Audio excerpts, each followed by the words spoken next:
And later, as the chairman now for 2 years, from 2022, October, I have interacted with how the government spends its revenue. So the government spend is something that now I understand very well. So if I'm given this opportunity, I can easily bring a difference in our financial management, because that is a big concern in this country at the moment. Mr. Speaker, I think I would leave it there, because if I went now to talk about my political life and sharing audio for 10 years, and I think I would take all the time that's allocated for this vetting. So let me start. That will do for now. I'll invite members to ask you questions. And like I said, members, don't be prejudiced by the fact that John Badi is your colleague. We have interviewed colleagues before, and you must be able to ask questions without fear or favor. David Speaker, you'll go first. Thank you, Honorable Speaker. Honorable Badi, I think this is within your forte. As you know, there's only two sources of revenue for government, which is borrowing or by taxing. Currently, Kenya's public debt is approximately 72% of our GDP, which is started causing concerns across the country. And also it has increased the debt servicing costs. It's affected our fiscal space for development projects. And so in the light of the rejection of the finance bill, if approved, if this appointment is approved, how do you plan to address Kenya's high public debt and ensure sustainable debt management? And in connection to that, the Kenya Revenue Authority has struggled with tax collection and has not been very efficient on doing that, and therefore we've had a tax revenue shortfall. And all the efforts to try and increase the tax base and tax the informal sector has been heavily resisted, and which leaves just those who are formally employed paying the tax. So what measures will you implement to improve tax collection and expand the tax base without overburdening the taxpayers? Thank you. Thank you, Mr. Speaker. And thank you, Madam Deputy Speaker, for these two very important questions. I will start with the issue of public debt. Mr. Speaker, it is true that public debt levels in this country is worrying.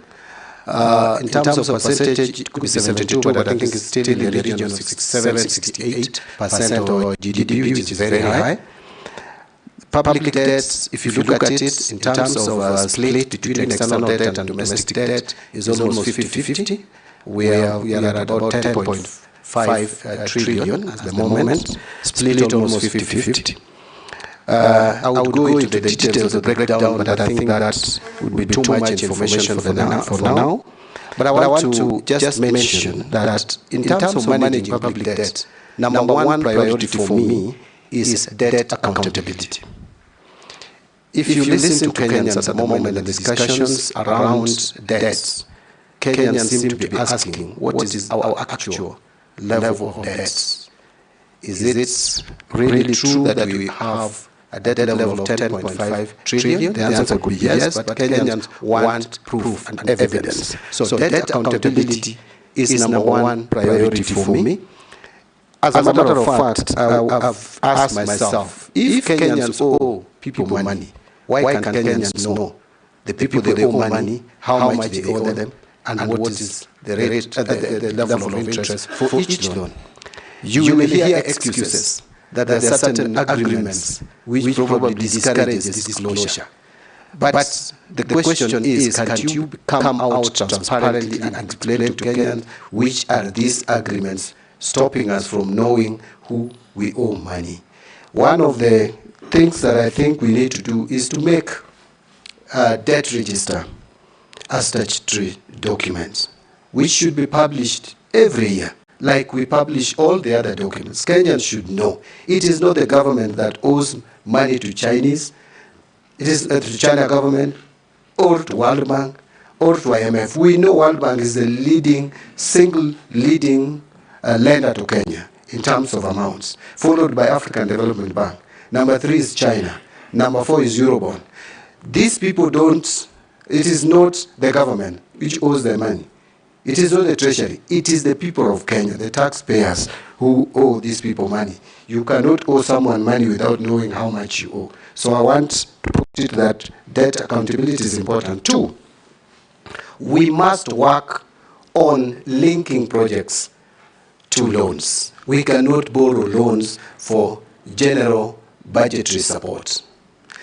Actually, where we lost it, Mr. Speaker, and Madam Speaker and honorable members, is from 2014, we shifted our borrowing strategy from specific donor-funded projects to general support. What that means is that you do your maths, you calculate you do your estimate, and then you get your revenue, and whatever is remaining, you put to debt. So debt comes to this country, like the Eurobond, without going to specific projects. How then would you pay that loan if it does not fund value-adding projects or proper investment in public assets? So that is something that we must do going forward. I'm talking about now going forward, because what has happened. We'll have to deal with it, but going forward, that is what we must do. A lot has been said about revenue mobilization, and the focus has been that we should be changing tax rates, we should be increasing tax rates, we should be coming up with new taxes. I don't think that is the solution. The solution to tax mobilization or revenue mobilization should be targeting the tax collector, KRA. KRA is like a cow which we milk without feeding. We have a provision that 2% of our revenue should go towards building capacity of KRA. But we don't do it. Look at the system that KRA is using at the moment. It needs re-engineering. If you hear or you listen to those who are involved in collecting taxes, especially custom duties. Custom duties, we are losing a lot through smuggling, through counterfeit products, because we don't have a system. We don't have a system that is foolproof, a system that can help us manage some of these tax leakages.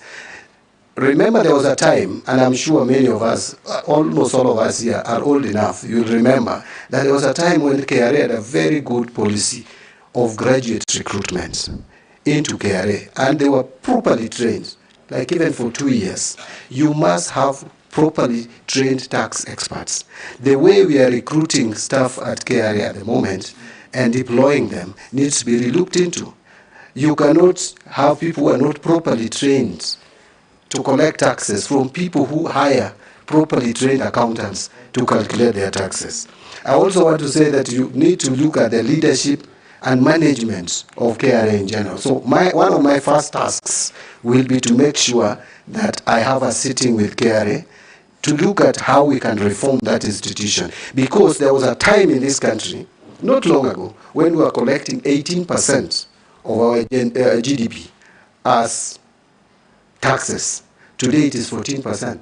If we could just increase from 14% to 18% of GDP, you will be adding about 600 billion to our revenue base. So you'll be reducing the fiscal deficit and the fiscal gaps that we have. But finally, you talked about the finance bill that has been lost. I want to tell Kenyans, please don't panic. Let us stop making Kenyans panic. Mr. Speaker, you have been here with me. In the 10th Parliament, and even some, I think after, this bill used to be passed in September.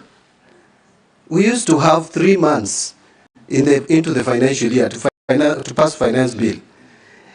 The minister then was allowed by law, through revenue collection order, to allow for some taxes, interim taxes to be collected. But the bottom line is the law could be in place in September, on September 30th. So there is no cause of alarm. We have a legal framework which is still obtaining. Yes, the Finance Act of 2023 has been declared unconstitutional, although I don't know whether I'm correct. That has been appealed. If that is correct, that is good. But still, we don't have a lacuna. In fact, finance bill is an omnibus amendment bill. We have about 5 or 6 legislations that finance bill usually amends. We have excess duty, we have excess duty, we have import duty, we have value-added tax, we have income tax, we have tax procedures act, and then we have fees and levies. These are specific legislation, Mr. Speaker, this House, if I'm approved, this House should help me bring these legislations directly touching on these specific statutes. We don't have to have a finance bill, but I'll seek the guidance and advice from the Attorney General. But I believe the good provisions which have been lost by this bill, which are not contentious, and there are many, which can still help this country grow the economy. We can bring them as specific amendments to those acts with proper public, yes, the Mother Act, with proper public participation. Because I think the problem we had was that the public felt there was no proper public participation, which we had, but maybe they felt they were not listened to. So we'll do the proper public participation on some of these provisions. I wanted to stop there, but there was a question on KRA. I think I've combined. You've combined. Yes, I've combined the two. Chungwa, you are birds of a feather. I hope we will flock together. Thank you, Honorable Speaker. First on the light, Honorable Speaker, I have always argued John Badi on the floor. On who qualified before the other.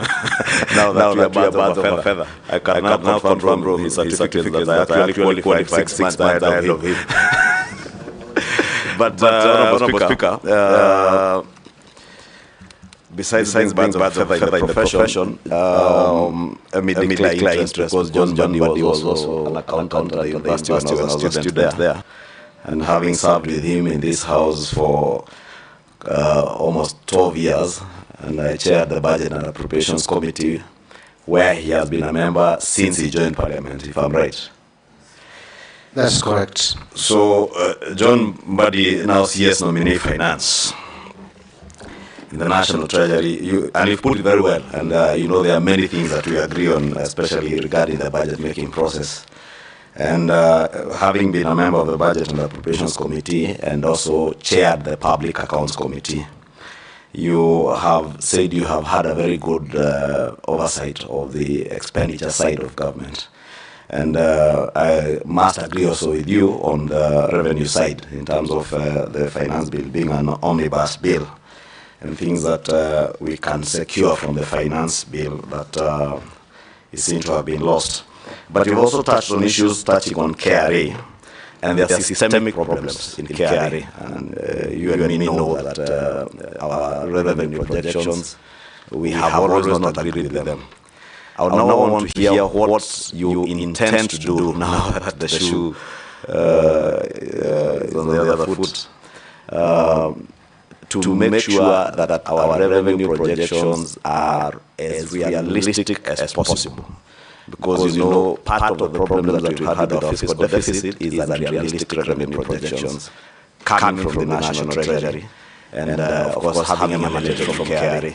You've spoken about the systemic problems in KRA, including the lack of custom systems management, proper custom management systems at KRA. I would also want to hear what you intend to do. And you know, there is resistance within KRA to have proper systems put in place. Because as you say, especially on the custom side, people are minting hundreds of millions for themselves at the expense of the nation. I want to hear specific what specific measures you intend to take at KRA to ensure first that there are proper systems. Because as you rightly said, that is what is lacking within KRA, besides the management problems that you have alluded to. I think I'll leave it at that for now. Can you manage 2 in a row? Junet? Thank you, Mr. Speaker. Mr. Speaker, I wanted to ask the nominee, Chairman. You see, he is here as a nominee and not as a chairman of any formation out there. Honestly, Actually, I hope, Mr. Speaker, he was not referring to me being the chairman of ODM. I've already resigned. oh, Yes. You know, Mr. Speaker, when you call somebody for the last 15 years chairman, that becomes his name. This time I finally call him chairman. Now, Mr. Nomimee, one thing I wanted to ask you is that you have explained it very well, but you have come to this position, you are coming to this position at a time when the economy is not in a very good situation. And as you are aware, 70 shillings of 100 shillings collected is going to pay debt. And Kenyans don't even know whether we are paying real debt or fake debt. That's what they're grappling with. So how will you ascertain what kind of debt we have, whether it's a fake debt or real debt? Secondly, as you are aware, the poor in this Kenya feel that this economy is rigged against them. They don't feel they are part of this economy. What measures will you put in place to tell Kenyans, the poor ones, that you are part and parcel of this economy? Issues of pending bills, Chair. Issues of 30% of the budget. I mean, Nomimee. Nomimee. Issues of 30%. How will you achieve 30% of our budget to go to the development expenditure? My last question is, Nomimee, you know very well, me and you never believed in this bottom-up economy. Now we have found ourselves here. You know what we believed in. You know your principle must guide you. How are you going to marry these different thoughts of bottom-up economy and what you believed in? You participated in manufacturing another economic manifesto. So tell me how you'll marry the two, Mr. Nomimee. This bottom thing now that you're inside. Thank you. Thank you, Mr. Speaker. Mr. Speaker, let me start by addressing... Leave the laughing to the public. Just listen and... Thank you, Mr. Speaker. I think... thank you.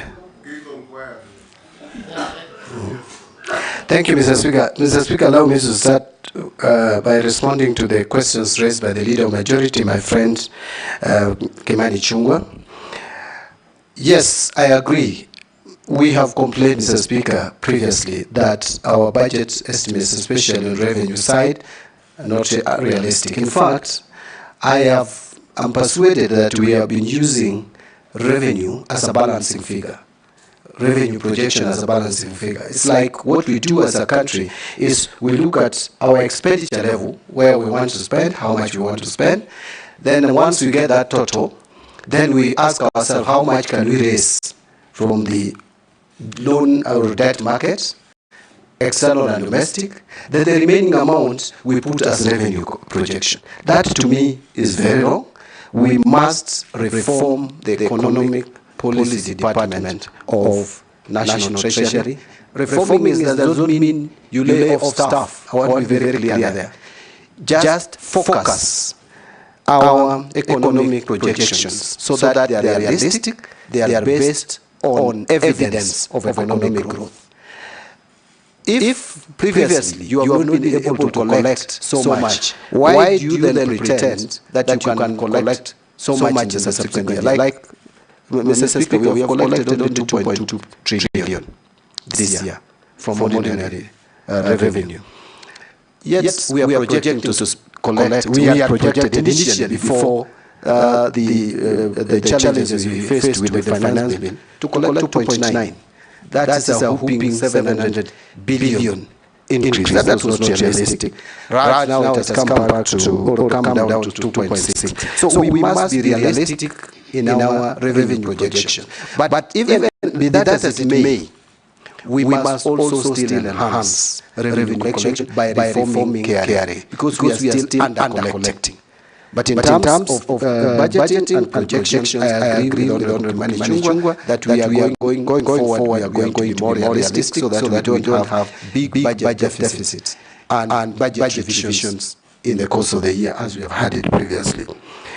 In terms of how do we address the challenges of collection of taxes, custom duties, it is, and I mentioned it, the system is porous. We must make sure that we automate it and automate it properly. Sometimes we pretend to be using automation, yet we use outdated systems that are just aiding the leakage of revenue instead of helping.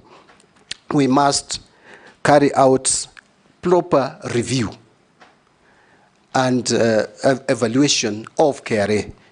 I have the first meetings, I will guarantee this committee, if you approve my nomination to become the CS National Treasury, my first meetings will be focused on how to reform KRA. Because without that, we are not going to succeed in revenue mobilization. Honorable Junet, you've raised the issue of debt, and you have asked, how do we determine real from fake debt? I don't want to use it fake or real, but I talked about accountability, debt accountability, public debt accountability. And I said, I am committing that we must try to make this a statutory document so that every Kenyan knows how much we owe, to who, and at what cost. The other thing that I want to talk about in debt management is we must manage our liability. We have to restructure our debts. Let me just give me 1 minute, Mr. Speaker, to say the following. That if you look at how our debt was structured, especially external debt, in 2010, we had 60% of that debt, 66 actually, under multilateral, which are concessionary loans, and only 4% on commercial debt. We moved to a point where 31% in 2020, 31% of our debt was commercial debt. Averaging interest rate is 8 to 9%. That is not sustainable for an economy. It is now coming down, it is 23%. My focus is to have commercial debts at no more than 5% of our debt portfolio, external debt portfolio, and have 75% of our debt under multilateral debt and only 20% or thereabout on bilateral debts. With that, you can clearly reduce the cost of debt. But something else about debt is, Mr. Speaker, and sample this, honorable members, our debt portfolio is 50-50, almost, external, domestic. Yet interest payable per year on external debt is 260 billion, on domestic debt is 700 and almost 50 billion. 3 times we are over borrowing domestically. And we have raised the interest rates of borrowing domestically. I know one of the people, if you look at my wealth declaration, I have a government bond I've bought of 13 million, and I'm getting almost 16% returns. That is unsustainable. We must have a conversation, Mr. Speaker, and not to scare anyone. We must have a conversation with banks. We are not going to control interest rates. We want you to give the country hope. Yes. And you are doing so. We are not, I'm not going to advocate for interest rates control, as in setting the rates to be charged. It had very disastrous result when we attempted that, remember, through a legislation. But banks promised us, Mr. Speaker, banks promised us that if we remove the rate caps, they would loan even more to the private sector. Presently, that is not the case. In fact, bank executives sometimes can just sit and take teas and do nothing, but still make money for shareholders by buying government bonds and government bills. We must move away from that. Actually, we have crowded out private sector. You can see the youth is up in arms. They have no jobs because the private sector is not borrowing money from the it's not lending. The private sector is not borrowing money from banks, yes, to invest. And so we can't create jobs. Yes. I know that one of the reasons why we have been raising the interest rate is to control inflation. Inflation has reasonably been controlled now at 4.6%. We must also be alive to the fact that we must balance the two. There must be a net-off effect so that we also grow our economy. Thank you. Finally, there was the issue of what do we do about the poor and the pending bills. Pending bills is a serious matter, Mr. Speaker. I think it is something that we must agree on. I know we are moving as a country to accrual basis. As an accountant, I know with the accrual basis of accounting, then we will not be talking about pending bills because there will be no cutoff. Any bill that comes will automatically move to the next financial year and pay it. But these pending bills, a lot of them are also fictitious. I know there is a committee in place, and I don't want to criticize that committee. I know it is headed by the former Auditor General, Edward Ouko. But Mr. Speaker, I ask myself this question. The pending bills that I'm told have been submitted to that committee, or before that committee, is upwards of 663 billion claims. And there are a total of 114,000 plus of those claims. How do you have one auditor, even if you are a genius, with a few months to audit that and give you? So what I'm saying in a nutshell, Mr. Speaker, is that we need to have a system where there is nothing like pending bills verification, because it has become a way of just failing to pay bills that are owed. We must have a system. Not only that, yeah. Nominee, you remember about 8 years ago, yeah, there was a committee to verify pending bills. It became a toll station. And all the committee was doing is go to a town like Eldoret, pitch in a hotel, and people with so-called pending bills turn up with briefcases and have their pending bills approved. Exactly. You remember? Yes. Yes. And what are you going to do differently? It may happen again and again.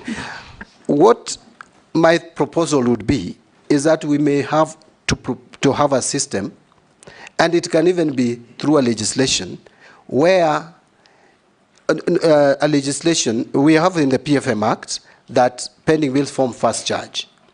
But we should criminalize failure to pay pending bills. But above all, as CS Finance, which does not even require any policy or any legislative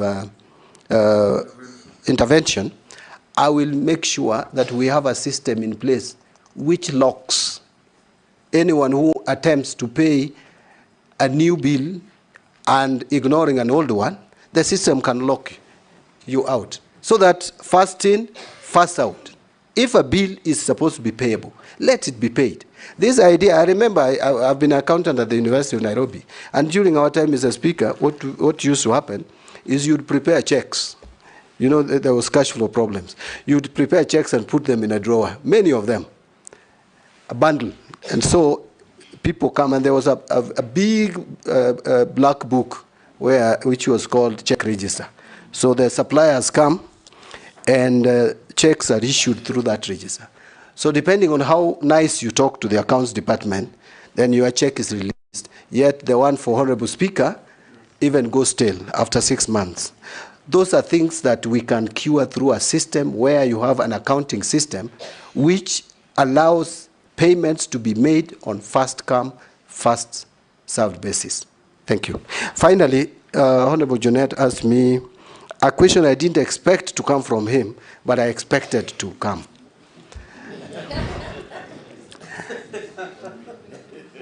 Mr. Speaker, I've been asked about bottom-up.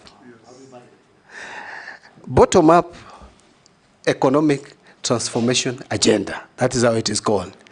Let me tell you, through you, Mr. Speaker, tell Honorable Junet this, that bottom-up is actually a concept of UDA, read Kenya Kwanza. But I want to tell him that if you look at the philosophy of UDA and ODM, there is no difference. Actually, the two are social democrats. Yes. The two political parties promote social democracy. But let me leave that for that. Look at better. What is it all about? It talks about job creation. It talks about cost of living. It talks about agricultural productivity. It talks about digital economy. What about ODM? What was in our manifesto? We talked about the same. Actually, the better concept is on value addition. Now, ODM manifesto, which I participated in drafting, we had manufacturing, emphasizing on agriculture as raw material. So it is manufacturing supported by agriculture. Did you read Animal Farm? I read it some time back, Mr. Speaker. Yes. But now, better is on value addition. Yes. For agriculture for value addition. ODM, agriculture for manufacturing. Semantics. But again, finally, Mr. Speaker, housing was our concept, both of us. But finally, Mr. Speaker, there is the Constitution and the PFM Act, which will guide my conduct in office, if approved. Thank you. Naisula, yes. If you allow me, Honorable Speaker, just a supplementary on one of the things John Buddy said around workings of the National Treasury and your work as a member of Parliament, the abuse of Article 223. Yes. And you know, since we were both in the Budget Committee, this has been a huge problem. And it continues to date. You've had in the recent past very senior government officers trying to twist people in the National Treasury to pay even confidential expenditure out of Article 223. I'd want to hear what you intend to do to now stem from the root cause or where this problem emanates from, the National Treasury, abuse of Article 223. Lastly, when you spoke about the good things that we lost in the finance bill, you may or you may not agree with me that partially the problem was out of very poor communication by the National Treasury.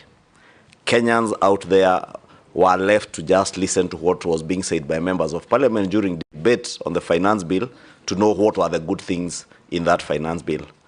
How differently will you now, at the helm of the National Treasury, if approved by this committee, will you communicate to Kenyans to be able to know that a finance bill, as you said, is an omnibus bill?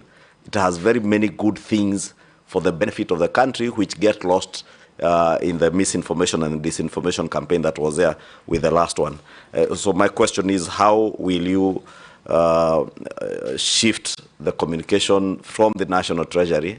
And with all respect to those who were there before, there was literally no communication coming from the National Treasury. How do you intend to change that? And I agree with you on the pending bills, but also tell you that probably what you also need to do is look at the procurement. For instance, and you've been a member of Parliament all these years, CDF. There are never any pending bills in CDF because of the system through which we procure. You only procure when you have exchequer with you. So probably if you get approved, that's one of the other things you need to look at, to remodel whatever is being done in mainstream government with CDF. Mr. Speaker, go ahead. Okay. Thank you, Speaker. To the nominee, Honorable Mbadi, you are on record in Parliament during debate of the last approval of the cabinet secretaries, and it's gone viral, widely known, that you referred to the cabinet secretaries then as skunks.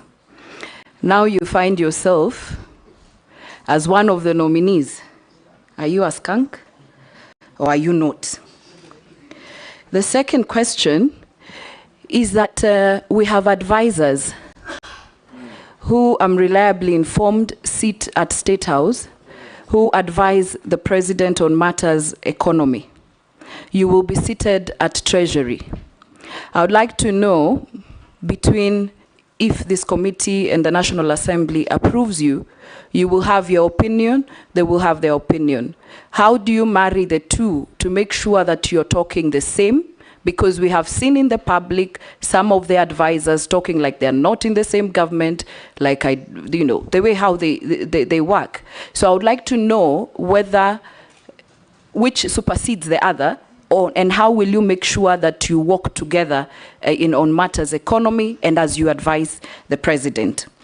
Finally, there's been allegations that in Treasury we have people who've been there for so long. Times have changed. You're seeing we are in very extraordinary times. We need to think extraordinary to get our country to where we want to be. How do we make sure once you're there, you are not held captive? Because we have seen other CSs with very good credentials. Even you, if approved, I don't know what happens when you go there.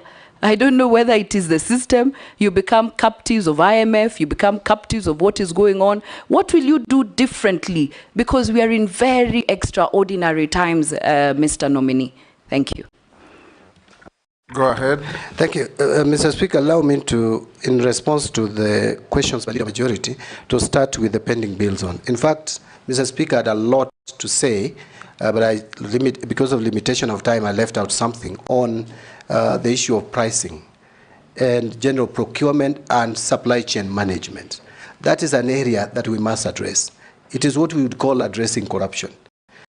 Mr. Speaker, if you are to buy omena in Kisumu and buy it in Kericho, despite even the transport cost, you are almost buying it at the same price. But in the same government building, 5th floor, 10th floor, buying the same item at different prices. We cannot continue like that as a country. We must find a system of standardizing our prices. And again, there has been talk about automation, end-to-end procurement must now be implemented. We cannot procrastinate further. Kenyans are crying for value for money. Kenyans are talking about economy in the use of our resources.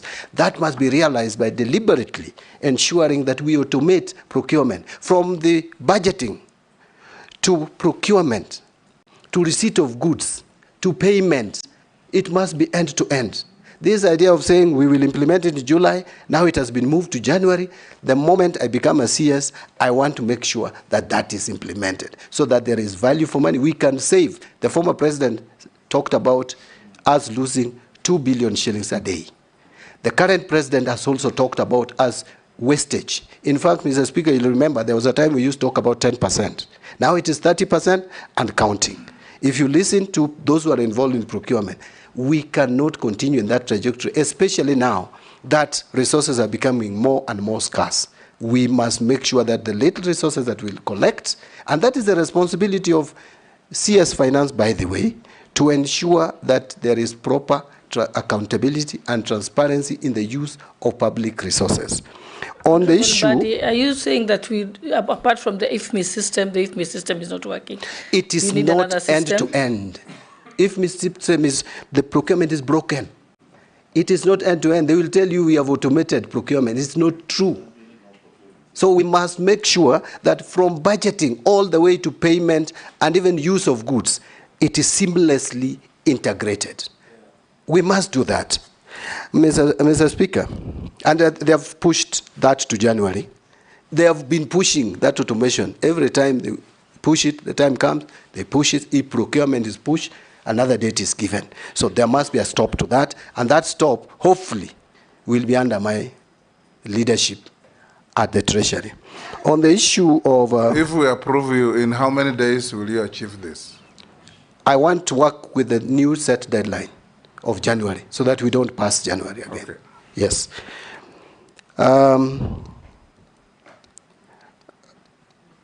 communication, I am in total agreement. In fact, the reason why we lost the finance bill was communication. And this we must change. And by the way, one thing that I would want to talk about and maybe advise the current government, now that I'm going to sit at the highest policy decision-making body, if approved, is that we must improve on our communication. All departments, communication cannot be left to one individual called communication, Honorable Mwaura, no, government spokesman. We must have every ministry and department communicating explicitly and clearly to Kenyans. And Treasury is going to lead. I have already inquired and found that we have a state-of-the-art media center at the Treasury on 14th floor, Mr. Speaker. That must be utilized properly.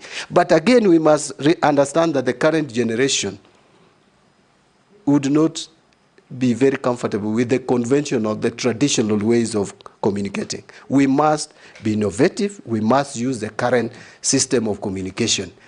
I know I'm not in Gen Z, I'm not a millennial, but we must be responsive to the way they communicate. And my ministry will adopt modern methods of communication.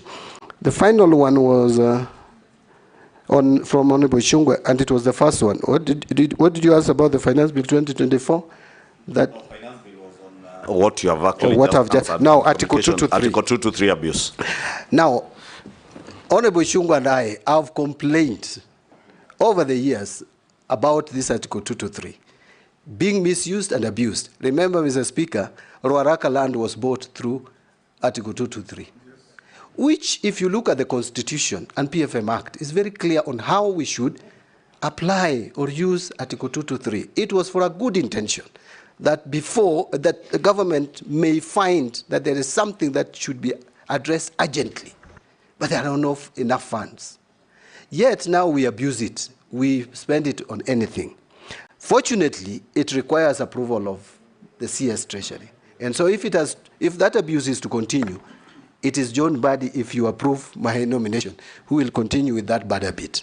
But I came up with a legislation, Mr. Speaker, not to cause any aspersion on this when I was just recently. I'm still a member of parliament anyway. I wanted to have some controls and checks on application of this Article 2 to 3. It was frustrated at the committee stage of the House, Committee of Finance. Why? Because Treasury refused to accept that legislation, where I wanted, before money is spent, before Cabinet Secretary approves, he should inform Parliament, give Parliament 17 days, just because Parliament is the one that has the constitutional mandate to approve expenditure. No any other body, even Cabinet Secretary. But now, it was frustrated. I hope another member will pick it up now that I'm there, so that I don't resist it further. But I want to give guarantee in the meantime, with the current legal framework, The easier route is if you I will not allow for abuse you of this. become part of government, introduce as a government bill through the majority leader. I will be very happy to take it up if he sends it as Take it to cabinet. Thank you, Hand over to majority. But Mr. Speaker, let me just give confidence that this article will not be abused, even with the current legal framework. Okay? To the questions by Honorable Naisula, skunk. Mr. Speaker, let me say the following. Up to now, I'm a member of the National Assembly with a mandate to oversight, with a mandate to legislate, and to represent. Mr. Speaker, I have a duty, up to now, to vet and approve President's appointees. I must discharge that mandate properly. And that is what I did. I am moving to the other side of the executive. I will not have that mandate anymore. It is now the mandate of Honorable Naisula and the rest of us to determine whether John Badi is a skunk or not. I want to leave it there. On advisors, it is true, and by the way, you can't stop the president from having advisors, whether political, economic, or otherwise. He has that mandate, he has that authority to hire. The only thing I want to state is legally, I am the principal, or I'm going to be the principal, if approved, advisor to the president on matters finance. You advise, the person advised takes the advice or not. You cannot force the person you advise to take your advice. But I also believe that these people are professionals like me. So we would be engaging at one point and agreeing or disagreeing, but the final decision will be taken by the cabinet, which is chaired by the president. Finally, the only caution I would give is, if you're an advisor, please make sure the person you advise communicates.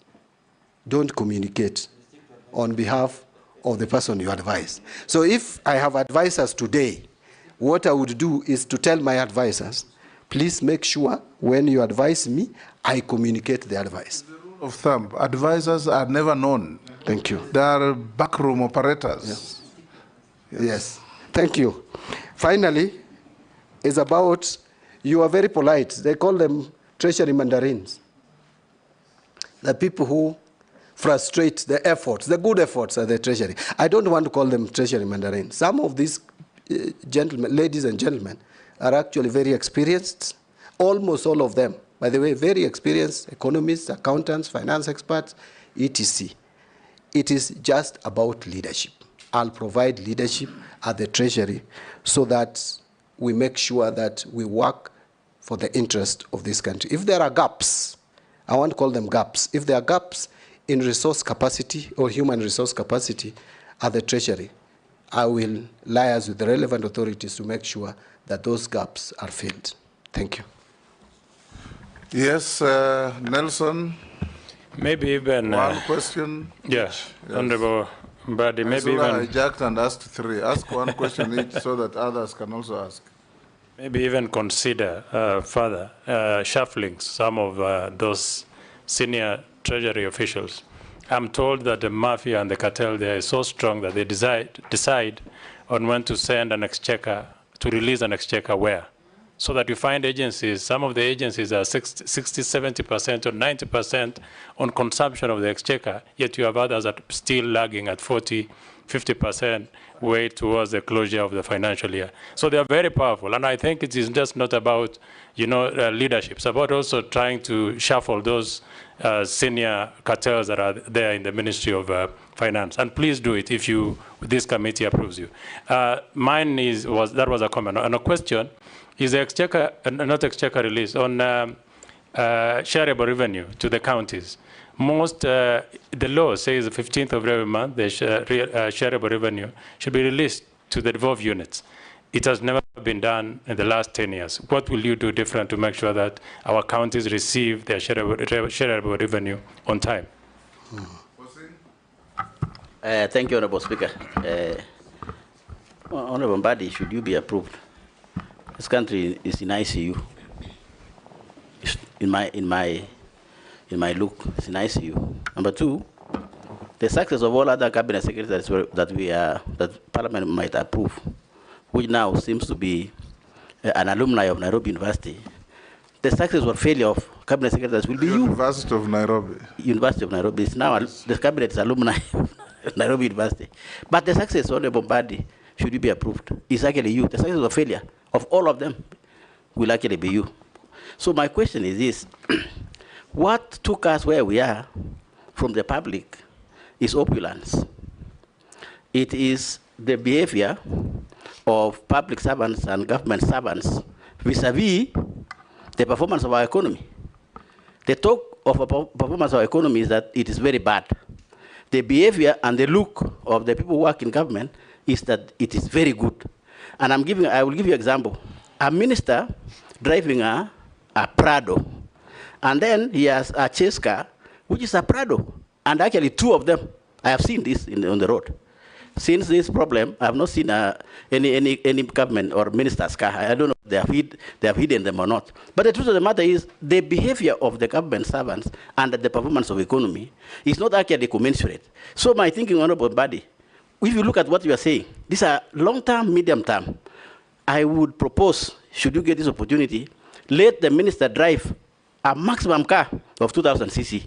Do what Kibaki did during Kibaki, so that the behavior of government servants and the behavior of economy actually goes together. But if you don't do that, Honorable Mbadi, that the people of Kenya will see, then you will be actually a failure. Maybe mine is a comment, Honorable Speaker, but that is a very big comment. What is your opinion, Honorable Mbadi? I thank you, Speaker. Take the third, Kikaria. Thank you, Honorable Chairman.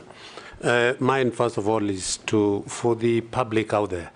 There has been this clamor that the president does appoint political appointees into.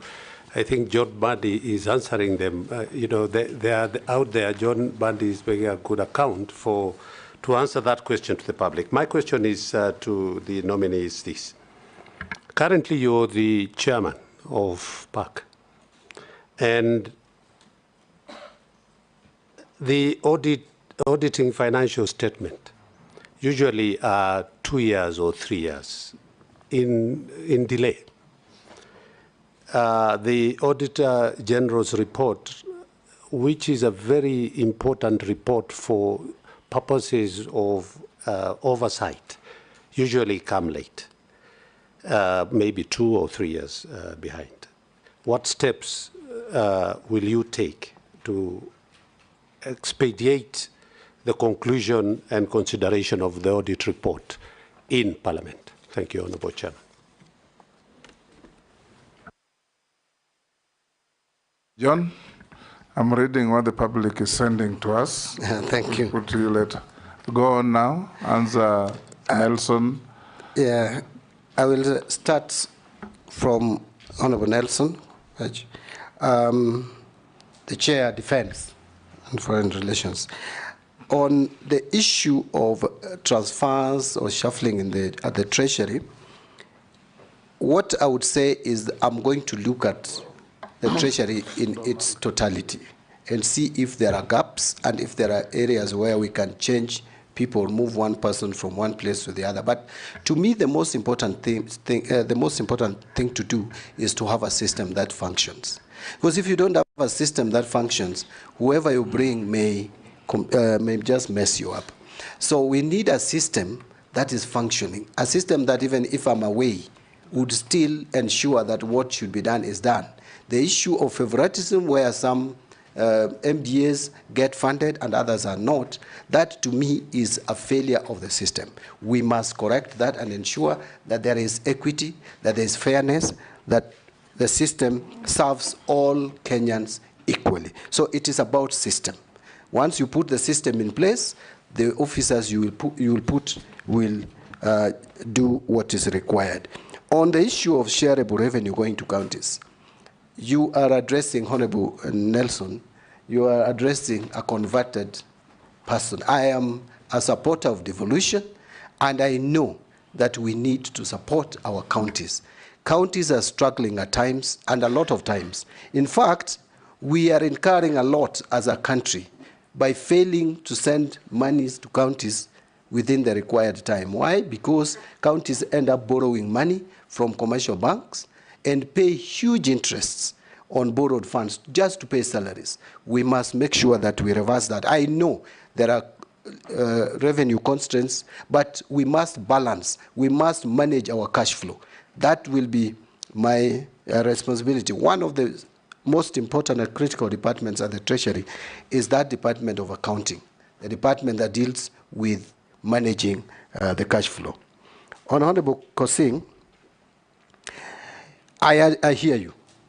A lot of opulence, a lot of wastage. By the way, even the reconstitution of this cabinet is as a result of, is actually a direct consequence of show of opulence, which made some Kenyans mad, to the extent that now the president had to be forced to do certain things which he shouldn't have done, really.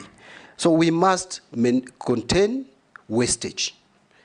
We must contain wastage, but we shouldn't be mechanical about it. In my view, we should contain it practically. One of them is to reduce our operating expenditure. We must make our budget transparent. This idea of lumping budget lines and saying other operating expenses must go from our budget. What are these other operating expenses? We must be clear. If we are paying for mileage, Mr. Speaker, for example, let it be known. We know that members of parliament have to be facilitated to go to the constituency. I'm not saying that is parliament that is putting, actually parliaments rarely put block figures. It's good to use us as an example. Yeah, but I'm giving parliament as an example. But there are ministries, departments, which do that. Mr. Speaker, have you asked yourself why we still have one officer, a driver, taking impress for 200 staff for a training? Yet every member of staff has an IFMIS number. Let each person get a per diem allowance or impressed and comes back and accounts for it, like it happens in parliament. Anytime I move out of the country, I am given my impressed. I come back and account for it directly. It's not never given to clerks. But you go to ministries, there is lump sum amounts, impress, you find someone taking 3 million. These are wastages that we must work on and control. Finally on that, Mr. Speaker, and as I said, we must work on procurement. That to me is the elephant in the room. On Honorable Gikaria, I know Kenyans have not had kind words for political appointees, but I also want to tell Kenyans out there that being in a political office is just a calling. Actually, It is them who elect us to those offices. It doesn't take away our training, background, and professional experience. I have said I've worked for 28 years. I am a professional, just like any other professional, whether in politics or in private practice or in otherwise. Remember, Mr. Speaker, I didn't say this. This Public Finance Management Act, my signature is here. I was in the task force which did this Public Finance Management Act. We were with the former CS Rotich. We were with Kamau Thuge, who is now the governor of Central Bank. We were with Professor Malombe, or I don't know whether it's Dr. Professor Malombe, who is now the governor Kitui, and myself, paid by World Bank to prepare this Public Finance Management Act, which is used by everybody. I'm a professional, Mr. Speaker. Mr. Speaker, in 2011, you remember, and we were with you in the National Assembly, consulting with Mass Group. I was their consultant. We came up with the 10 million error in the budget. I'm the one who brought it to the House, which became known as computer error. As a professional, I made sure that Kenya, and by the way, Treasury agreed that that was an error. Remember, there were professionals at the Treasury, yes. But the professional who is a politician is the one who discovered that there was computer error. So I want to just give confidence to the public that even when you're a politician, you can be a professional. Finally, on chairing PAC and financial statements that are in arrears, the confidence is this, Honorable Gikaria, that beginning with the Honorable Wandai, who is my predecessor, to my committee, we have really tried to be up to date. In fact, I am leaving that chair when we have just concluded examining accounts for 2021-2022. We were planning to have the report in the House in July. Unfortunately, because of the events that we are all aware of, that report, I'm sure, will be tabled in August. Then we'll only be remaining with 2022-2023. Because 2023-2024 has not been audited. It will come next year, like February. The committee that I'm leaving in place, I am sure before the end of this fiscal year, will be done with 2022-2023 and table their report. So we'll be up to date. There should be no worry at all. The National Assembly has done a lot of justice to our audited accounts. But, Mr. Speaker, you'll allow me to mention that we need to give more resources to our Auditor General to do special audits, do forensic audit, because this financial audit that we are paying too much attention to is not going to help us really improve financial management. In my office, if you approve me, I will persuade the cabinet to give more resources. We can afford to give more resources to Auditor General to save much more, because we are losing so much. Special audits, and I've left quite a number, which I asked the Auditor General to do. If you look at those special audits on the Stadia, 3 of them I'll mention. One is on Article 223, Mr. Speaker. It is there in Parliament, and the committee will deal with it. There's another one on fertilizer. All these issues that we are talking about are in that report. Number 3 is on Stadia. Serious mismanagement of resources or in construction of our Stadia across the country. If you look at that report, you would be very happy with the work of the Auditor General, as opposed to financial report. So we should really give more resources to the Auditor General to do special audits so that Kenya can save money, which is being wasted through corruption. Thank you, Mr. Speaker. Mary Emerson, the Honorable. Thank you, Chairman. Nominee, my questions to you start from a statement you've just made to Kenyans, confirming that in the collapsed finance bill 2024-25, that indeed there were good clauses or good intentions for Kenyans. And that is why some of us who voted yes believed in incorporating the views of Kenyans through public participation, removing the bad and approving the good therein. Having said that, one of the reasons why we've been judged harshly by Kenyans, and again you've alluded to that, is the miscommunication. how we communicated the contents in the finance bill to Kenyans, which was surrounded by a lot of propaganda. Now, my question to you, how best do you think that we should communicate to Kenyans? How best should we do public participation going forward? Because you are the one who is going to bring to us the next finance bill. Secondly, you've also spoken to the aspect of revenue raising, and you've said you're going to look at, have a dialogue with KRA and see how best to improve KRA. Do you believe by just restructuring or reorganizing KRA, we will be able to raise sufficient revenue to finance our budget? If not, what other revenue-raising measures do you intend to bring on board, because you're the one who will be bringing to us the finance bill?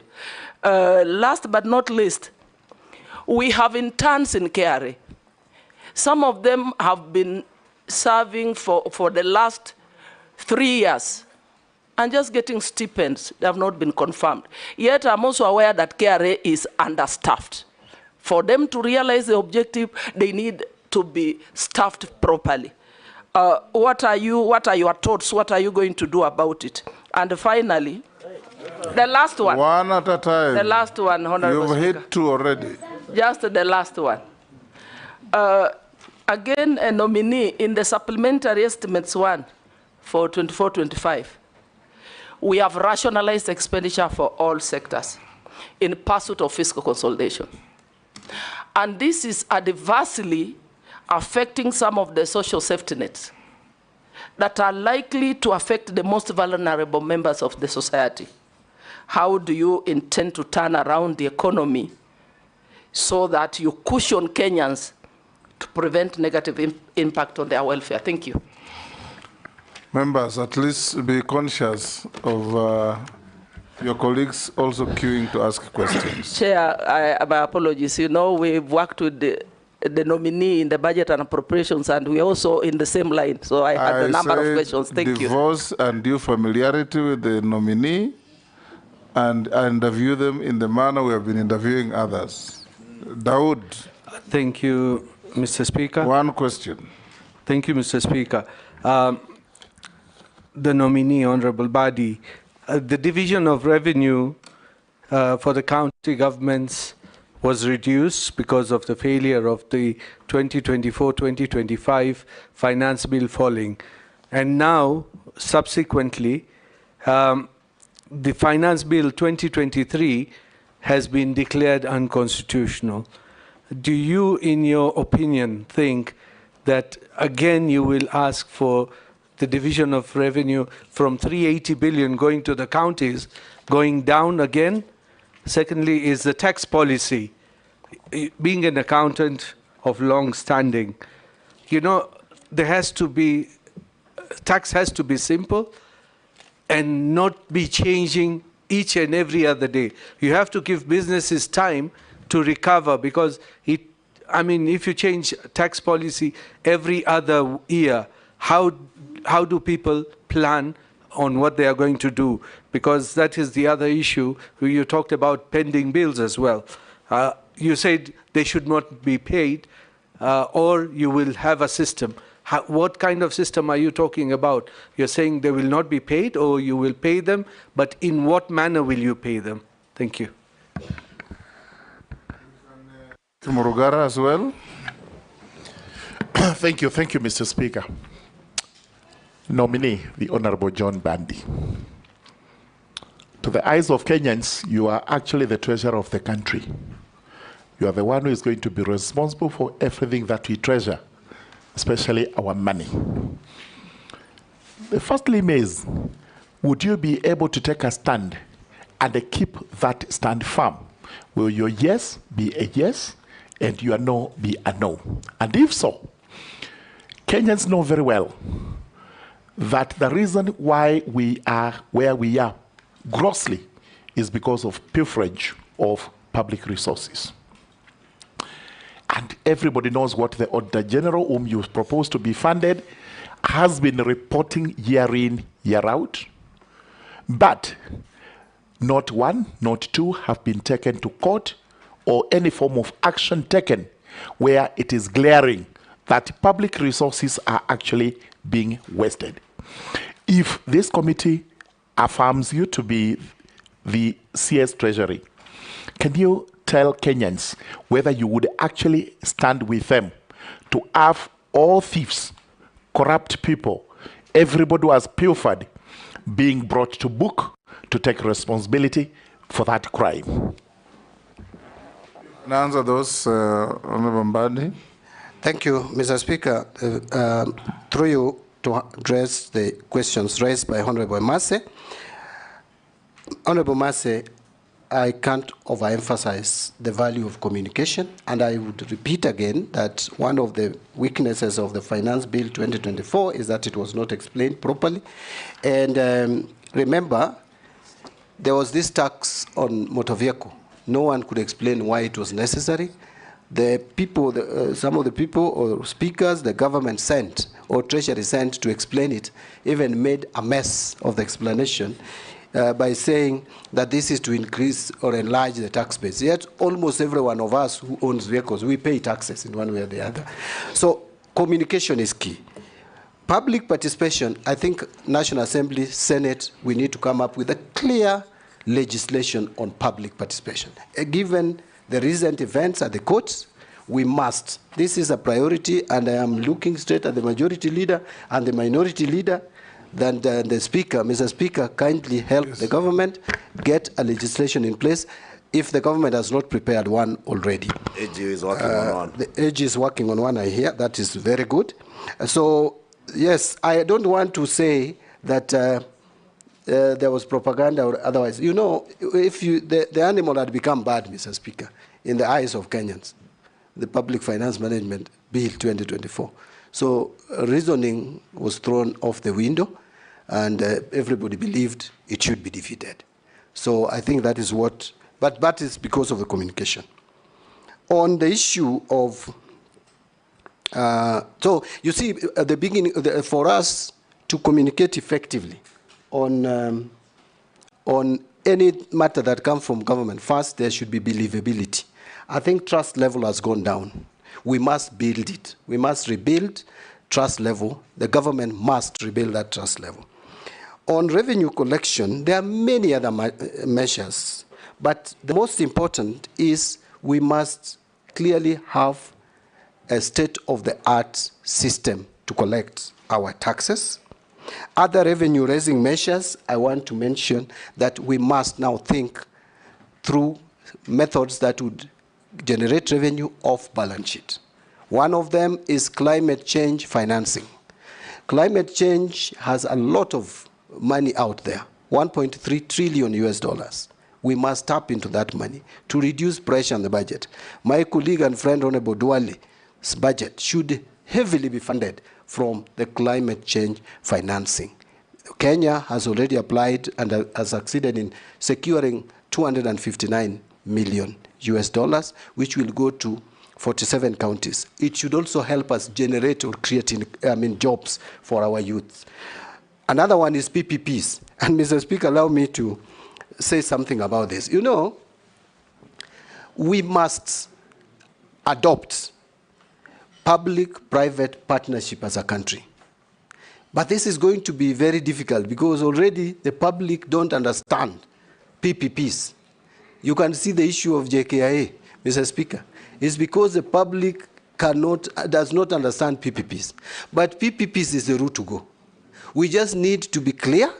We just need to have the framework in place. I must give capacity because it is resident in Treasury. Capacity to that department dealing with PPPs. Not just look at the big projects. Mr. Speaker, we must also apply PPP even in small projects to reduce pressure on exchequer. For example, I'll give you an example which I learned recently, that Kerio Valley Development Authority has a 2-acre land here at Upper Hill, and they had got a private investor to develop offices on that plot for government offices. That request was sent to the National Treasury, and it is gathering dust until they gave up. We must embrace PPP, not just for big projects, across level. And your guess is as good as mine why people focus more on big projects and not the small ones.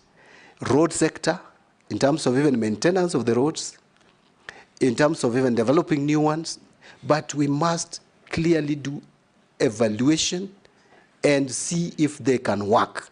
There is the energy sector, even agriculture, irrigation, we can do PPPs, even the communication, all sectors of the economy, so that we reduce pressure from the exchequer.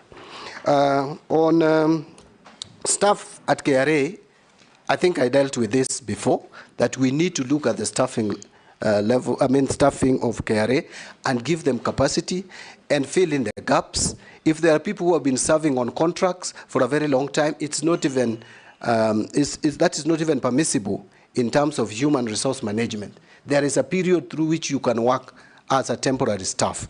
On supplementary one, how do we turn around the economy?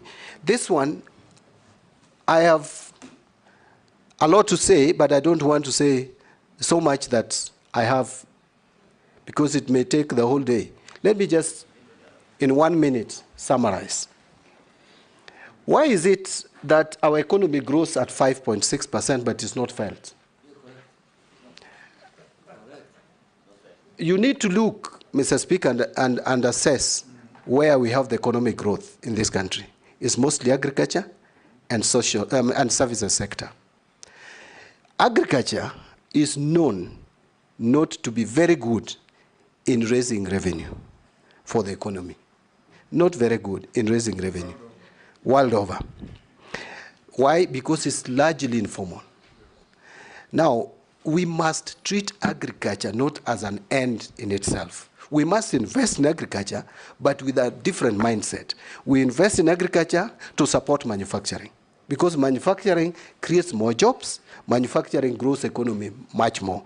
Vision 2030, our intention was by 2030, we hit a minimum of 10% GDP.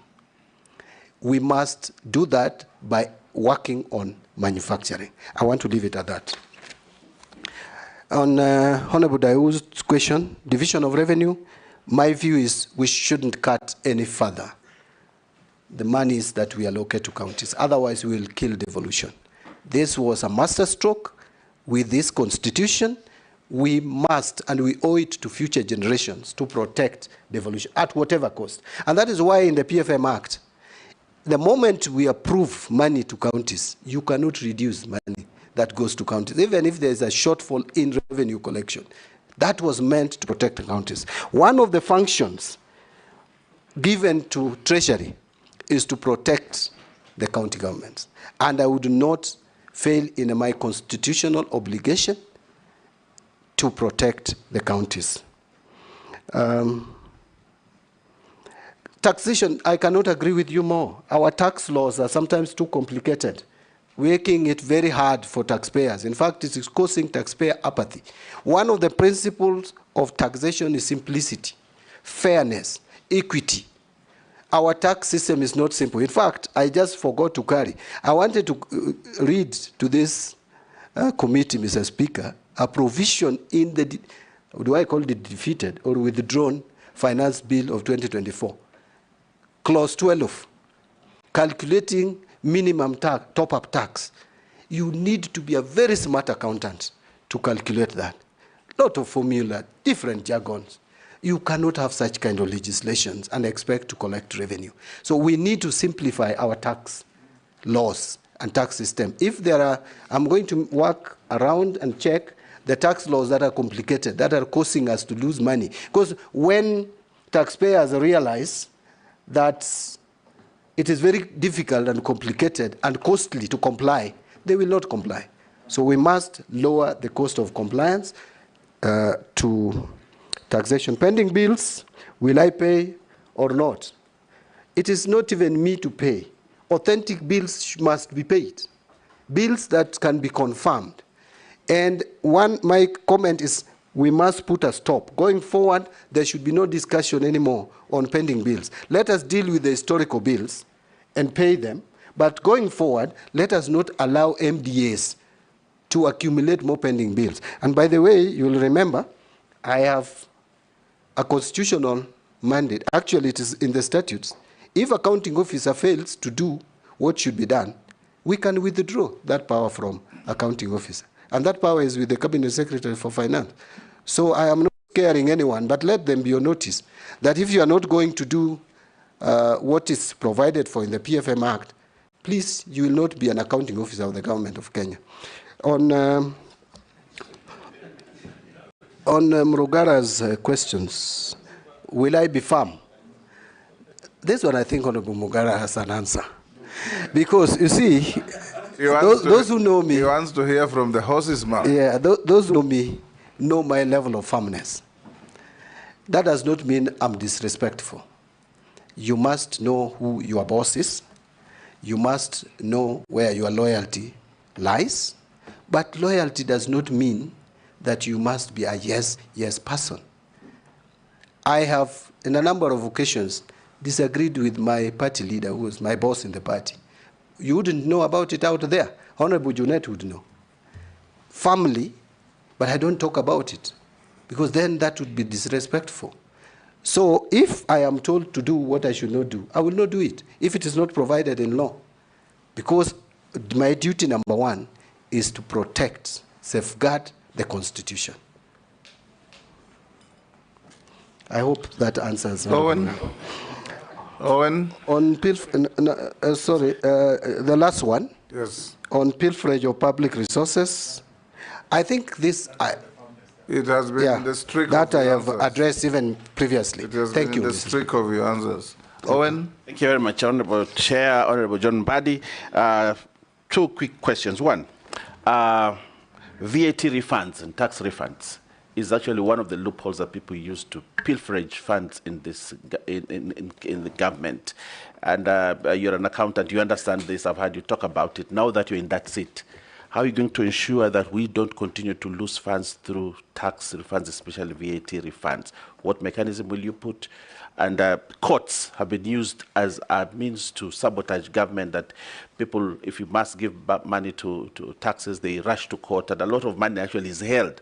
Billions of shillings is held because there are court cases, and therefore government cannot access it. What are you going to do to unlock that money, reduce corruption in terms of VAT, and ensure that there's enough cash flow? Secondly, I know you're a believer in constitutionalism. If you look at the Constitution, it's very clear. You have money for counties, you have money for national government. There's also another fund called Equalization Fund, for which many cabinet secretaries have never taken it seriously. And therefore, they pay counties, they pay national government, but Equalization Fund is put under the carpet. And actually, it is Treasury which manages it, unlike the other funds, and therefore they never, and yet Constitution is very clear on Equalization Fund, but this money has never, I think it was disbursed only once. If approved, John Mbadi, what are you going to do about it? And lastly, John. Thank you. This is very important. Two questions. This is very important, Speaker, if you allow me. You have, in your career in Parliament as a public, I don't want to call you a politician, but a public service servant. You have disagreed a lot with a lot of the issues that have come from Treasury. A lot in Parliament. You have disagreed. Those are actually prepared by mandarins that you will find there. You know, and especially on finance bill and matters finance, you've agreed with them totally in almost everything, as you've been leader of a minority in. How are you going to change? Are you going to change the people? Or you will become, you know, there's a popular saying that same monkeys, same forest. You know, are you going to be one of the monkeys now there? Or are you going to say, I want all the monkeys out, and you become the bigger monkey and manage? Thank you. Robert? Thank you, Speaker. From skunks to monkeys. Now, Speaker, you'll allow me two quick questions, one on integrity and the other one on capacity of the nominee. And from the words of the nominee, trust level has gone down, and that's one of the problems we are facing. Now, this is a public office that you've been nominated to that requires serious public trust. I want to take you back. Today you've admitted that the There are very many good provisions that were lost in the finance bill. In fact, you're looking for ways by which you will be able to redeem. But you on the floor vehemently opposed this finance bill. In fact, at every clause you said, reject the bill. So now, doesn't this make you appear pretentious, deceitful, and probably a master at doublespeak? And why should Kenyans trust you? Because you've been on record and Kenyans watched and listened to you. Now, on the other bit, still on integrity, you know, we've had this case that one of your predecessors ended up in court on the issue of the dams, Aro and Kimwarer. I was in Parliament with you and we discussed this severally on the floor. These are payments that were made when, in fact, even the feasibility studies probably had not been completed. How will you make sure that this kind of payments will never again materialize from Treasury? And now on the issue of capacity, as Azimio, where you were a member until just the other day, we were alarmed by the Kenya Kwanza plans to increase taxes and borrow more, and we are saying we are not even seeing the development out of that money. Noting that Kenyans do not want punitive and excess taxes, and at the same time the young ones have said they don't want us to borrow. Can you tell us how you will navigate that space?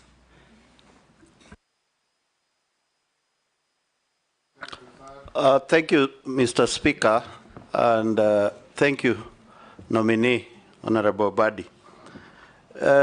Honorable Badi, you are getting into Treasury, whereby our health sector is extremely underfunded based on the Abuja Declaration and the United Nations recommendation on how countries should finance the health sector.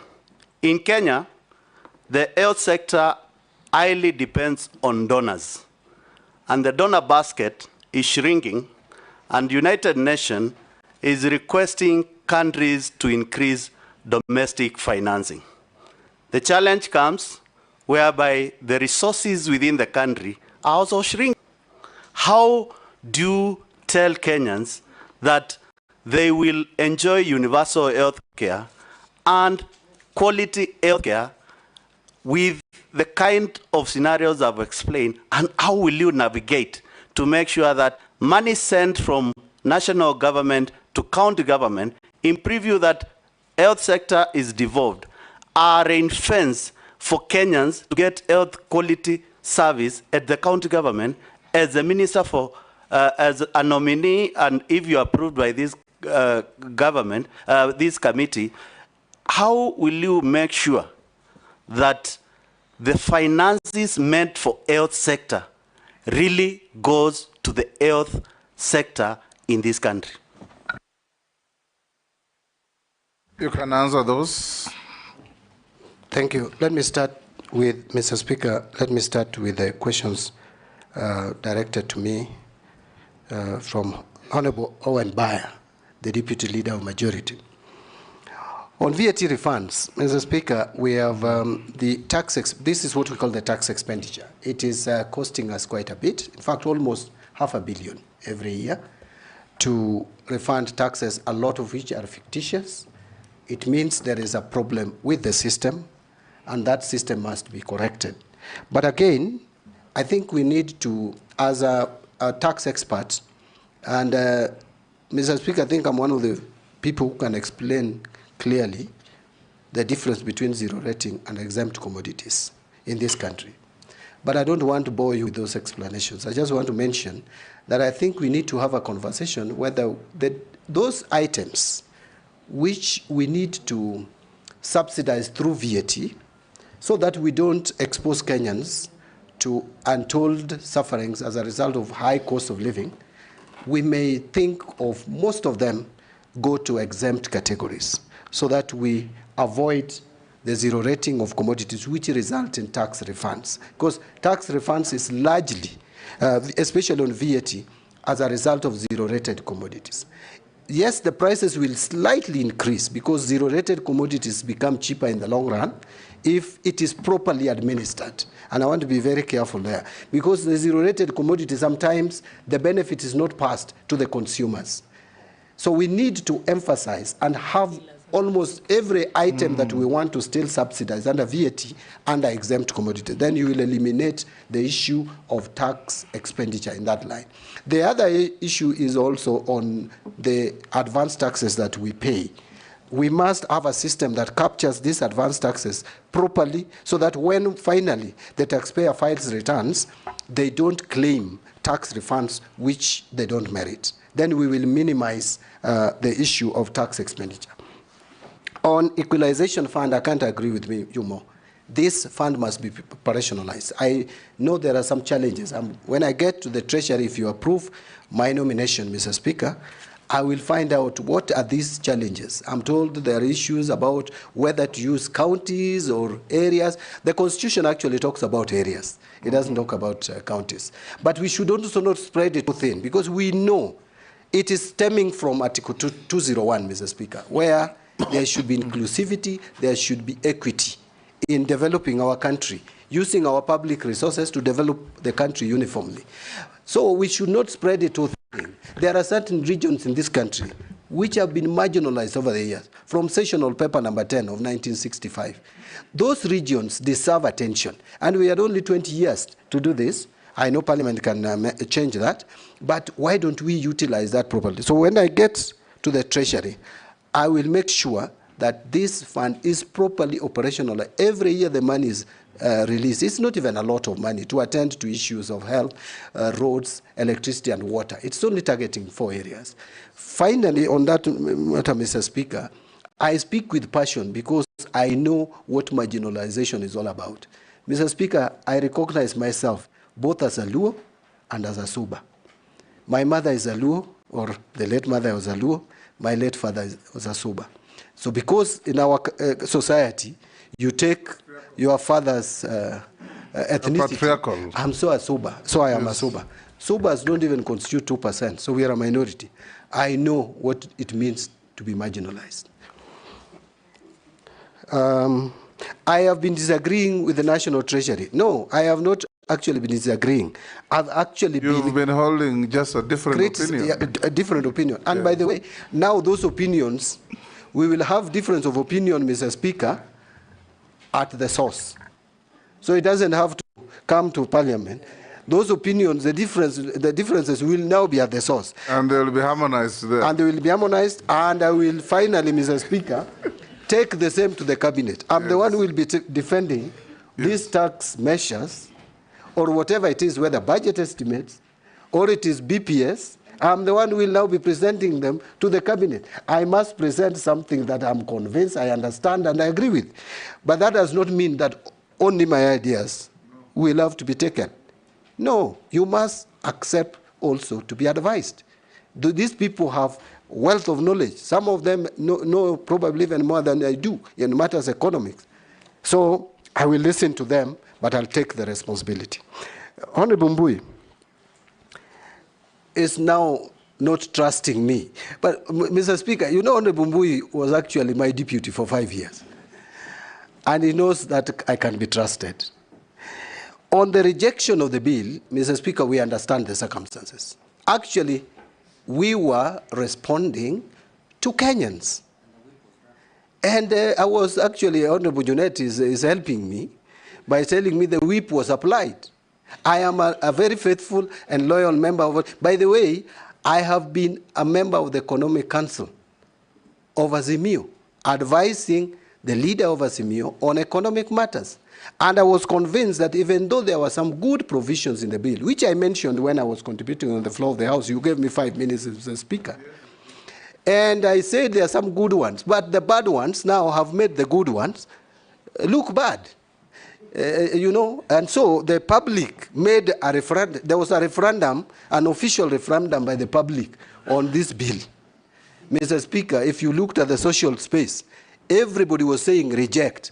And since I am representing people, not stones, not animals, I had to listen to the people and do what they wanted, Mr. Speaker, by rejecting the bill. So there is no inconsistency.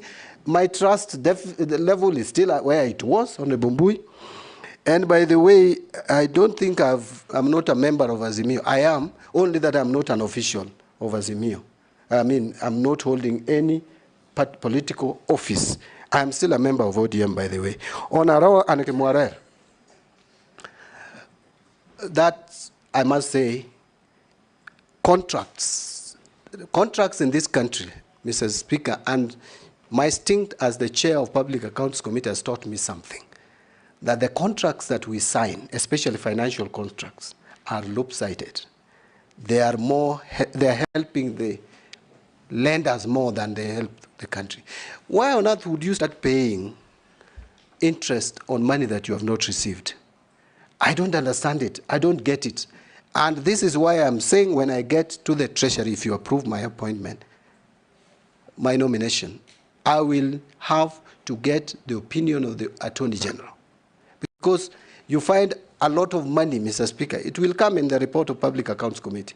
We pay so much money on undrawn funds because it is provided in the contracts. And so those issues around Aurora and Kimwarer and such like equivalent projects, Honorable Mbui, have confidence, will not happen during my tenure. Finally, on Honorable Mbui, how would we navigate the lack of funds? We know there's lack of sufficient exchequer in this country, and that's why we have to divest and move to other areas which are off balance sheet, as I've mentioned before. But more importantly, our project management system.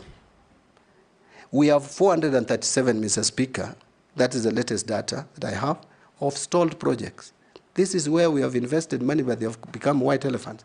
We must do these stalled projects and see those ones which we can pick up, take them up and complete them. Those which you can treat as sunk cost and discontinue them.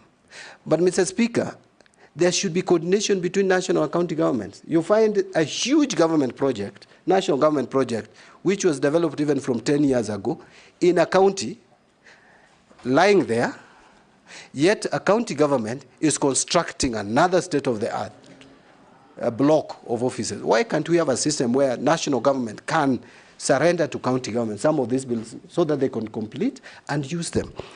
On Honorable Mule, Mr. Speaker, I'm trying to move fast. I hope I'm doing justice to all the questions. Honorable Mule, I know there could be underfunding. There is underfunding of the health sector. But I think health sector, we must look at it in totality. Before we even calculate how much we spend, we must find out how much national government is spending and how much county governments in total, 47 of them, because we have one country with 48 governments, which should be interdependent. So when calculating how much we spend on health, we should take it in totality and make sure that any money that is supposed to be devolved for health is devolved for health.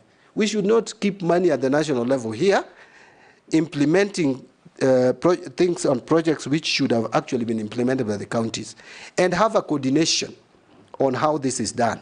It may not be my exclusive, it may not be exclusive duty of this office that I'm supposed to get to. We have the Senate to oversight this. We have county assemblies, and we have and we have control of budget. We must work collectively.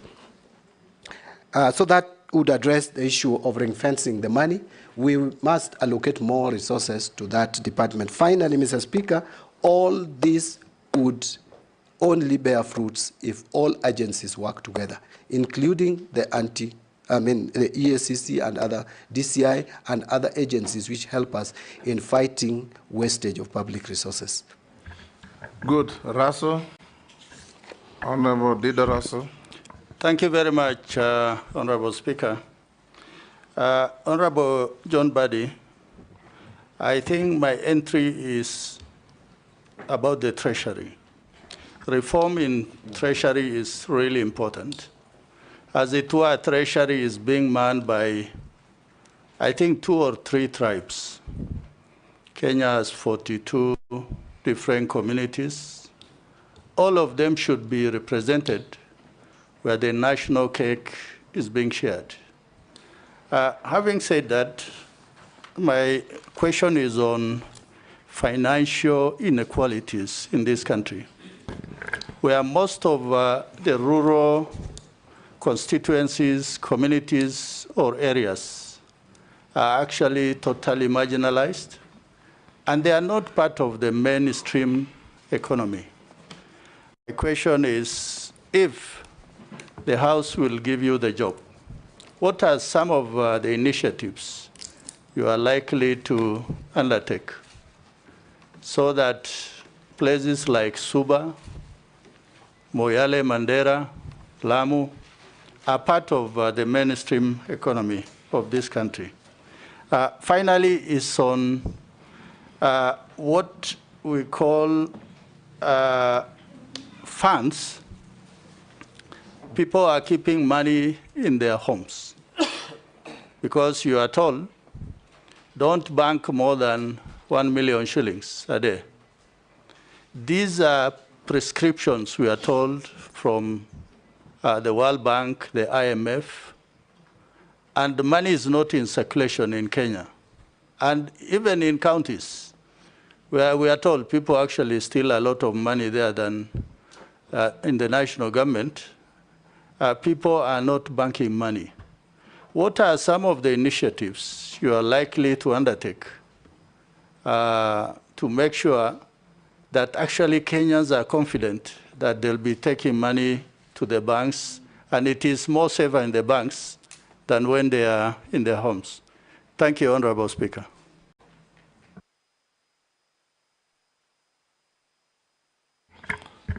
Abdi Sharia. Thank you, Mr. Speaker. Mheshimiwa John Badi.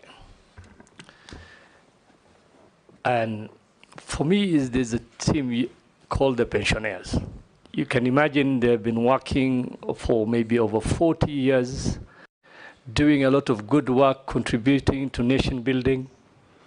But unfortunately, when they retire, and expecting now the nation to repay them back and so that they can enjoy their retirement in peace, they end up following their pension payments, sometimes for years. What are your plans to ensure long-term sustainability of pension schemes and the timely payment of pensions to the beneficiaries, considering the growing fiscal pressures? I thank you, Honorable Speaker. Ms. Shimbogo. Thank you, Honorable Speaker. Honorable Speaker, I have two questions, but they're very simple. My question number one to the nominee, Honorable Mbandi. You have seen recently that there have been public unrest due to economic hardship. What specific policy will you implement to stabilize the economy and restore public confidence in the Treasury? Kenyans are saying that you have been given that docket knowing that there's no money in the national coffers. And one of the reasons they're saying that it is the appetite in terms of borrowing. Why do we borrow beyond the ceiling, which has been put using our regulation or rather policies? Why do we borrow for projects which cannot finance itself? For instance, there's this project of SGR, where we took a big loan from the Exim Bank in China, and up to date, it has been a challenge for us to finance that loan.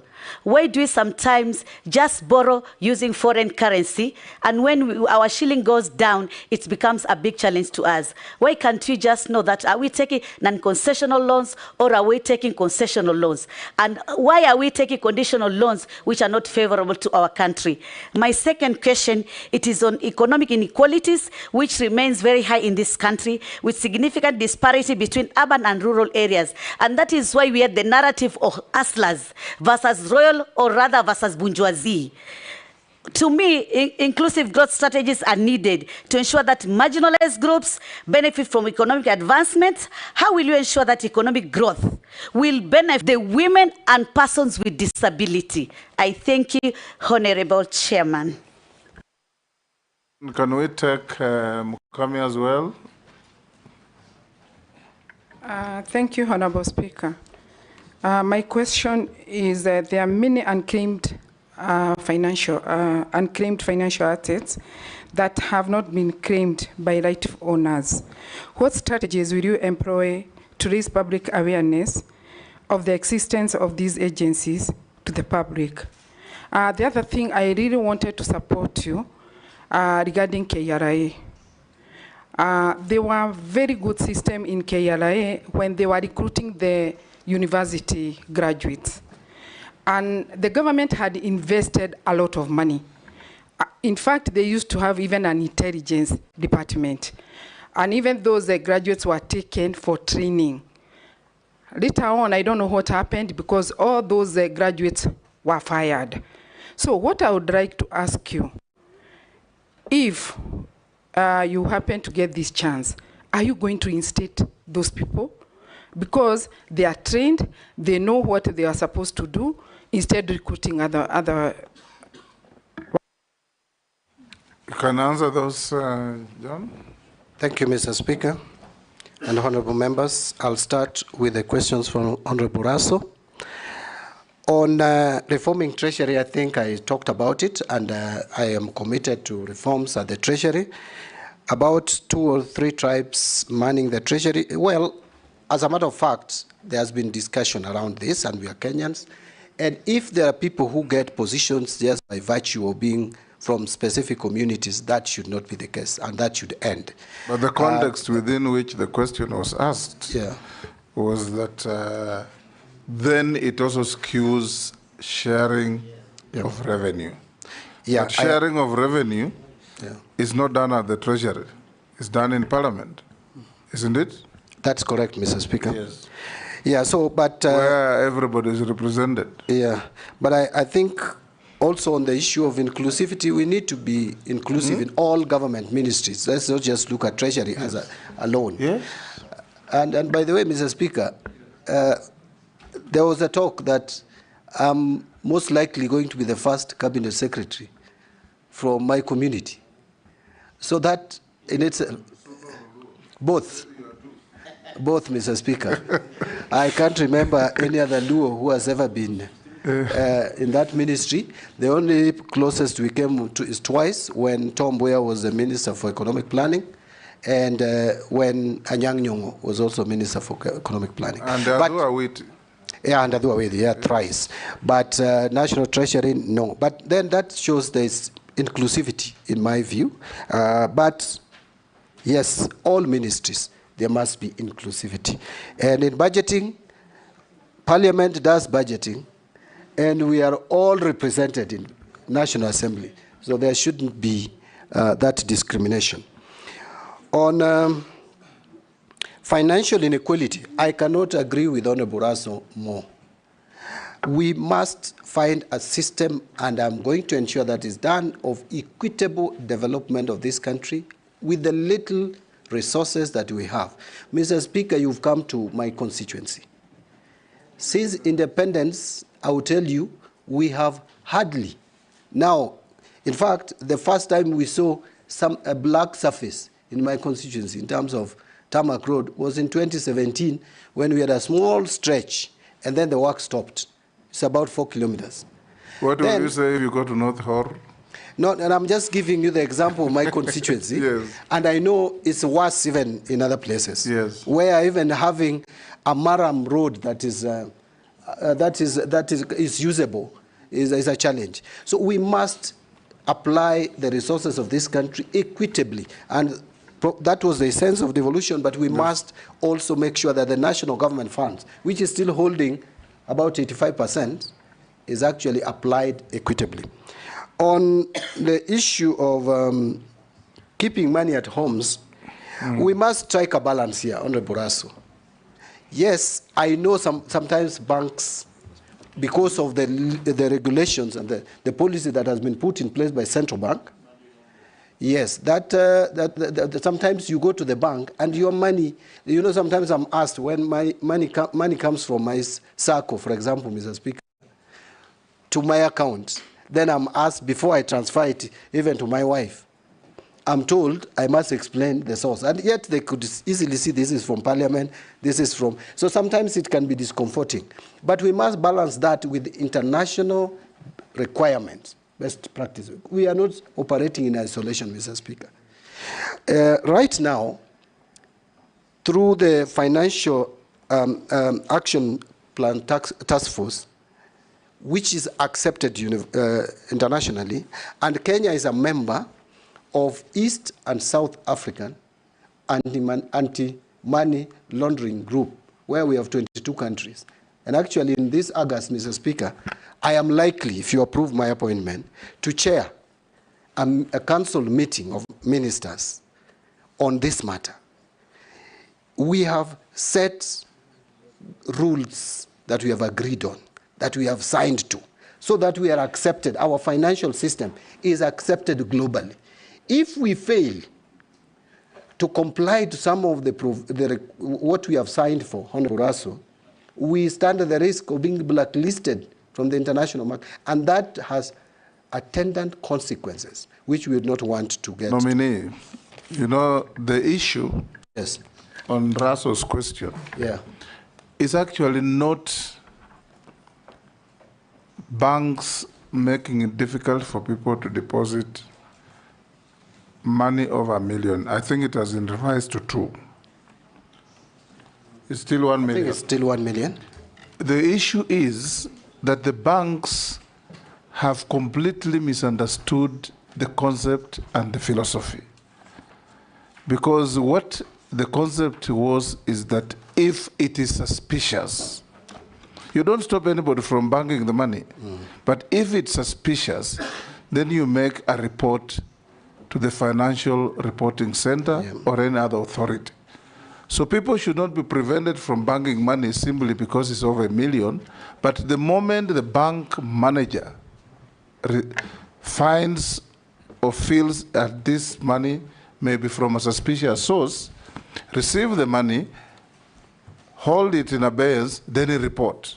Because it's very risky for people to keep money in their homes. It's true. And that again comes to what I think Kimani Ichung'wah or somebody else said, communication. Communicate to the public. If a trader in Kikomba, now they do cashless, but many traders in many places receive cash. 5 million, 10 million. But they are afraid of going to the bank because there's a list of about 20 questions. Yes. Yes, and this is a cash economy. Yeah, and actually, you must simplify this. Thank you, I get you. Mr. Speaker, and actually it distorts our financial system completely. I agree. But Mr. Speaker, maybe allow me just to say 2 things in response to that. One is that I agree that this has been interpreted differently by banks, and we know why. I personally know why. It is because there was a period, remember the NYS scandals and those scandals, many banks were forced to pay fines. So banks became too cautious. So I think what we may need to do, or what I would do once in office, if you approve my nomination, is to have a meeting with the Kenya Bankers Association and also with the central bank, so that this matter is clarified, so that it doesn't become a bottleneck for Kenyans to bank, because the most ideal is for Kenyans to have money in their bank accounts. On the issue of pensioners, I want to also, again, which has been raised by Honorable Shuria, pensioners not being paid. Apart from the time lag between the time you retire to the time you start getting your pension, and I think we need to treat our senior citizens better.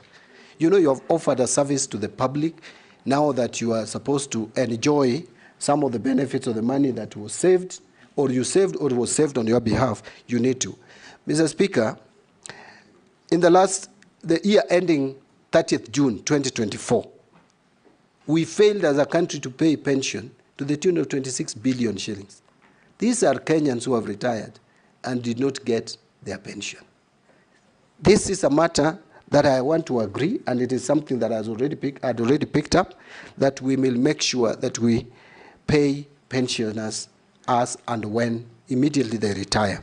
And this can only be done. If you get there, yes, John Buddy, even as an MP, which you still are, yes, I'm sure you know that when you go to your constituent's office or your home, about 10–20% of elderly people who visit you are carrying papers of unpaid pensions for 10 years, even more. I have many of the messages here, Mr. Speaker, in my phone. So you are saying exactly what is correct. But, Mr. Speaker, I am happy that we changed the system of contributing to the pension in this country, because again, the issue of sustainability comes about. The pension system that we have been running as a country was not sustainable, but with the superannuation scheme, we are likely now to keep abreast to the pension. But in the meantime, we must settle all the pensions that those pensioners who are eligible for receiving pension. And Mr. Speaker, I want to go to the questions raised by Honorable Mishi Mboko, the MP for Likoni. There has been economic unrest, let me call it unrest, largely attributable to economic conditions, unemployment being key. Mr. Speaker, every government has a vision. We had the vision in 1965, the sessional paper. I remember when Kibaki came in, there was economic recovery strategy for growth and employment. That was 2003. Then we came to Vision 2030 in 2008, which has been broken down into 5-year medium-term plans. We are in the last medium-term plan. All these, if you look at them, especially now Vision 2030, which is operating at the moment or obtaining at the moment, it was anchored on 3 pillars. The economic pillar, at least 10% growth, which we have not realized. There is a social pillar on equity, or inequality, or inclusivity. And then there is also the political pillar based on democracy and accountability to the people.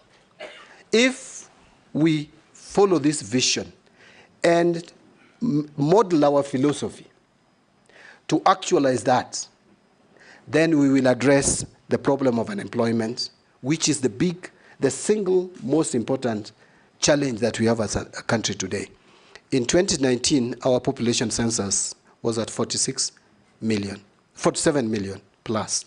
Out of that, Mr. Speaker, 35 million was people or Kenyans below 35 years, 75%. And this is a generation we have educated through free primary education and subsidized secondary education from 2003. Very ready for the market, no employment. That is why I was saying we need to shift our attention from using agriculture, which is the main driver of our economy, as an end in itself, to providing raw material for manufacturing so that we can create more job opportunities. With that, then we will be able to address this economic unrest, if I may borrow your word, Honorable Ms. Mboko. And again, on economic inequalities, we need to, I am already thinking that World Bank is funding, although it is a loan, but very concessional loans, the social safety nets. We need not to put too much pressure on our expenditure. To free that money for other development activities, we get the World Bank to fund some of these safety net measures to remove inequalities that we have, even as we invest more money to the rural areas. Remember, both parties, let me repeat it again, the Kenya Kwanza has this belief on value addition, but also ODM and Azimio had a belief in investing in rural economy through making sure that we have even markets in rural areas, that we open up rural areas for development. If you do that, you will minimize and reduce inequality and create more jobs. Honorable Mukami asked about unclaimed assets. I must admit that personally I have not engaged a lot with this Unclaimed Assets Authority, but if there are reforms that are needed to ensure that it lives to its mandate, statutory mandate, I will make sure that that is done, that the reforms are carried out, and capacity is built into that authority, so that Kenyans who are still there and can get what is left behind by their loved ones, get them their dues. They should trace those who should benefit from some of these unclaimed assets. But the amount I think what you should, if you get there, that is, improve is how to manage those unclaimed assets. Yeah. Take, for example, a person dies intestate, unmarried, but has relatives. You had a bank account to which you are the sole operator. You've left money there. The Unclaimed Assets Authority should get the banks to give them the details, which must be available, so that they publish for the next of kin of such fellows to come forward. But what they do is they just treat it as unclaimed assets and proceed to take the money.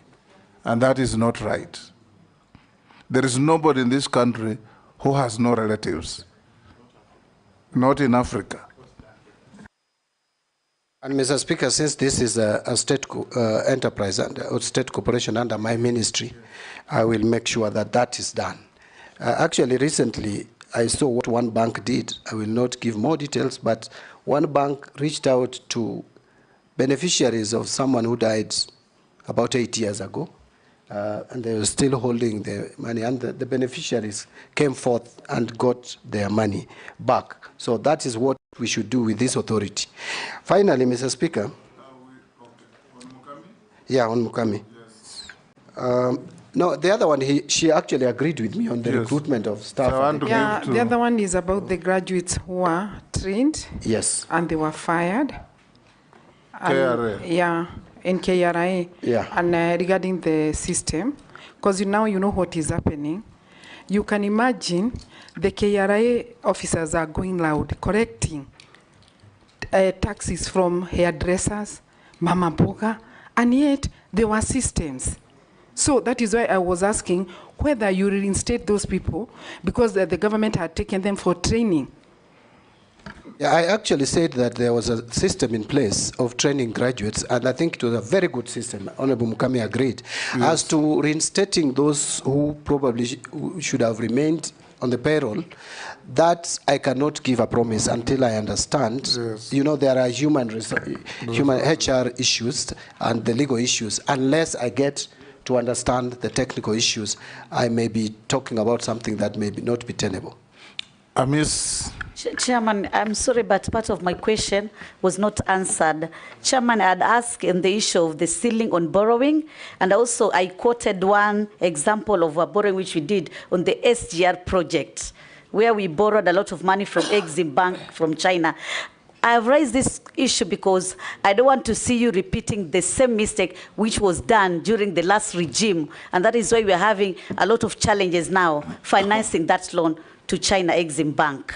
You didn't say anything about that. Although he had already said many things about commercial borrowing and concessional borrowing. Maybe just to summarize it by saying that public project investment management is a challenge. And I said I will make sure that we are investing on viable projects, whether it is from local funds or borrowed funds. And I also mentioned, Mr. Speaker, if you can recall, that we will be linking loans to specific projects and making sure that the expenditure is, public procurement is followed and done prudently, efficiently, and economy for money of the shilling is realized. Let's take the last one from Amisi. That was it. Caleb? Thank you, Mr. One Speaker. question. Yeah, for being last, give me two, kindly. Thank you, Speaker. You know, also, I get an opportunity to listen to the entire interview when you are last, and you seem to be a person ready to disturb the stubborn status quo at the Treasury.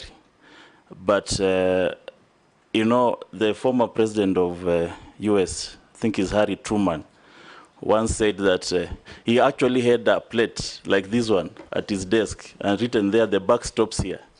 So you might consider having such a plate on your desk and you write there, the buck stops here.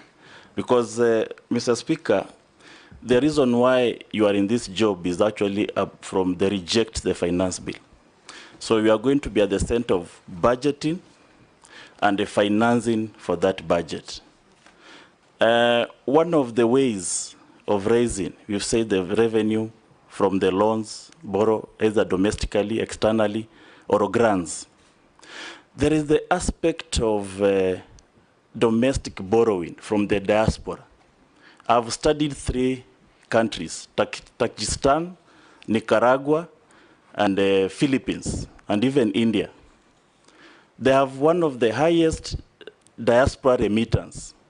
And in fact, for Philippines, almost 35% of their GDP is from diaspora remittance. 26%. 26. Yes. Some countries are as high as 30. I've studied them. In fact, I'll give you a report. You also study. And if you can also zero down to diaspora and make something like a diaspora bond or diaspora infrastructure bond, where the government borrows from it, and the diaspora, because you see Kenyans demonstrating in London, because they have an interest in this country, wherever they are. So they fail to remit that money and invest here, and invest elsewhere. So we can tap into the global flow of income, basically, because we don't have the oil, we don't have the natural gases. So how do we maximize? That's something that I want you to really explain to me. And the last one, Speaker, at the aftermath of the World War, 700 delegates met in Mount Washington in Britain, New Hampshire. And they developed an international system. And that's where now the International Bank of Reconstruction and Development came in. The IMF came in. The purpose was for reconstruction for the World Bank.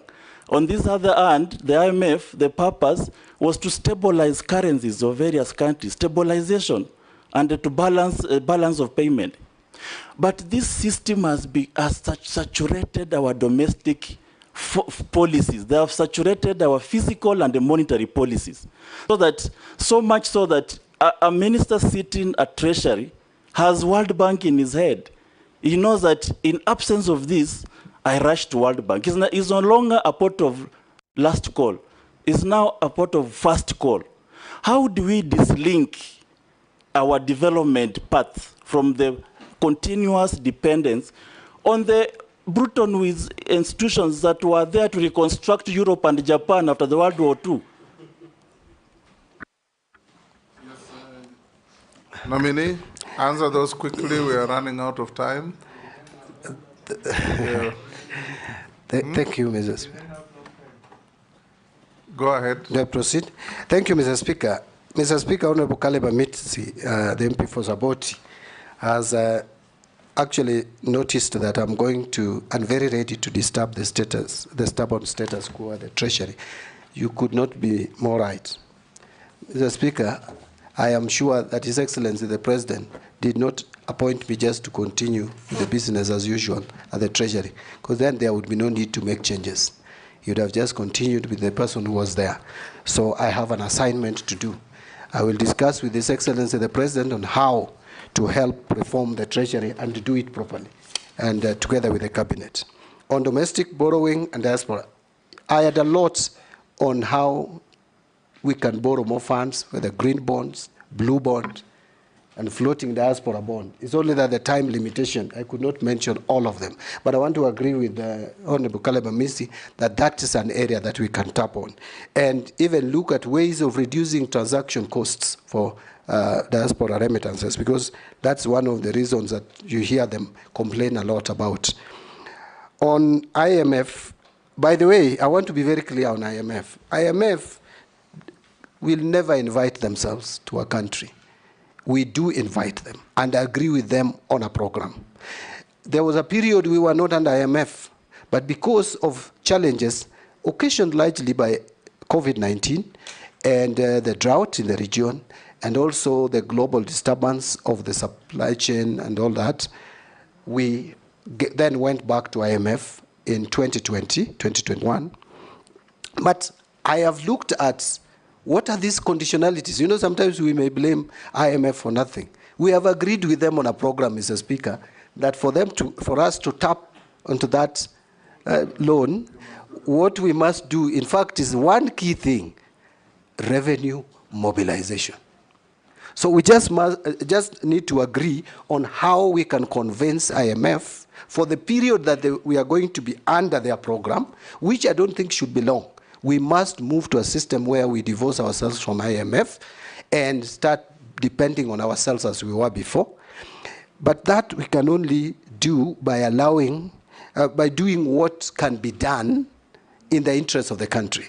They want us to maintain a deficit of no more than 4.4%. That's what we have agreed on currently. But we are moving towards, and we must move towards a budget deficit in the region of 2.5 to 3%. I know government has talked about 3.1. We can sustain a budget financing gap of 3%. With that, you will not need IMF intervention. And Mr. Speaker, I said, I want to end with that if we increase, we take back, don't even go to the ambitious 25% that we have set to ourselves of tax revenue to GDP. If we can take it back to 18%, we will be adding to this, to our exchequer, not less than 600 billion. And I think it is achievable. I believe it will be done. Thank you, Nomimee. A quick run in a few issues thrown at us by the public. Some you have already spoken to.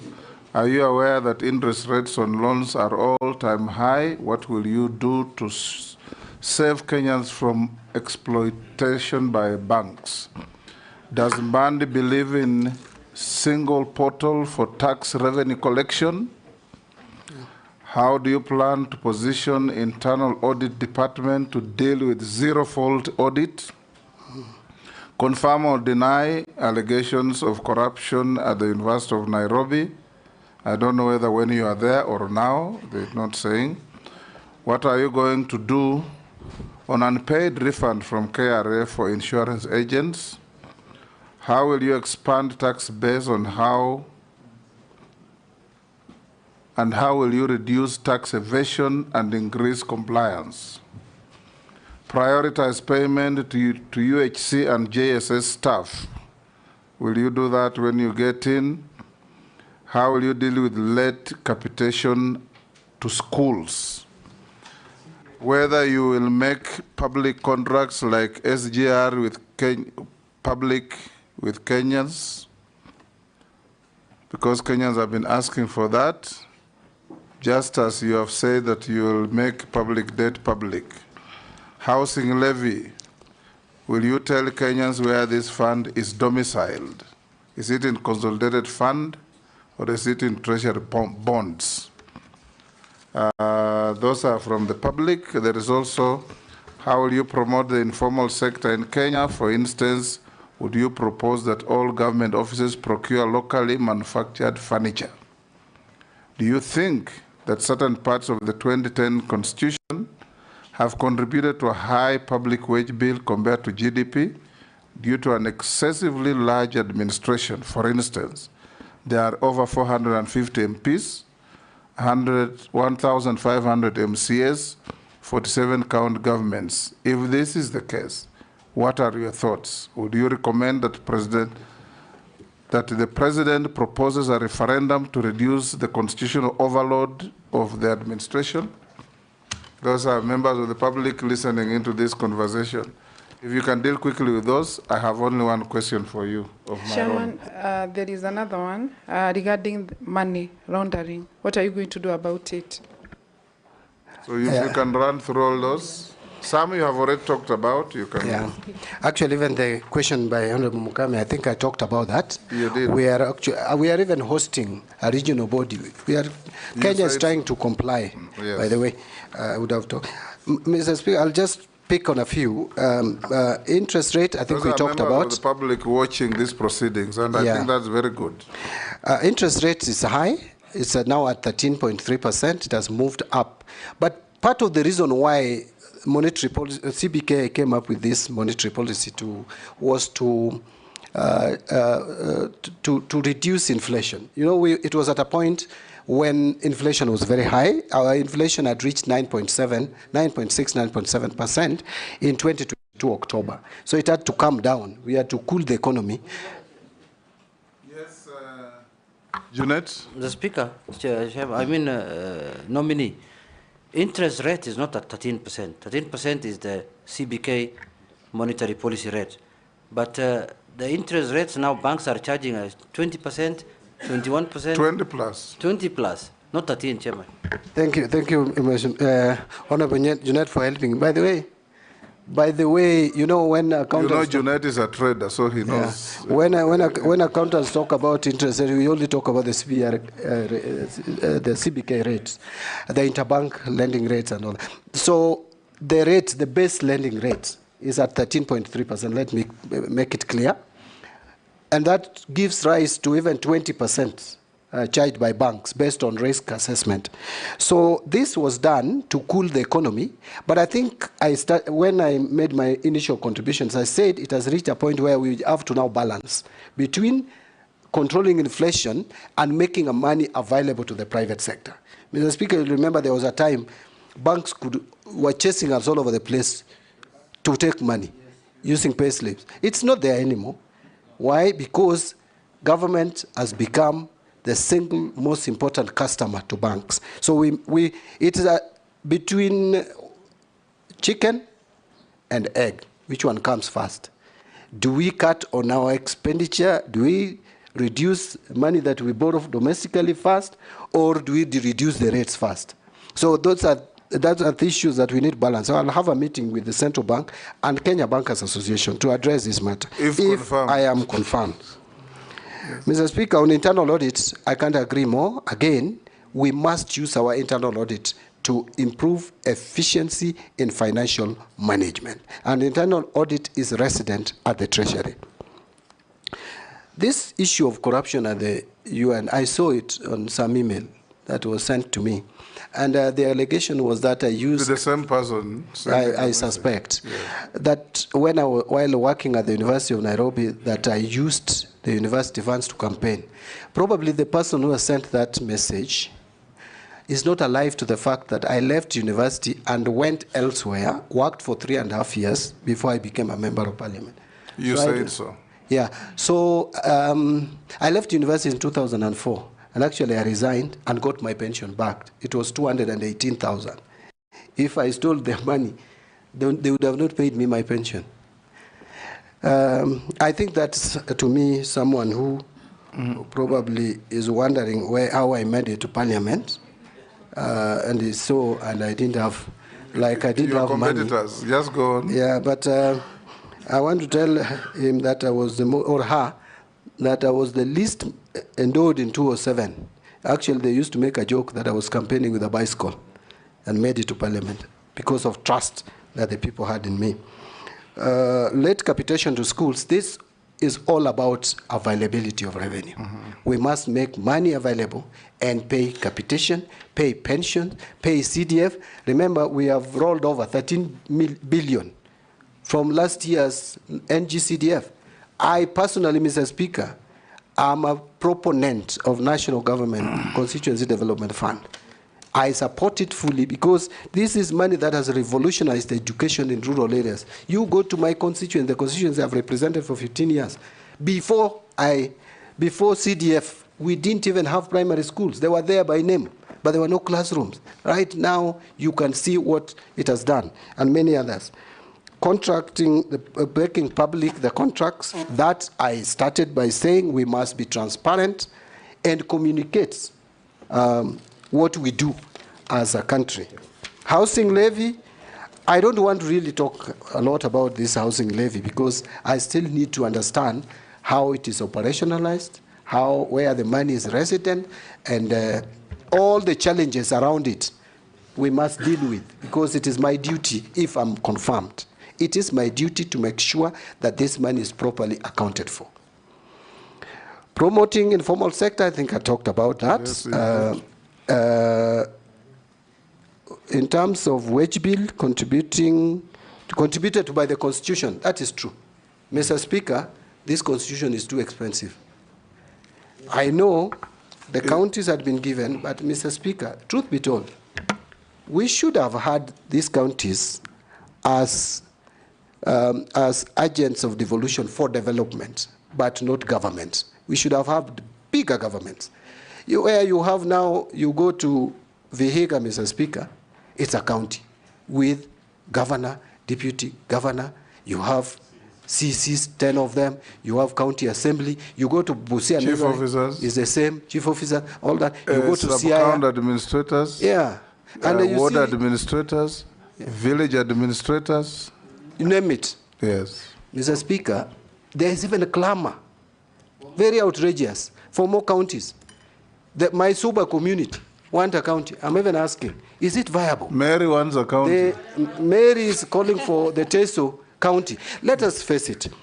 If we could have a system where we have regional governments, and then now devolve resources you can devolve as much as you want. Look, we have devolved CDF with a fund manager there with a very few skeleton stuff, and it is working. We could do the same with the devolving resources. That is what Kenyans wanted. But these big governments with big cars, with flags all over the place, I think we overstretched ourselves. But that is upon Kenyans to decide. It is not John Badi, either as a cabinet secretary or even a member of parliament, to decide for Kenyans. Kenyans will make that decision. Thank you, John. I'll ask you two questions. One, we were told by one of your colleague nominees that in the road sector alone, we have pending bills of 166 billion. Yes. Out of which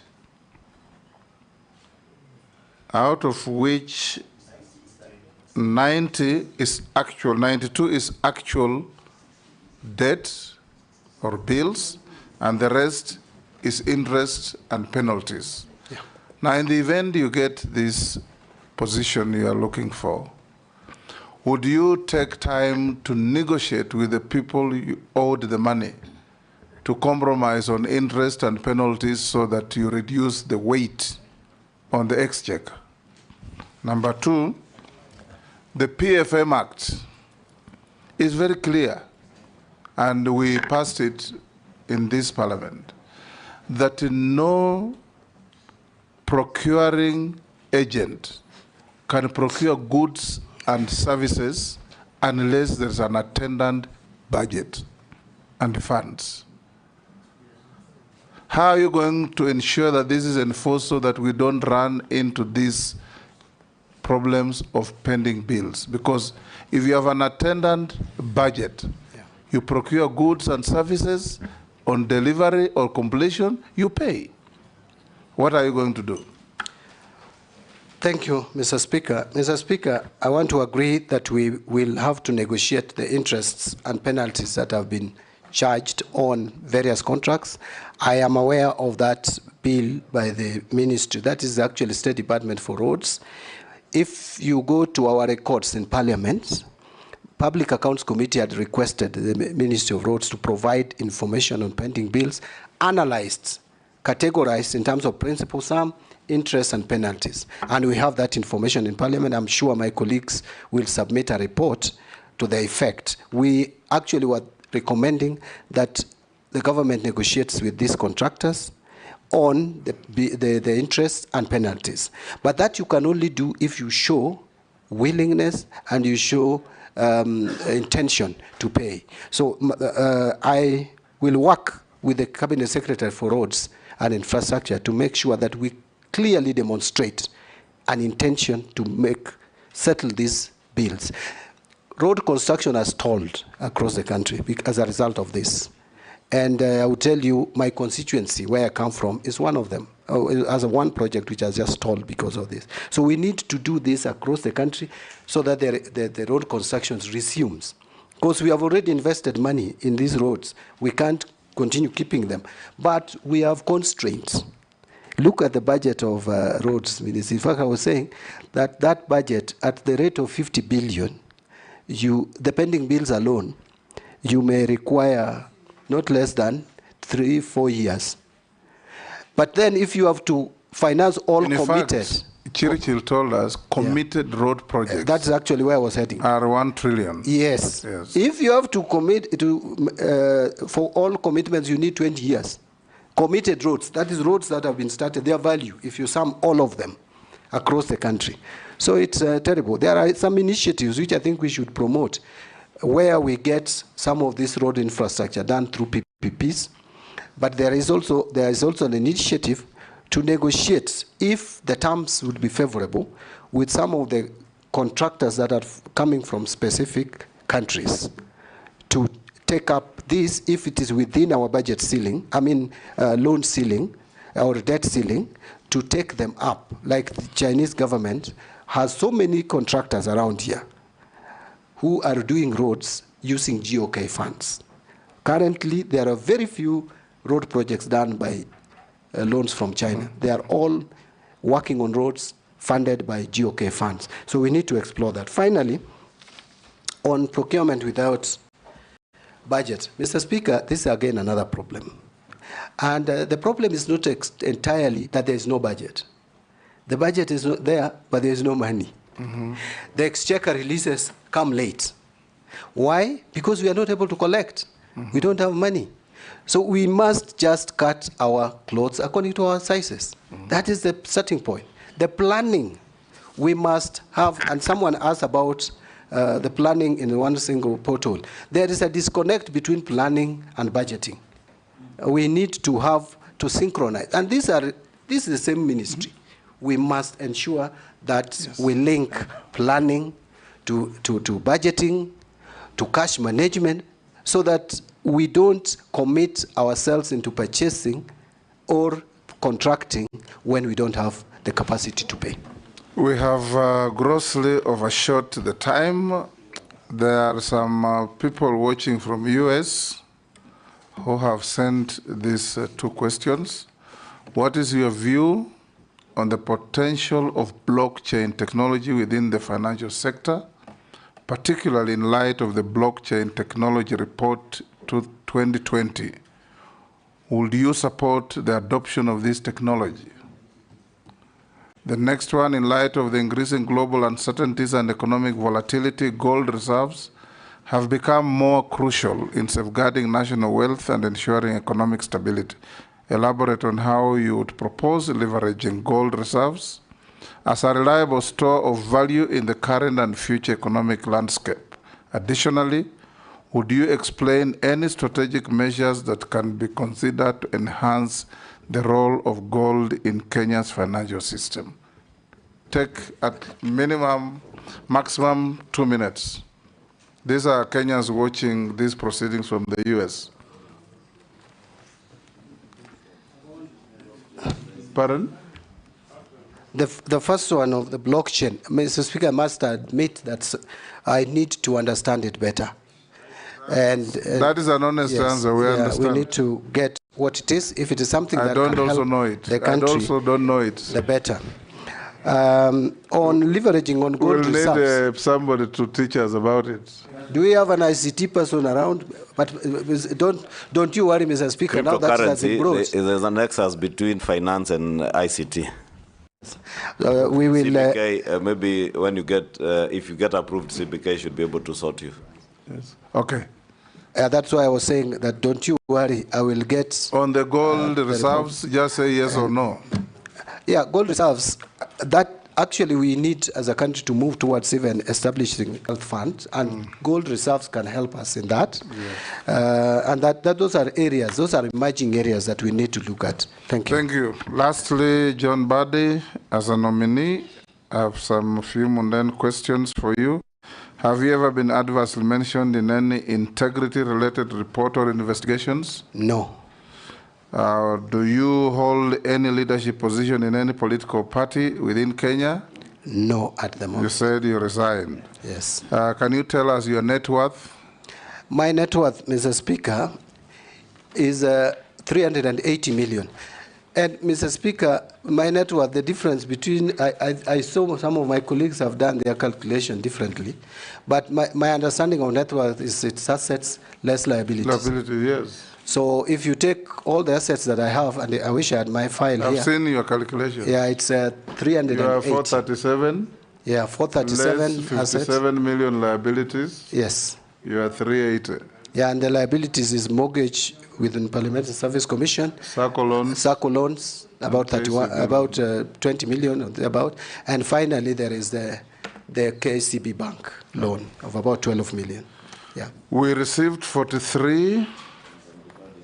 We received 34. The only deferred income, Honorable, sorry, Honorable, the only deferred income I have is I have some I have two now, but the one for Parliament I don't know.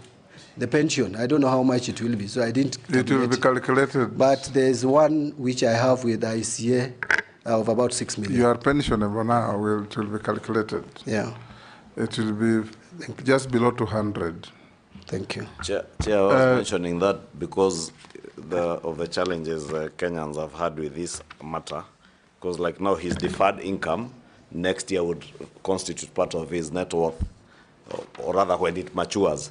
Yes. And most likely, if he's approved or if he goes through another vetting, Kenyans will want to know how did your wealth grow? How did your wealth grow? I will be able to explain that, Mr. Speaker. So, nominee John Badi, we received 34 memoranda against or about you, some saying it was right to be nominated, others not. And there are 3 particularly that just involve around, I think, parochial conflicts within your political setup, but you have answered all of them. So we will be, there's some things that clearly look parochial, how you quarreled with people in political meetings and so on.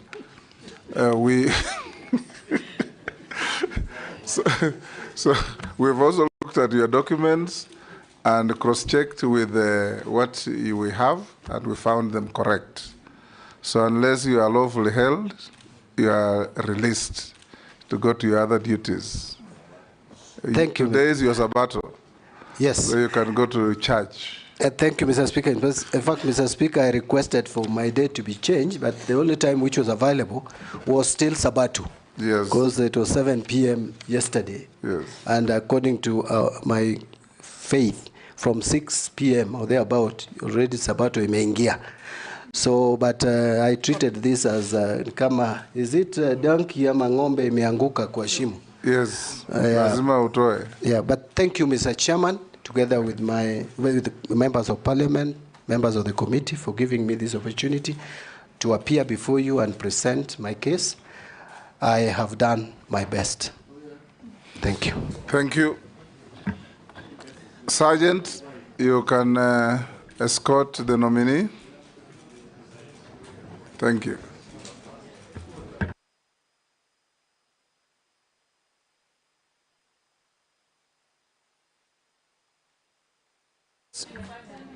Pardon, we'll give you 5 minutes. And let me also say this. Of course, this was a candidate of immense interest, given the importance of the docket. There will be others with less immense interest. So we'll recover the time we have overshot with the next or the other. Yes.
Hata kama atainua mkono lakini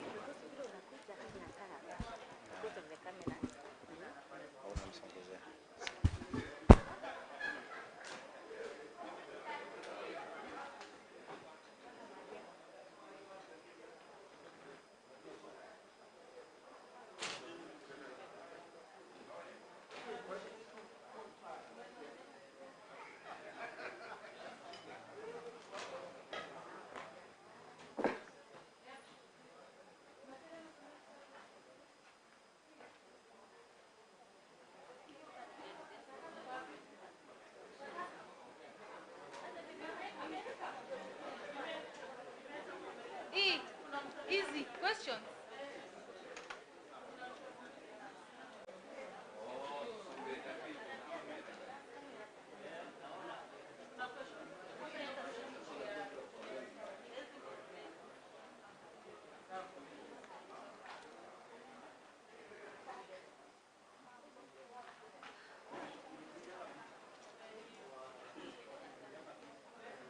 Always hapo kwa mweshi kila saa inasaulika.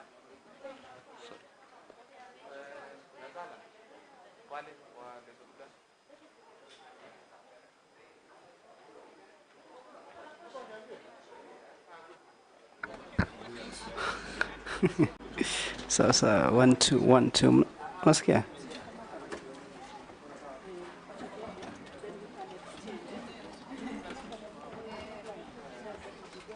One two.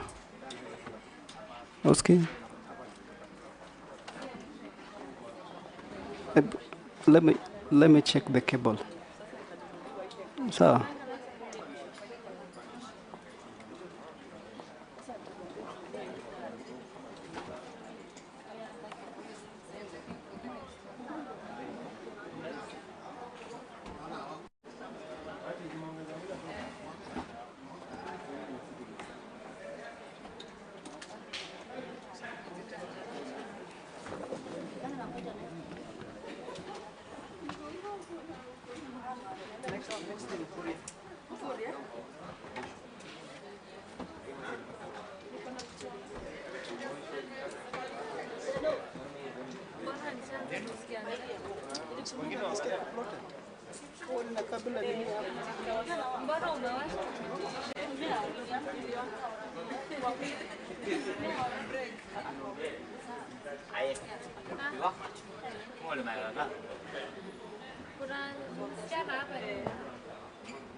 Mercy. Ama sikusikia kitu Mercy? No, Irene. Okay, nimesikia vitu zangu. Irene.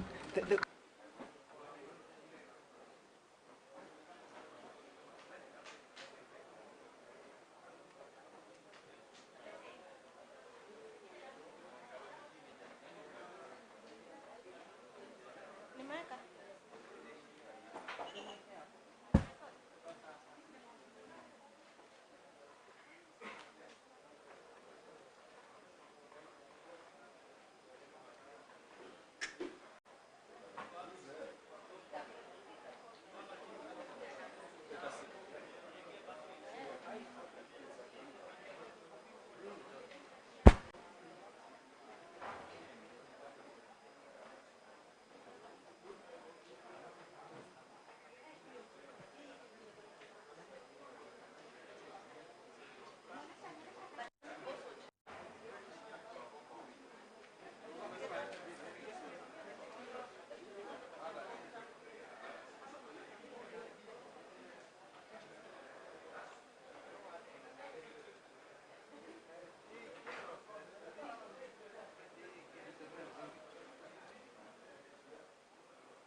Good evening, Mr. Speaker.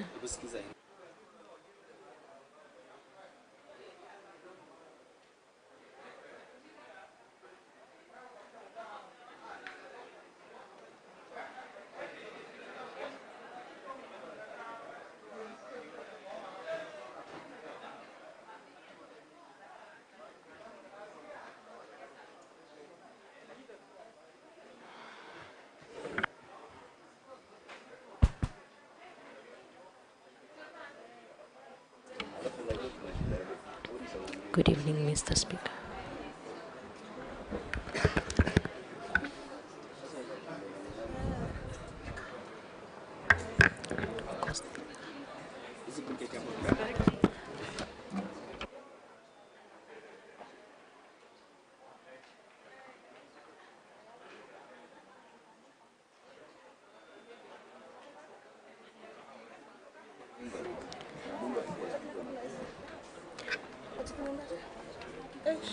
Tunajicho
Imported.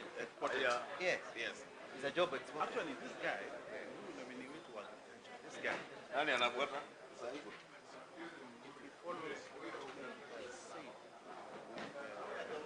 actions. Yes, I think it's very good. Very good.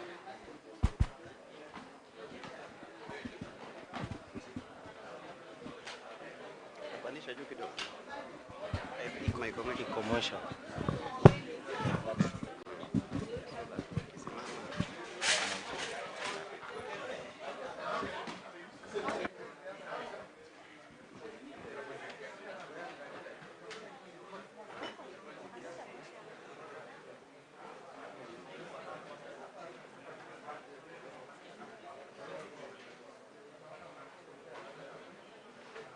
Honorable members, we have quorum. Welcome back. Our next nominee is one Salim Mvuria Mugala. Sergeant, you may bring the nominee.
Take your seat. Good morning. Good morning, Mr. Chairman. You are Salim Mvuria Mugala, EGH. Yes. Welcome to this committee on appointments to interact with us so that you can be assessed by this committee of National Assembly on your suitability to hold the office to which you have been nominated by His Excellency the President. We'll start by administering an oath. You may choose to use the Bible, the Quran. I think there's also an Indian holy book. The Quran. The Gita. Yes, the Quran, so you may be upstanding. Take the Quran in your right hand and recite the oath that the sergeant will show you.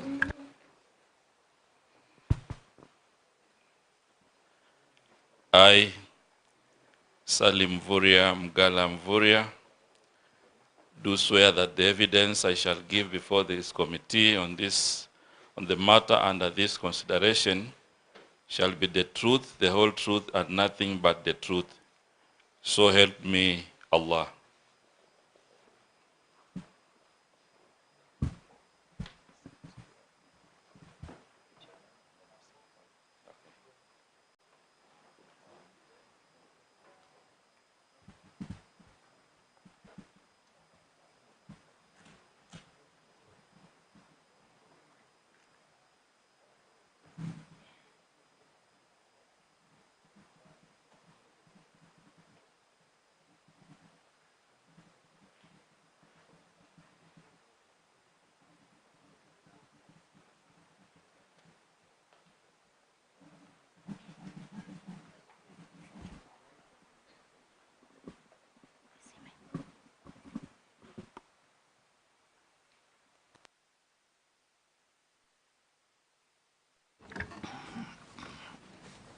The next is if you have your documents, pass them on to the clerk to cross-check with what we have on you.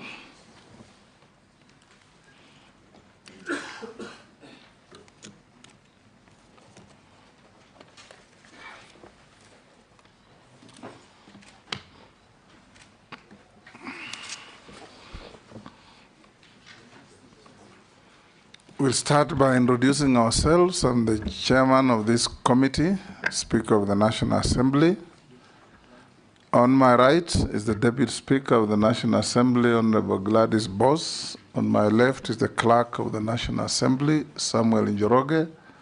I'll invite the honorable members of the committee to introduce themselves. Naisula.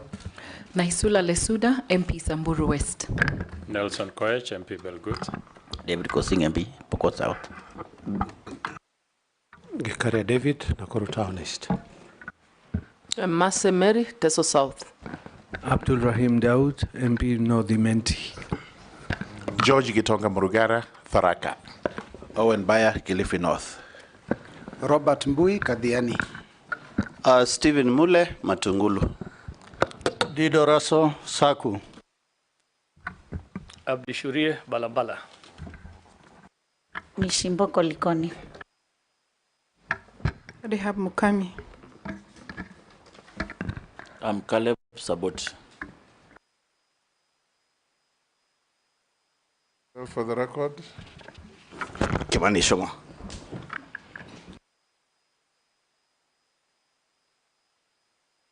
for purpose of these proceedings, you'll be referred by everybody as nominee.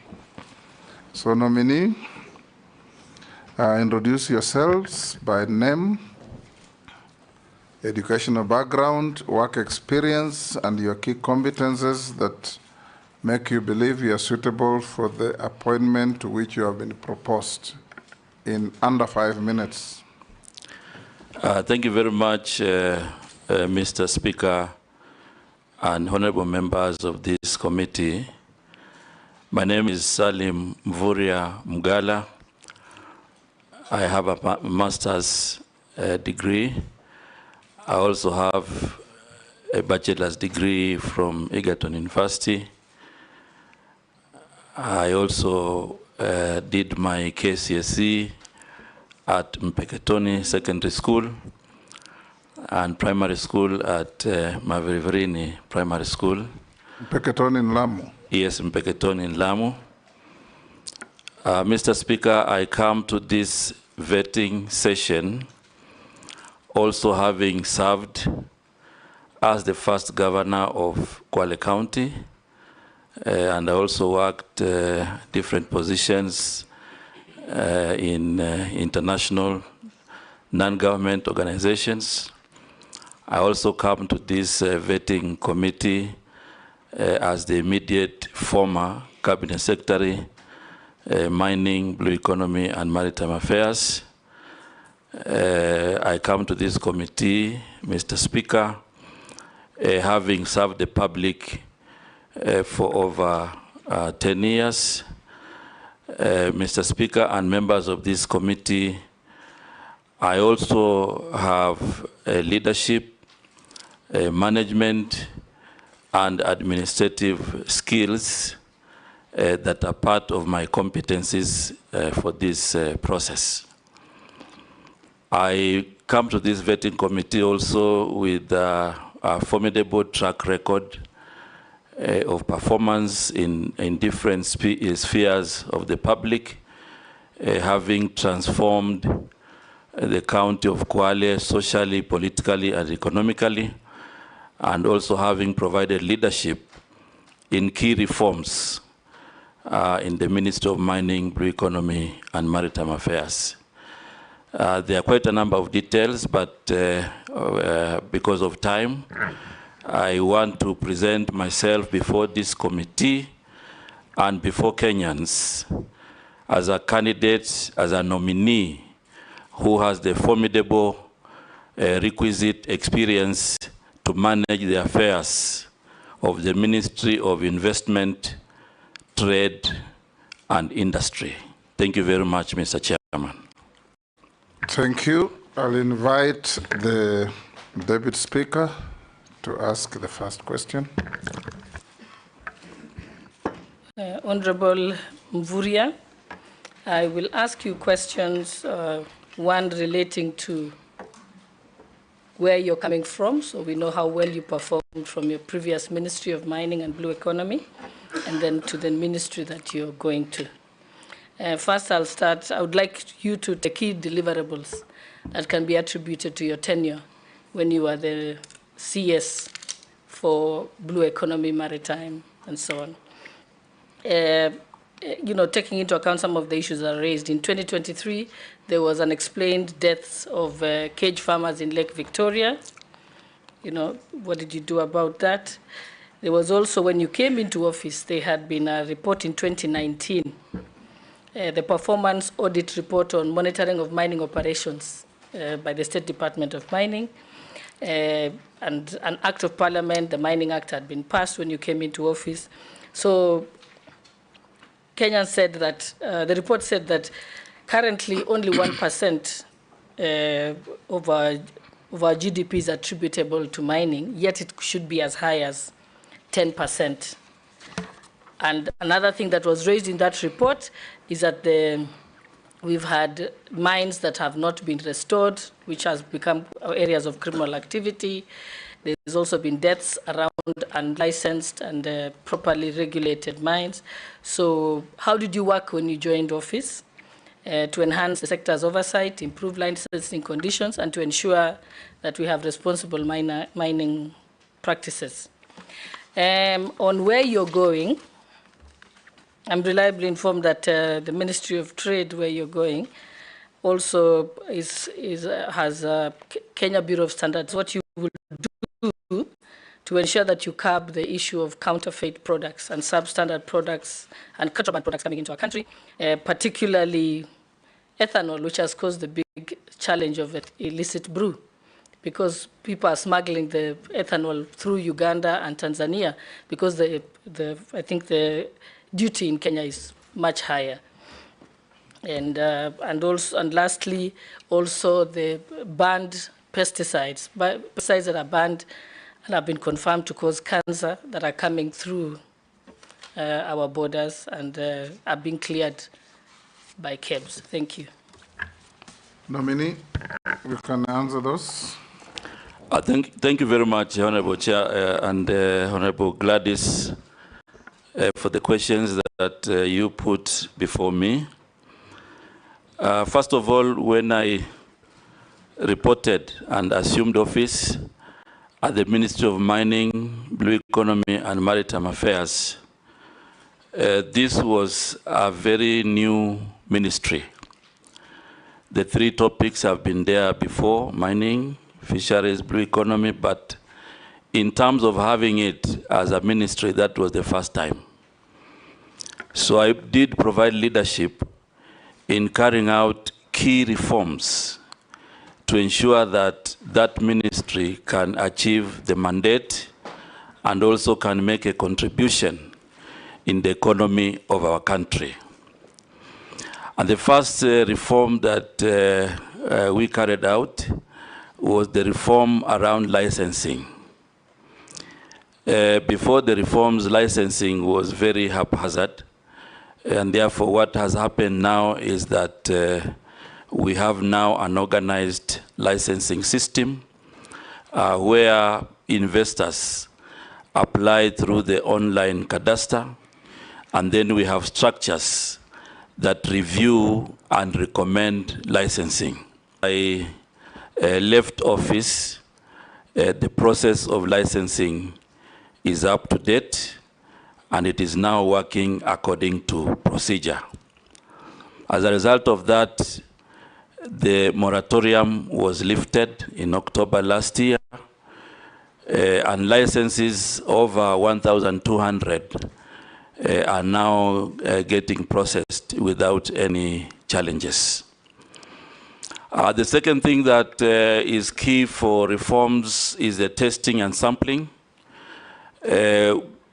Investors had a lot of challenges, on testing their products, and therefore I led reforms that have now devolved 8 labs across the country. So now we have decentralization, and investors can easily now do their testing across the country. There's one more that is still under reform, the Madini House, which I also had committed to the committee at that time, and it is also in good progress.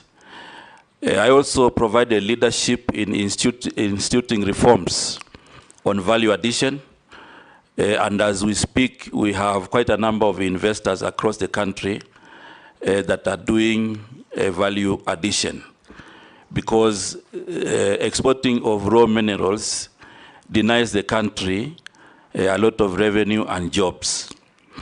If you go to the Western region, for example, we have an investor in gold refinery, 5.8 billion. In Elgeyo Marakwet, you have Flospa. We have an investor, 4.8 billion. In Vihiga, we have an investor, 2.5 billion. And we had also mapped other areas of the country. Right now, there's an investor who is ready to do 11 billion of iron ore in Taita Taveta.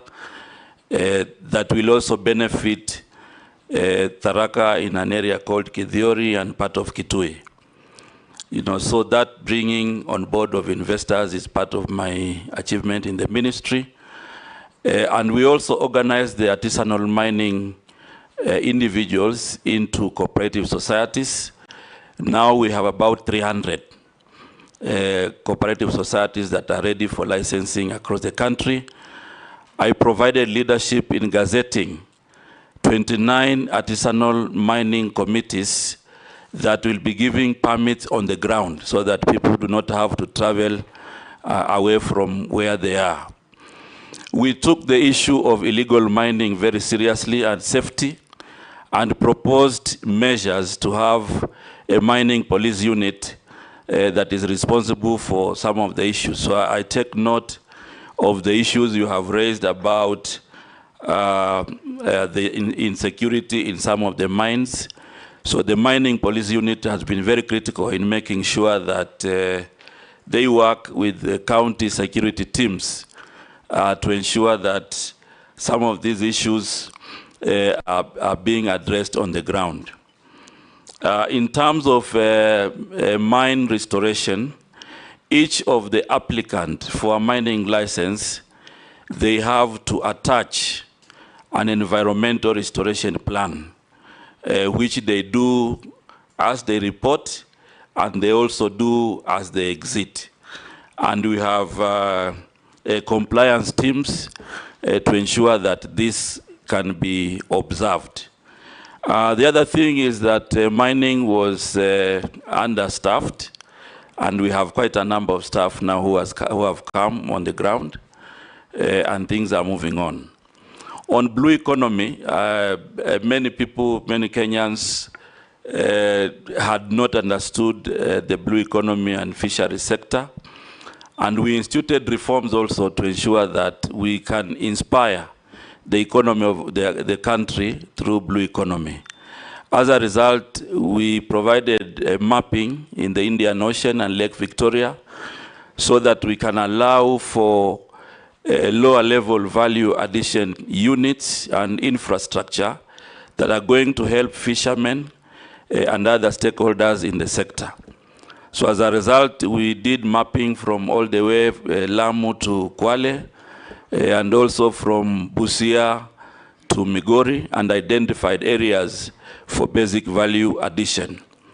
As I speak, these value addition points have now been contracted, and they will be helping fishermen to delay sales so that they can fetch good price. On that note, we also provided leadership in ensuring that we reform the beach management units into cooperative societies. Right now, we have around 240 cooperative societies in the fishery sector that are going to be very useful, to engage with the economy in terms of capacity building, but also in terms of engaging and being linked to financial institutions.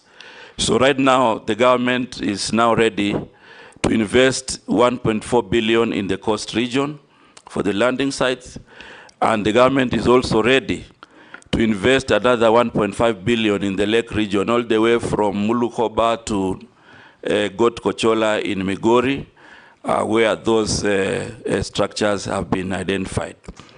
Since independence, this country has not had an industrial vessel. We licensed the first one, which is going to be providing, avenue for industrial fishing and provide 4 billion every year in terms of income in the Indian Ocean. Our target was to do 3 before the end of the year, but last 2 weeks we gave license to 1 vessel, and more are coming to ensure that we are able to inspire the potential in the blue economy sector. So, Mr. Speaker, this topic is very lucrative, but I also want to add that Kenya is now a highly respected maritime country, because when we went to London last year and the campaign, Kenya was elected category C as a maritime country. And as a result of that profile, I continue to provide leadership to ensure that we are able to upgrade our institutions to fit the new profile. As a result of that, we have a pending draft bill for Bandari Maritime Academy to be a full institution. And part of the upgrade is to construct a survival and training center, which will cost the government of Kenya 2.4 billion, basically to ensure that we enhance our capacity building on maritime affairs. Okay, I think, Honorable Mvurya, I think I'm satisfied now, but I think it confirms what the President said, that you had very poor communication, because you've done great things, but no Kenyan knows about it. I am from the Flospa area. I didn't even know that you have an investor for it. So maybe you can use an opportunity to tell my people in Elgeyo Marakwet what exactly you're doing with Flospa before you go to your next answer. Thank you very much, Honorable Gladys. And I think maybe we missed out, but the members of parliament from that region and the leadership, we were together when we were introducing the investor. But because of this session, I'm sure now we have created awareness across the board to tell everybody that now we have an investor in Elgeyo. Before we go to the next, Salim, the licensed industrial vessel in our ocean waters, is it Kenyans or foreigners? It is a foreign-owned, but also we'll have Kenyans who also partner in that vessel. What % local content? The local content, okay, we haven't signed the agreement yet. I think that was part of the negotiation, but we are looking at between 15 to 30% Kenyan. The law provides 40. That was the initial negotiation, and the negotiations have not been closed, so I'm sure anyway, now my colleagues will take over and move. We'll ask whoever will be taking over. Exactly. Majority Leader? Thank you, Honorable Speaker. Honorable Speaker. Remember, strictly 1 question each. Honorable Speaker, CS nominee, EAC, the East African Trade Community, trade negotiations. Kenya is viewed as a very weak negotiator, especially for her local protection of her local industries and local farmers. And I would want to hear what you intend to do, should you be confirmed in this ministry, to be a good negotiator for Kenyan industries and more so farmers. Yesterday, the Honorable Mule here, or the day before, was speaking about tomato farmers, onion farmers, potato farmers, egg farmers, poultry keepers in the country not being able to sell their produce locally because of the proliferation of cheaper products coming from the East African community countries. And largely because of the East African Treaty, we cannot use tariff barriers, but the non-tariff barriers, which are supposed to be negotiated by the ministry, I'm told we've been very weak on that. What would you do to do that. And also on the policy of import substitution. We had very many good proposals, and I agree with the Deputy Speaker that you clearly failed in communication, because all the good things you've spoken about in your ministry of former Ministry of Mining, as you say, you engage with the Elgeyo Marakwet leadership. The Deputy Speaker was born there, but she represents the people of Singishu. Next door, she didn't know, because you engage with the local leadership. But that is an investment for Kenya, not for Elgeyo Marakwet County. And therefore, I want to put it to you, and you will tell us whether you actually did fail in communication. And if you failed in your previous ministry in communication, what would you say to convince Kenyans and us that you will not fail in communicating what you are doing for our country in the new ministry should you be approved? And I'm saying that, moving on to what I was speaking about, import substitution, our local manufacturing sector, because of a failure of communication in government, our local manufacturers had very good propositions or provisions in the finance bill that was lost, as we have been told, out of poor communication by government. We have now exposed our local manufacturers, whether they are manufacturers of diapers, sanitary towels, or those in the steel industry, to unfair competition from very cheap imports whose standards we can't even ascertain since they come to the country, done on standards from other countries, especially those from the far Asian countries. What will you do as a new minister to ensure that we at least save the good provisions that were there in the finance bill touching on local manufacturing industry, to protect our manufacturing industry now, as since the State Department for Industry will be under you, and some of those provisions sought to protect that State Department work in the manufacturing sector. Nomimee. Thank you very much, Mr. Speaker. And I want to address the matters that have been raised by the Honorable Majority Leader, and thank you very much, Majority Leader. I think I will, first of all, I want to begin on where you stopped. On the issue of communication, I must say that we did all the best to communicate this through the media and through any other forms. However, going forward, it is a matter that we will be able to strengthen to ensure that there is communication. And communication here... you know, there is the mainstream media, yes, which we used to call mainstream media, which is the TV stations and the newspapers. But today, the alternative media, which is social media, is now the mainstream media. Yes, exactly. So you've got to change your thinking, who's alternative and who's the mainstream. Yeah, that is one of the areas that we will, going forward, I think as government, we will be able to use those channels of communication to ensure that we get everybody on board. On the matter of local manufacturing and the industry in general, that Honorable Member alluded to the fact that there were good things in the finance bill, which were meant to revamp, you know, some of the local manufacturers.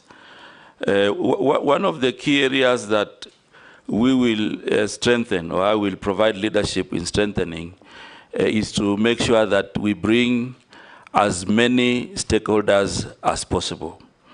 For example, the Kenya Association of Manufacturers, KEPSA, the Kenya National Chamber of Commerce and Industry, and many other stakeholders, to make sure that as much as possible they participate.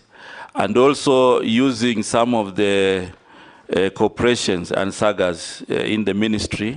Chair, on a point of order, maybe the nominee did not get my question right, because those are the processes you are describing. Yeah. I was asking, should you get nominated? Yes. And you find, for instance, the provision to levy excise duty on sanitary pads that are fully finished products from, for instance, China, was in an endeavor to actualize the import substitution policy to support local manufacturers.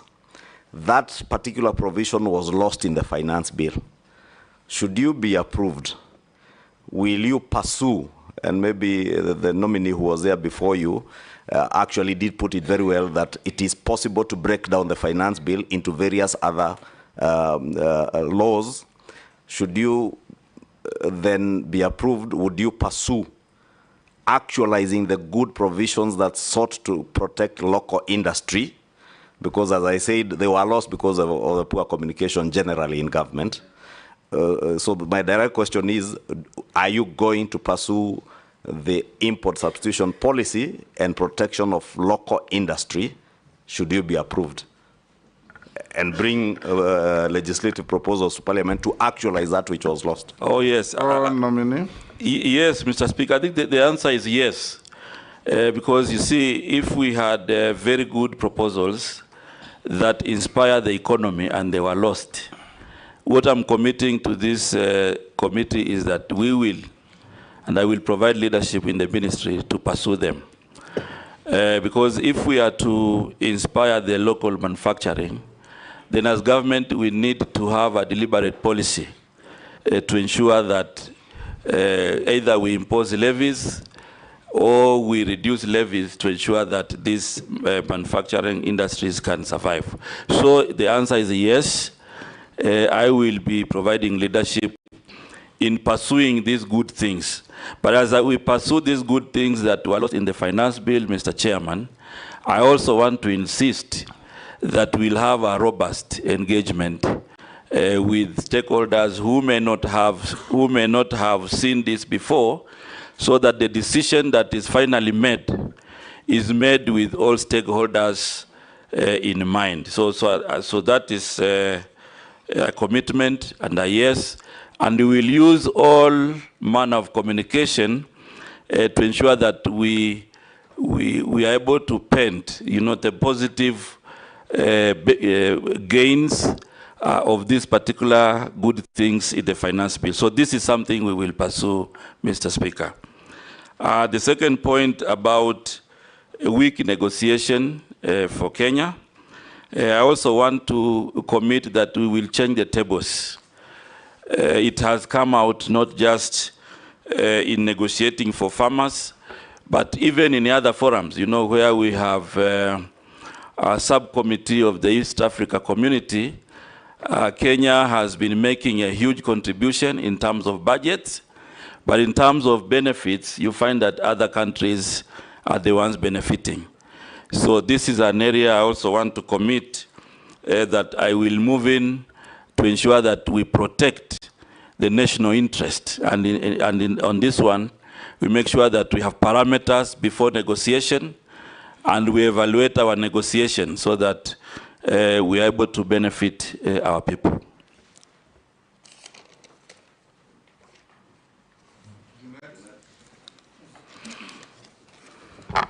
Thank you, Chairman, Mr. Speaker. Mr. Speaker, I have one question for the nominee, and it's in relation to the docket that is going now. Even though I come from an area where his previous docket was important to them. But now that we have been told to ask only one question, let me go to the future. The past, the one who's coming is what I will ask, whom I will ask. So, Mr. Nominee, let's go to manufacturing. And you know very well that manufacturing industry employs many people, contributes a lot to the economy of this country, and that's where economies that have developed emphasize their efforts on long time ago. So the manufacturing sector in Kenya now is facing significant challenges, Mr. Nominee, with many industries shutting down actually, production plants or downsizing operation. This is because the key issues they are raising is high taxation, increased cost of power, ease and cost of doing business, unhealthy competition from imported finished goods. And then neighboring countries are seemingly looking more attractive to them because of those issues. Some of those who have relocated business to these jurisdictions, if approved as a minister for trade and industry, what are you going to do to reverse this sorry state of affairs, Mr. Nomimee? An additional question to that. It's almost a similar one. As a cabinet secretary nominee for the Ministry of Trade and Investment, how do you plan to protect local industries and provide adequate financing for micro, small, and medium enterprise in the manufacturing sector, especially considering the significant decline of foreign direct investment as a share of GDP from 3.1% in 2011 to 0.3% in 2022? Salim, let's take the next person. If you have no question, we pass. I may not have a question, but I have something to say. Thank you, Honorable Chair. Honorable Mvurya, many Kenyans think or say you are a desk minister. You only sit on your desk and run your ministry from your desk. Why am I, and one of the evidence they are giving is that where you are as Minister for Mining, many counties are mineral counties or mining counties. And for example, West Pokot County is seriously a mineral county. If you have somebody in West Pokot who is Mvurya, or is Honorable Mvurya, they will be thinking you are actually a governor of Kwale. Nobody will remember these 2 years that you have been a minister, Honorable Mvurya, in all honesty and truth, nobody. So now you are going to a ministry which is also very important, which is industries. And all counties are going, the bottom up, they are going to be maybe industrial centers. Are you going to run your ministry from the desk where you are in minerals? Thank you, Speaker. Short questions. Thank you very much, Mr. Speaker. Quickly. I want to confirm that I'm not a desk minister. I'm not a desk minister. I was in West Pokot because of the clinkerization program, the 45 billion. I was in Kithiori with Mheshimiwa here, confirmed. And many other places across the country, including Kadhonzweni, in Makueni, Mulukoba in Busia, and many others. So maybe I may not have come to your constituency. I was also in Kamket and Katikit, Kambia, Samakis, and I can give examples, you know, many of them, but I think we need to also acknowledge that our country is very big.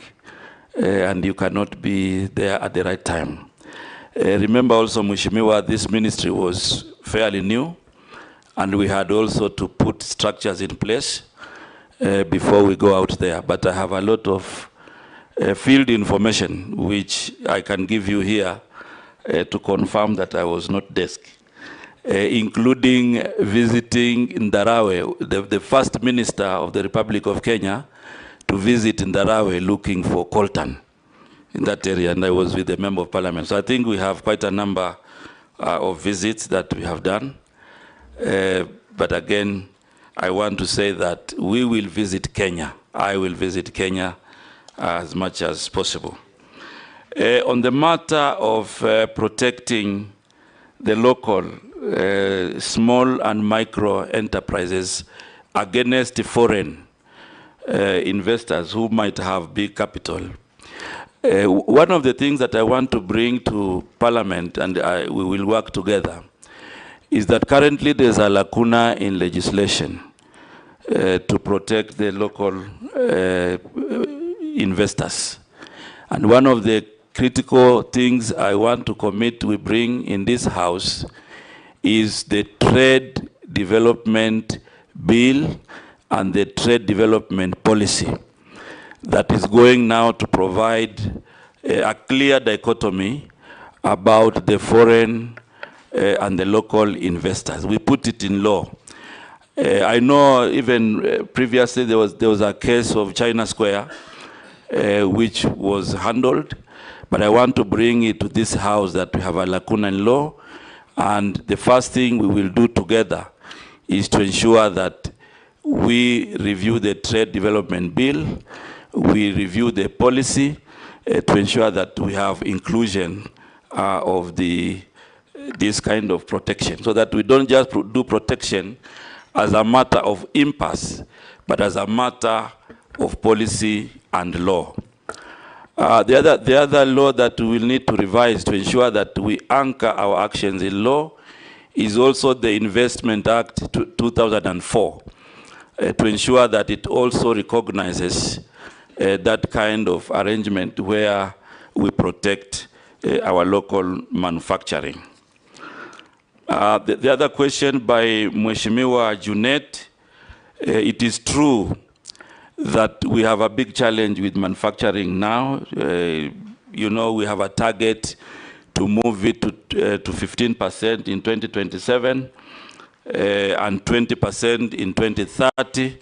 But if you look at the trends, there are quite a number of challenges that also challenge the manufacturing sector.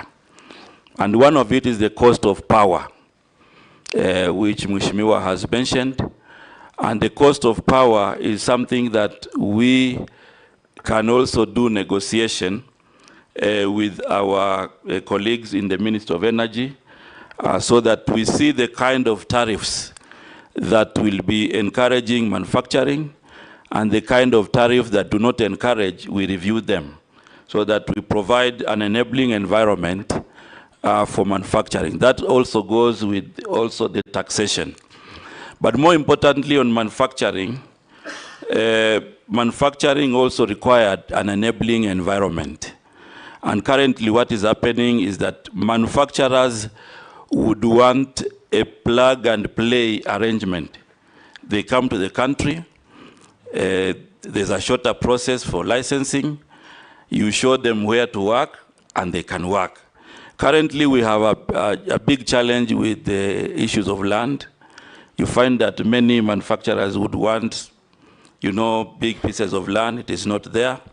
However, because of the special economic zones and also the export processing zone, there is an opportunity there to ensure that we create an enabling environment for manufacturing in our country. And maybe these are some of the things we will discuss as we go along. Speaker, maybe you could add one from Kenyan, who is asking about those special economic zones, CS, that nominee that you have mentioned. A number of these special economic zones now are being seen as havens for tax evasion. And a number of people who are in those special economic zones are importing products apparently for use in the SEZs, but they dump them in the domestic economy. What are you going to do to stem, the Kenyan is asking, what will you do to stem the abuse of the tax evasion havens? The action that I will take as the Minister for Trade is to ensure that all the manufacturers pay tax. So we'll use the institutions in the ministry to make sure that we enforce compliance. Because if they evade to pay tax, then it defeats the entire purpose of having them as a priority in the special economic zone. So we'll ensure that we use all the institutions available to make sure that they comply in paying tax in our country. Because we cannot give all the advantages and then they don't pay tax. That one is not going to be accepted. Yes, Gikaria. Thank you, Chairman. Maybe just to reiterate what the majority leader was talking about communication. I think it is important for the nominee to understand the importance of communication or passing the government information to the public. You know, I have been in a committee where we were oversighting the nominee, and it has always been an issue. But all that not without the question that I want to ask the nominee is on matters to do with substandard, counterfeit, contraband products that find their way in the market. And what happens happens, which is the worst part, is that hustlers, a local mwananchi who hustles, goes to the bank, gets a loan of around 100,000 to buy goods that he doesn't know whether they are counterfeit or contraband, and that is why the police land all the time. Yet, these things are supposed to be stopped at the point of entry. In your tenure in this ministry, what are you going to do to try and save these Kenyans the agony of losing all their businesses to the police? Just, in fact, that would have been stopped at the point of entry. So what policy measures are you going to put in place to protect these Kenyans by stopping these counterfeits at that entry point? Thank you, Chairman. Thank you, Chairman. Very quickly, I think it would be important if this committee finds you suitable to hold that position and you're passed or approved by the National Assembly, to have a candid conversation and a sit down with the manufacturers. And not just the normal conference, but have a conversation with them on what the issues are. Because we've left it to ourselves to decide it is the taxes, others think it is electricity, other things. Let us hear from them what their real issues are as you come up with the policies. Because if it's about taxes, others think that some manufacturers are favored. When we see exempts, we can almost tell which manufacturer is being favored. And so we want all manufacturers to feel that the country and you and the nation is actually serving them. But quickly to my question, direct question, what measures will you take to harness the entrepreneurial skills of our young people who have a strong focus on digital technology? We keep telling our graduates they are no longer, we don't have enough formal jobs, they should get into entrepreneurship, businesses, but what are we doing, or what will you do to see to it that we harness it and not just telling them there are no white-collar jobs?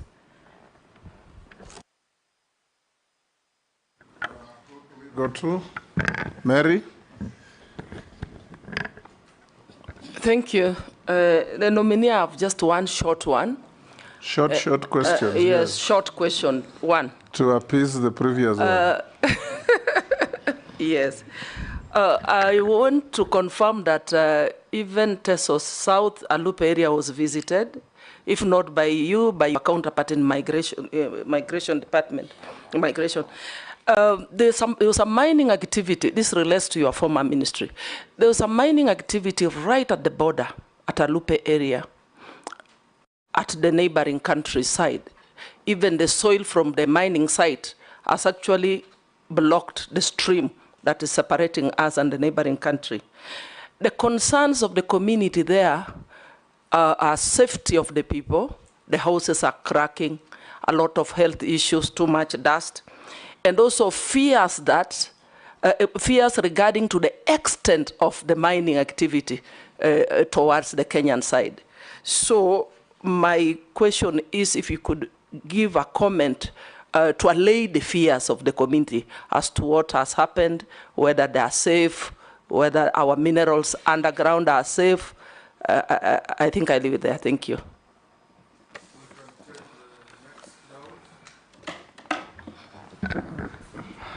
Thank you, Mr. Speaker. To the nominee, Honorable Mvurya. How are you going to, everybody is talking about industries and the big people. How are you going to talk about assisting the small person who is on the street in terms of regulations, in terms of markets for them, small places where they can do business, and regulations and licenses? Because you see, the licensing, I know it is in the county governments, but how are you going to look for them for the markets, export of produce, and the MTF, I think, third term, medium term, was done up to 2022. Are you looking at doing the medium term 4 while you are if you are chosen for this ministry?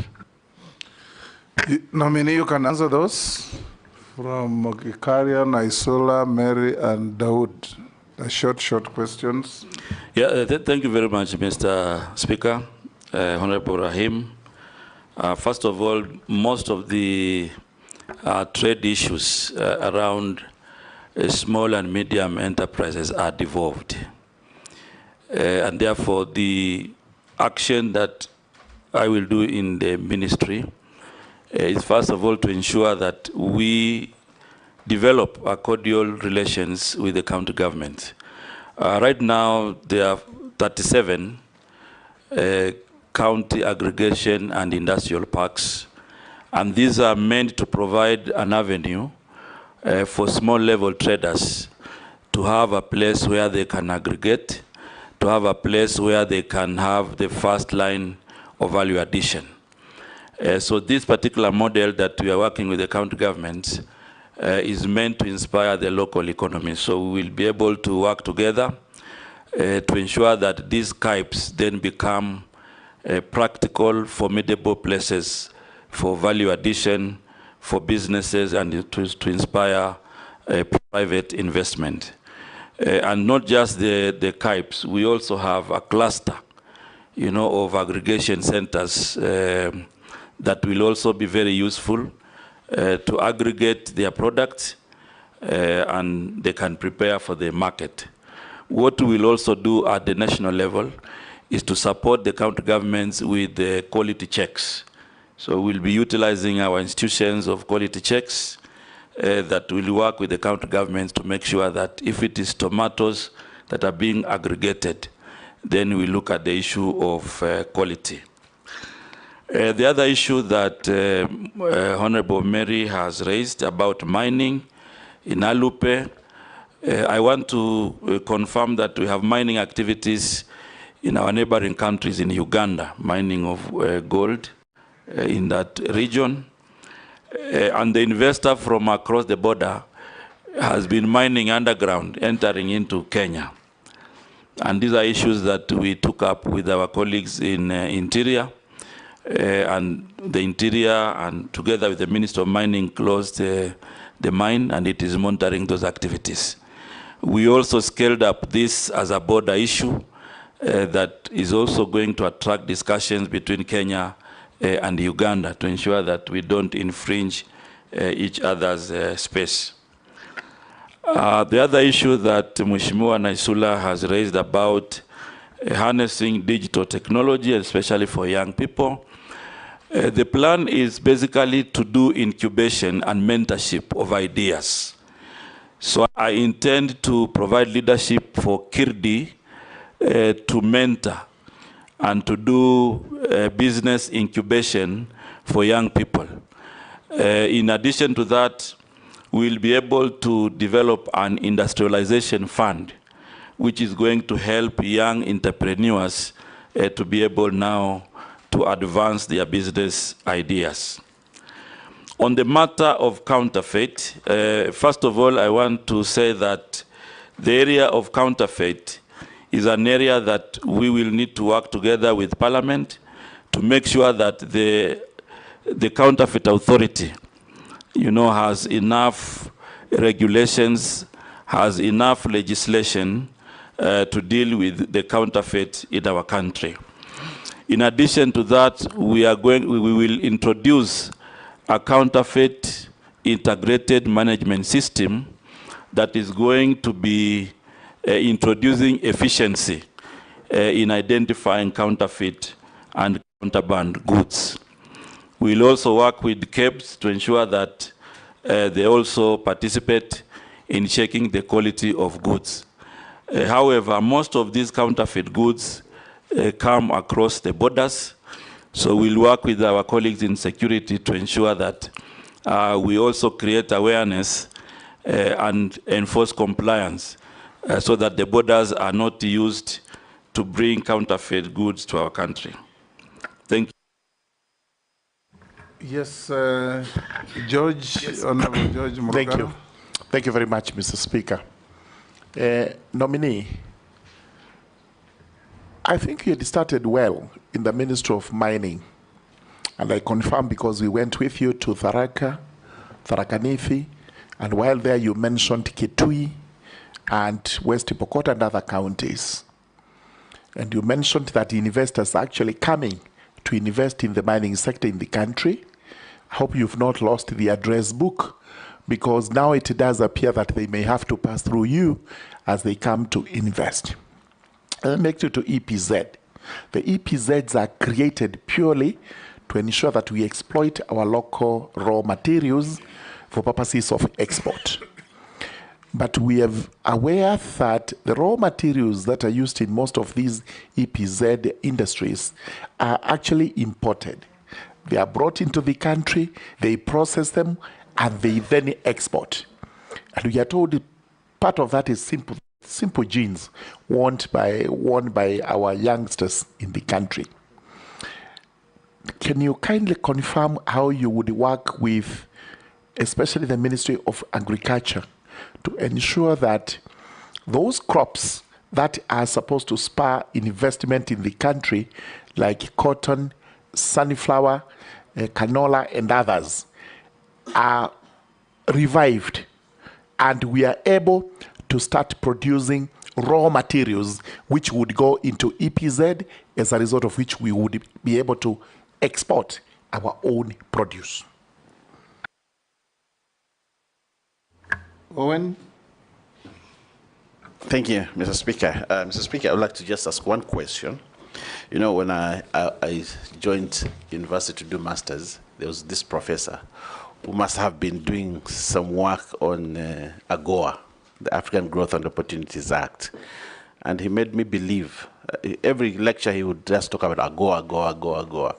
And he made me believe that this was a panacea to industrialization, to manufacturing, and to economic growth and the GDP of this country. If you look at the AGOA, the way it is established, it has actually, for a large extent, provided jobs for young people and all that. But this act is actually coming to an end in 2025. 2025, that's when AGOA expires. I have fear myself about it because I know the process and what AGOA is and the negotiations. How are you going to ensure that this AGOA treaty, especially for Kenya, is extended so that we can continue to benefit from it, and that the people who have invested heavily in manufacturing, in the industries that are supported by AGOA, do not lose their investments, and the young people do not lose their jobs, and the country does not lose on the revenue from AGOA. In short, what are your plans about AGOA, its expiration, and going forward? Thank you. Yeah, thank you, Mr. Speaker. Nominee Salim Mvurya. Historically, Kenya was a preferred destination for foreign direct investments. In fact, major multinationals are operating in Kenya and their distribution and manufacturing networks. But however, you have seen that they have left this country in droves as a result of punitive erratic tax regime. Sometimes it's cheaper to produce elsewhere and just send to Kenya and then distribute from here. Corruption by state officers, and this is in immigration, in customs, in standards, in physical planning, in environment, even sometimes at the county, like a case in point is a Tatu City in Kiambu. And then also the issue of poor infrastructure and energy and transport. What do you want to do so that you can return Kenya to its lost glory and have those multinationals come back, because then we'll be able to boost the issue of employment of our youth. And there's a question that had been sent to the committee, though it wasn't submitted, not in the form of an affidavit as required, but it was a question that I think you need to also answer, because an issue of integrity. These people are saying that there have been allegations, accusations, and criticism leveled against you on the matters of corruption with respect to misappropriation of county funds when you served as a governor. There is no details. They are just asking, what is your view on these allegations, and how will you build public trust and demonstrate that you are capable of dealing with stopping graft in that ministry? Thank you, Chairman. Chair, can I give? Yes, Mule. Thank you, Chair. The nominee, Honorable Mvurya. As you are aware that Kenya has invested a lot of funds and resources at Konza City for the last almost 10 years. And as a nominee for investment, trade, and industry, to help the government and the young generation to create jobs, what are your views? What is your vision for Konza City to be realized as quickly as possible to create the most needed jobs for the young generation in this country? The short one, Salim, we can take Razo. Thank you very much, Honorable Speaker. Because of time, I'll ask two questions. Honorable Mvurya, you were governor in Kwale, and then you were a cabinet secretary. For those of us in parliament, I think a lot of us, we feel that you governors who came to the central government still believe you are managers in counties as opposed to workers in the executive. Maybe I want you to really comment on that.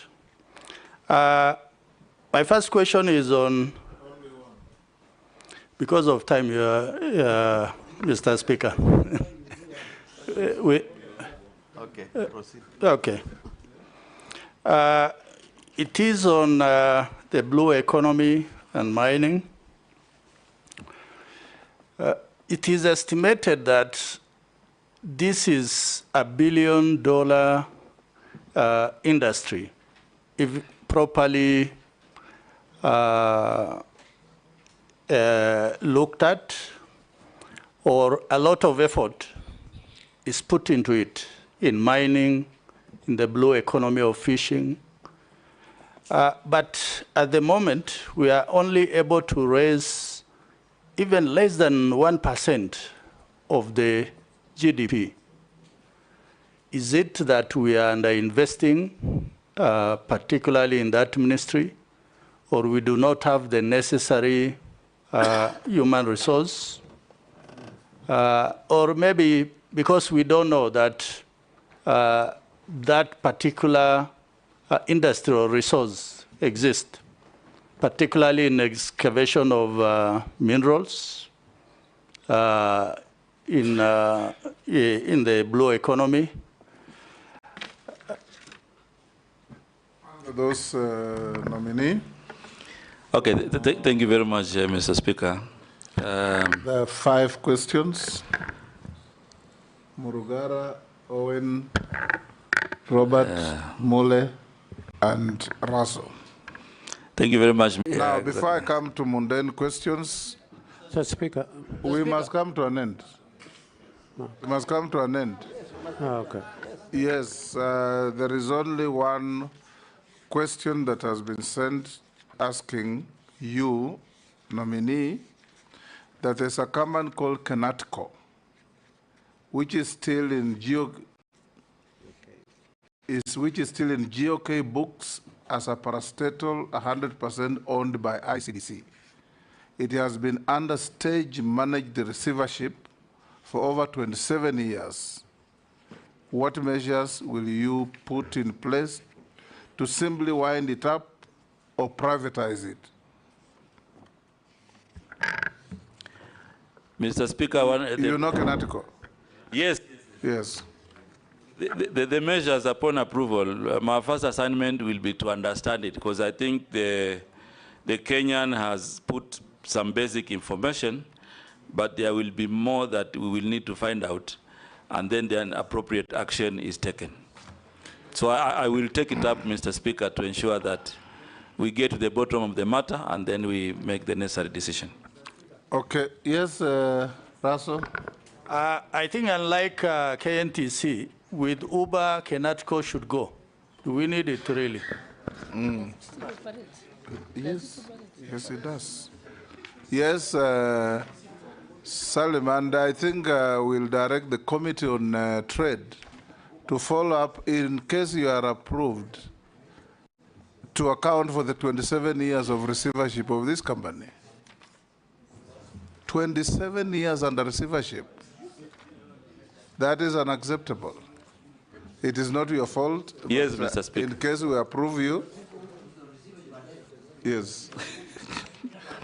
Now, Salim, we'll ask you a few mundane questions. Have you been adversely mentioned in any integrity-related report or investigations? No. Apart from the no evidence statement by Robert? No. No. Do you hold any position in any political party? No. What is your net worth? 158 million. 158 million. Million. Yeah. Made up. I've given a breakdown. Yes. Which page?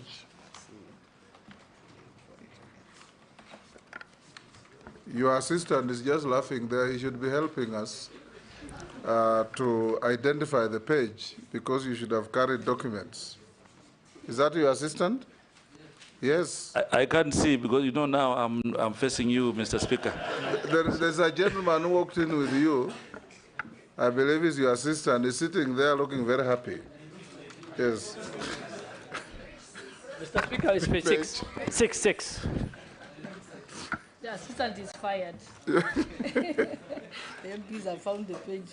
Yes, MPs have found the page and have done the work of your assistant. Yes, we see what you have. When we last vetted you, what were you worth? 120. 120. Yeah. So you have had a growth of 38 million. Yes. How did it come up? The value of the property, some property were completed, and yeah. Okay. Good. Mr. Speaker, point of order. Yes. In his CV, yes, he says he went KCPE in 1779. Those are typos. He's not from the ancient land. That's the more reason why you should fire your assistant. Your assistant. Mr. Speaker, yes. Just, Waziri, from your declaration of wealth, have you benefited from the mortgage scheme as a cabinet secretary? Recently, but it is not concluded yet. Not concluded yet, yeah. So it's not part of this? Yeah. Okay, nominee, we are coming to an end. Make sure you take your documents with you. We have checked with what we have and we have found them correct. We have also found the issues that were sent through memoranda against or for you, 21 of them, you satisfactorily responded. So unless you are lawfully held, you are discharged to go to your other duties.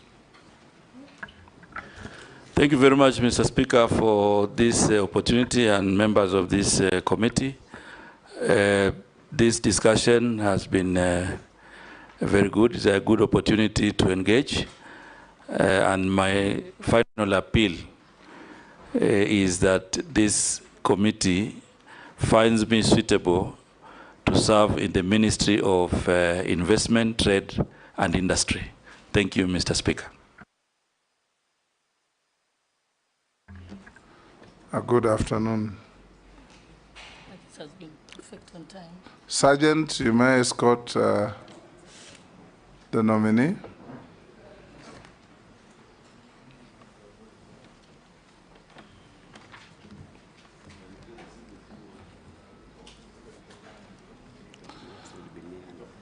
Members, you have 5 minutes to allow the... Pardon? You need to pray. My Muslim friends normally pray for 3 minutes. No lunch. Lunch will come later. Yeah? Yes. Yeah, 3 in the yes. Yeah. You have 10 minutes to come back. Don't go for lunch. This one was well managed. Yes. Yeah.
Yes.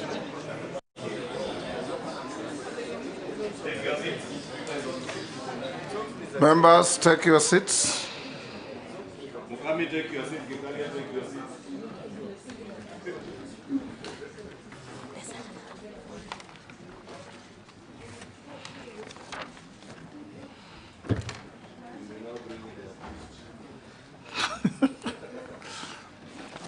Honorable members, take your seats. Sergeant, you may bring in the nominee. The accused.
Good afternoon. Good afternoon. Take your seats. For the record, you are called Rebecca Miano, AGH, Use the mic. Yes, Mr. Chairman. Yes. My name is Rebecca Miano, EGH. Good. Welcome to this committee of the National Assembly, Committee on Appointments, to vet you or have approval hearings to assess your suitability to recommend to His Excellency the President to appoint you to the position of Minister, Cabinet Secretary for the Tourism and Wildlife Ministry. This committee is a committee of the National Assembly, and I'm the chairman. On my right is the Deputy Speaker, Gladys Boss. My left is the Clerk of the National Assembly, Samuel Njoroge. I'll invite members to quickly introduce themselves. Naisula Lesuda, MP Samburu West. Kemani Shongo.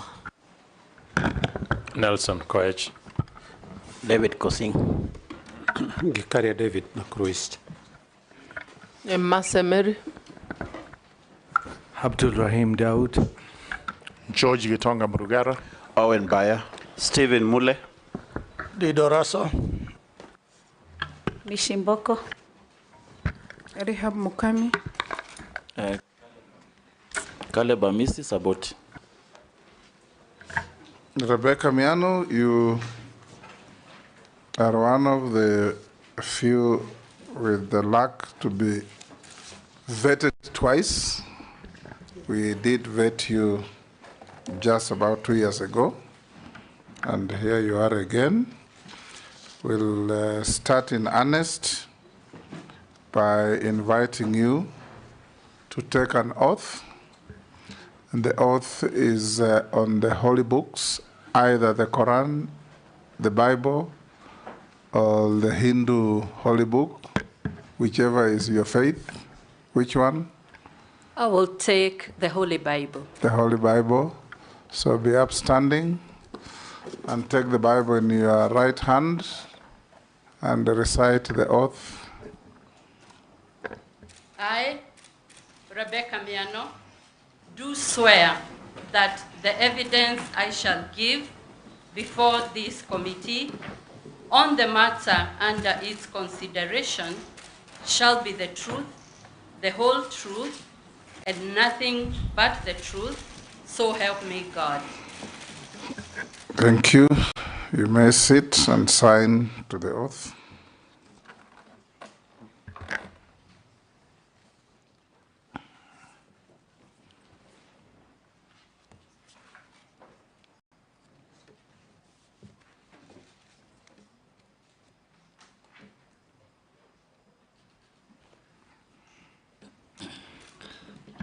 If you have your documents, as you should, you'll give them to the sergeant to pass them on to the clerk to cross-check with what we have in our possession. And when we are done with you, you leave with your original documents.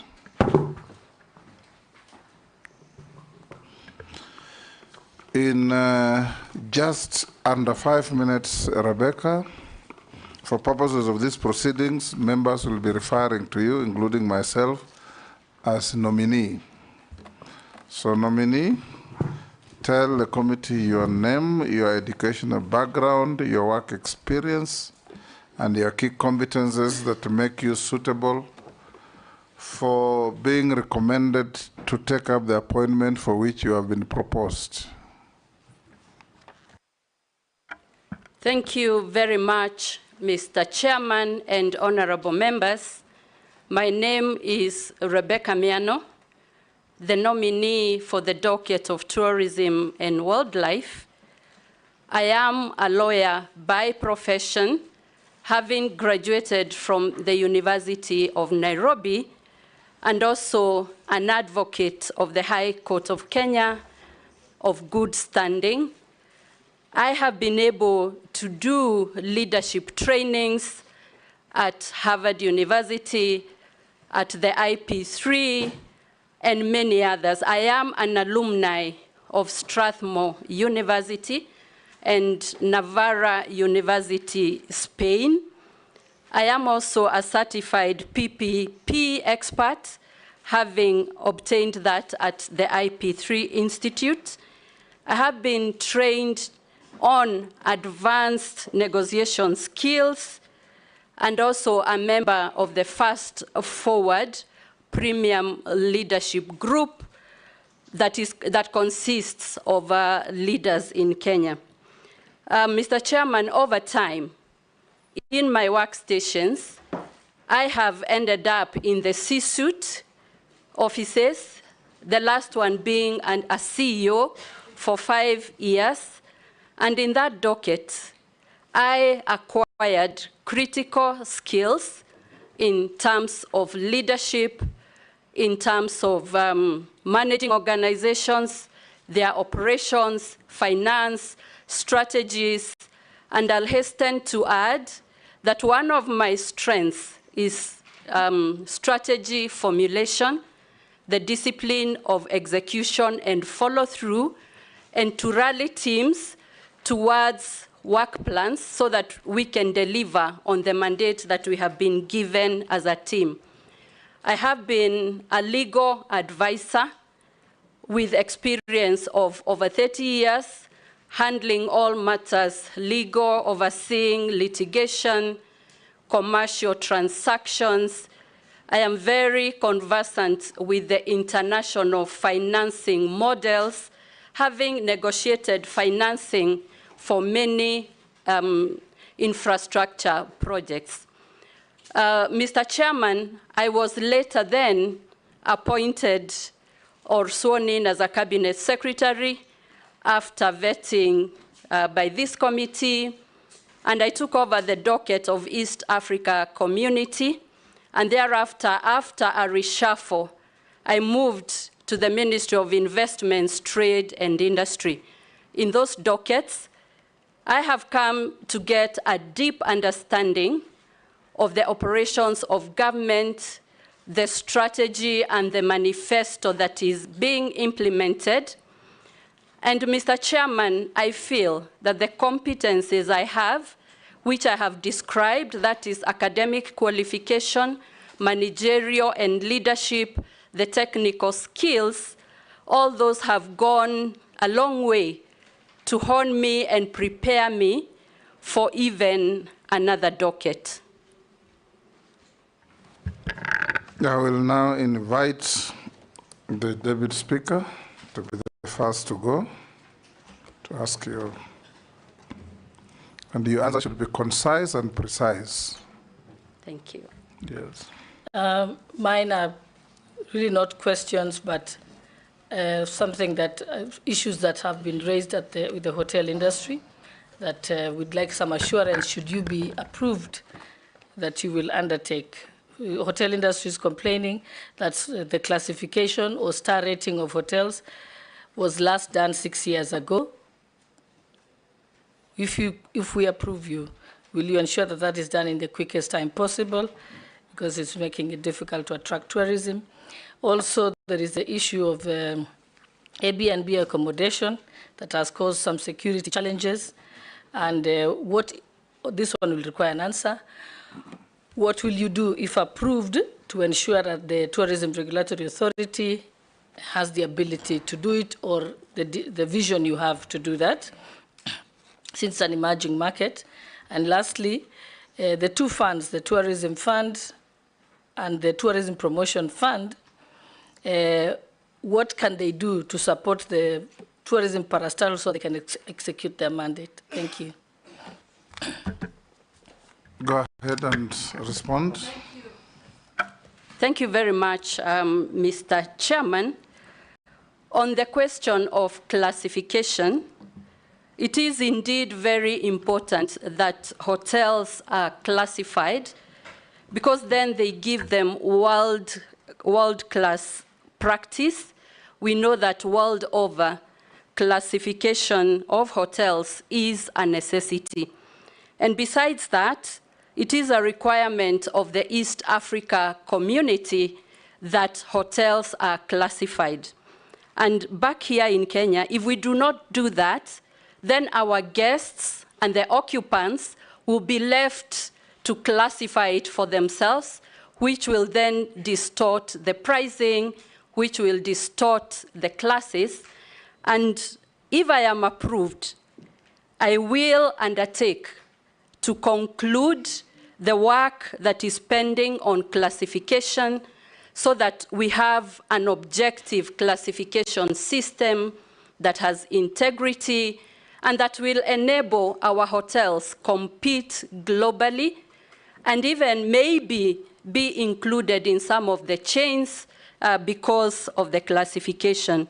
We know that if you do not classify yourself, you find other people classifying you. And I know that if we look at the world best practice, we cannot leave our hotels without classification. It is true, and I have been briefed as I met the industry, as I met the ministry. This has been pending for the last 5 to 6 years, and indeed, this will be an imperative. It will be a priority in case I am approved to take that docket. The next question was on Airbnb. My view, Mr. Speaker, is that the case of Airbnbs is a classic example where an industry is overtaken by the growth of the industry.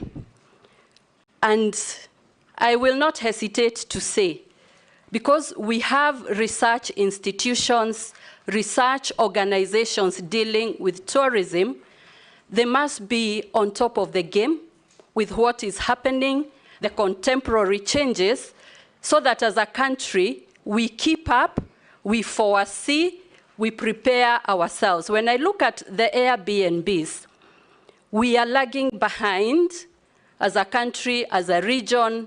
We are trying to catch up, trying to avoid and maneuver issues that come up. And therefore, that being the case, if approved, I will ensure that this is also a priority so that in consultation with the other arms of governments, with other ministries that have a stake on this, we finalize the strategy, the regulations, any legislative and policy agenda that is required, so that we tidy up that space that is currently untidy, getting into security issues and all manner of things. The third question is on tourism fund taken together with the tourist promotion fund. The tourist fund is the one that funds, the one that collects levies in the hotel industry, previously the catering levy, and the tourism promotion fund is the one that collects levies from travel, international travel, and local travel, and there is a specific amount of money that then is attached to the two levies. Mr. Chairman, I have looked at the information and I have been taken through. I believe that these funds give resources that should catapult the tourism sector, the hotel industry, so that Kenya is able to compete. Mr. Chairman, if you look at the Kenya Kwanza manifesto, and I was reading the manifesto, it recognizes that the tourism sector is one of the key sectors, but it is, Kenya currently is punching below its weight. So that's a description of what we have as the tourism sector. A lot has been done, but we are still punching below our weight as a country. If you look at the numbers, Mr. Chairman, with a population of 55 million and counting, and our tourist data of about 2 million to 2.3 million visitors, that confirms that Kenya is punching below the weight. Many countries that have succeeded in tourism actually are now getting more visitors than residents, or the ratio is a little better than we are seeing in Kenya. But the contradiction that I see is that Kenya is a destination that is much better than many other destinations that are attracting very many tourists. The Creator has endowed Kenya with the weather, natural resources, people who are hospitable, and many, many other tourist attractions. But then we are still punching below the weight. So these two funds should then be structured in a way that it addresses this burning platform. I'll call it a burning platform because it is urgent. It is something we need to do. And as a country, this tourism sector will be the one that will take Kenya, among the ones that will take Kenya to the next level. And therefore, we will structure, we will organize so that the fund is able to fund the critical priority activities that are required to develop and promote tourism. Majority Leader, you have any question? She has said what I would have asked in her preamble. I have no question. Minority Leader? Okay. Naisula? Honorable Miano, leadership requires that you're not only seen or heard, but your leadership must be felt by the legacies that one leaves wherever they have been. So very briefly, just mention two things that you have left as a legacy in the two dockets that you previously held in a short period of time, 2 years. What can you say are those two things? And what is the legacy you will want to leave in the docket you will hold if this committee and the National Assembly approves you?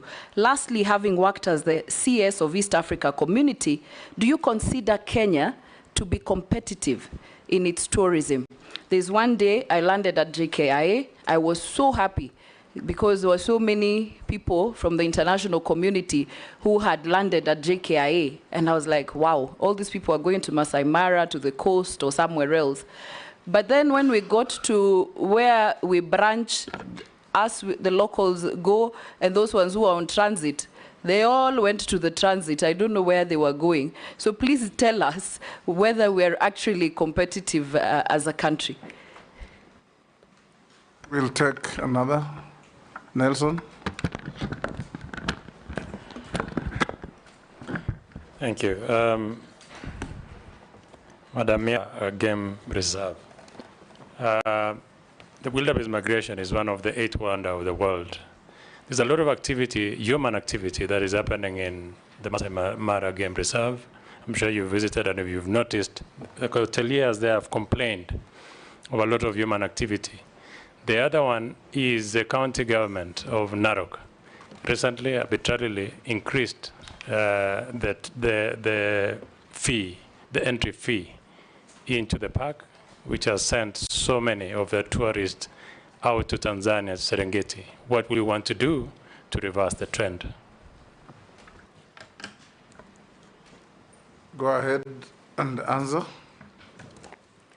Thank you, Mr. Chairman. On the two things that I can say I'm proud of, I have achieved in the two dockets that I have served, in the East Africa community, arid and semi-arid lands, I am glad that we managed to make Kenya a strong partner, and our participation was visible. Because of that, we were able to resolve many non-tariff barriers so that we could have products from Kenya being taken to other countries. I remember the case of juices in Tanzania and other products. So that is one. And then the participation last year in May, public participation for the East African Confederation Constitution. Kenya was among the first countries to finalize the public participation. We went around the country explaining about the Confederation, while at it, a good appreciation across of what the East Africa community is, the positioning of Kenya, and the benefits. Under the arid and semi-arid lands docket, I took that docket or that department when we were at the worst drought in Kenya that had not been seen over the last 40 years. We were able to put strategies to manage, glad that we did not lose human lives. I remember, Mr. Chairman, that every time we had a cabinet meeting, the drought, arid and semi-arid lands being a contemporary issue, I always had a brief. I always brought together the whole of cabinet and government to appreciate what is happening, and I learned the power of communication, the power of disseminating information so that everyone can rally together, especially when there is a crisis or when we are facing trouble. The question on whether Kenya is a competitive destination, my response is that we can do better. And Mr. Chairman. Sorry, the Ministry of Trade, you were there for almost a year. Thank you very much. In the Ministry of Trade, I am very happy that for the 7 to 8 months that I was there, we were able to register significant and tangible results. We hastened the conclusion of the European Union Economic Partnership Agreement. We took it through the process of ratification. We signed it. And right now, there is a process to disseminate the information across the counties in partnership with the industry so that the country can appreciate the opportunities that are available in this great market covering 26 European countries, and it will be quota-free, duty-free. We were able to achieve that. Mr. Chairman, we have managed to create a robust relationship and participation with the private sector, roundtables to discuss issues. And based on that, I was appointed to chair the Business Reforms Action Plan with a timeline of 3 months. We met many stakeholders. We have a catalog, a whole menu of what issues are ailing industry, especially regarding the cost of doing business. I submitted the action plan to the cabinet. We then distilled it, and each ministry right now has a list of issues that they need to address if we are to strengthen investment, trade, and industries. And it was a very good document which can even form the backbone of what the government should address to create a conducive work environment. But finally, the global stage. We were able to have trade and business forums in various countries where we showcased Kenya as an investment destination. And I saw the rankings that were released in the last few months. Kenya was rated as the best destination for investment in 2024. We attracted a lot of startup capital, much more than our contemporaries in Africa. And we have quite a significant number of rankings. And if you recall, something that touches on tourism, a renowned travel agent from America, did announce that Nairobi is the best city to visit in 2024, beating Montreal, Paris, and all the other cities. And so we have significant work that is going on, and I'm sure that my successor will find a lot of systems already going, and it will just be plug and play. On the question of competitiveness of our tourism sector, Mr. Chairman, I would say that we have room for improvement. And the reason I say this, competitiveness is measured not only in terms of monetary value, but what services go with it and what products that we have. We know that for a long time, Kenya has been known for its beaches and safaris, what we call beach and bush. But the endowment we have in this country requires that we have diversification of products. We have heritage attractions, we have cultural, sports, and many other things that we can cement and package. If you look at the monetary bit of the competitiveness, local tourism does seem to suggest that we are not very competitive. Our local tourism is still very low. We have not managed to convince the population that tourism is not only for visitors arriving from other countries, but we can do better in local tourism. But when you start that discussion, many Kenyans feel the hotels are expensive, other tourist attractions are expensive, and therefore there is quite a lot of room for us to position Kenya and rethink our strategies so that we are competitive in terms of monetary, in terms of product, in terms of service, and everything else that goes with tourism, including digitalization and many other things that contribute to the competitiveness. Mr. Chairman, on the question of Masai Mara, and this is one of the wonders of the world.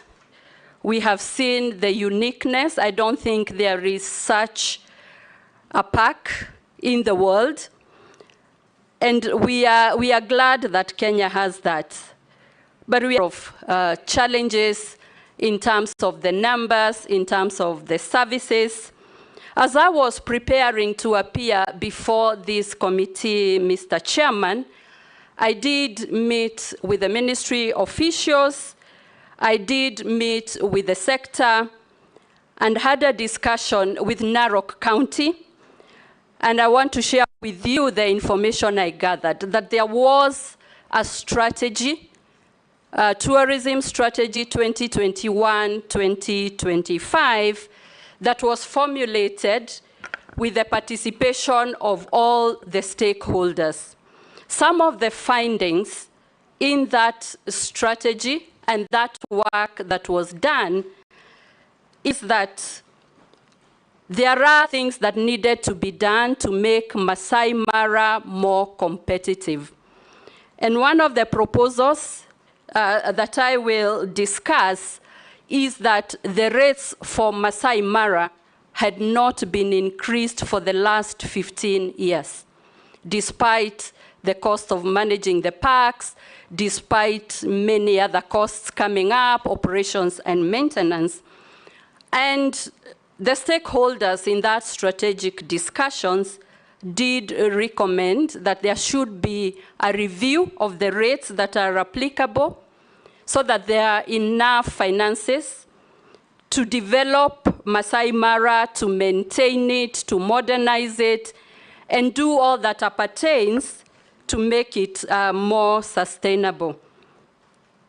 These rates, the revised rates, were to be implemented and were actually implemented from January 2024. but to clarify that the new rates that were implemented were actually slightly lower than what the strategic plan had recommended. And therefore, the rates were implemented from January 2024. The data that I have seen is that Masai Mara in this high season has been up to 90% full and counting. And Mr. Chairman, I tried to check empirical data to show or to prove that tourism have shifted elsewhere. We do not have that empirical data yet. This reporting gained momentum a few weeks ago, despite the increment having been done in January. But what I'll say, if approved, and I assume office, I will equip myself with the right information, the right data, to have an informed decision and announce to the country the correct data, so that we are not having a reporting that is disadvantaging Kenya and maybe it is not correct, so that I'll promise to have accuracy and a strategic direction going forward.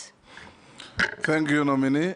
Just as a point so that you note, let's be very careful. I get the feeling that they have actually captured you in your communication. Narok County collects a lot of money from those parks. There's nothing to show for it. In fact, you shouldn't have gone to the ministry to fact find. You should have done it independently. The fact that you went back to the same ministry to ask, I can tell you for sure they are colluding. Just take your own independent research and find out exactly what is happening in the Masai Mara Park. That's a comment. Posing, anything? Kikaria? Chairman, you know, recently I've seen so many transfers of game reserves, national parks, from the national government to the management of counties. How many apart from Amboseli? Okay, let me say that one, Amboseli. Now, is there a policy guideline on how these transfers should be done? And I'm saying this in line of whether, like transferring Hell's Gate or Lake Nakuru, for purposes of the county, giving license to fishermen in Lake Nakuru, which is a very big business that is being done illegally. Thank you, Chair. Yes, Nomimee, let's take one more, probably two more, and try and give short answers, short and clear. Mary? Thank you, Chairman. Mine is also one and very short. And I'm picking it from the statement from the nominee that Kenyans feel hotels are expensive. And I can't agree with you. I agree with you totally. Hoteliers have expressed concerns over the multiplicity of taxes, including tourism levy, housing levy, VAT, NSSF, income tax, payee, NHIF, trade license for counties, and meter. You have to add now operating expenses where they must invest heavily on marketing, on technology for them to get guests into these hotels. So if you are successful nominee, what plans do you have to ease this burden? Do you foresee the likelihood of merging some of these taxes and levies as an incentive to investors? Thank you. Daud? Thank you, Mr. Speaker. There is the compensation of wildlife cases. This is a comment. You need to, if you are confirmed, you need to look at it, because it has stayed a long time and the paperwork is not the best.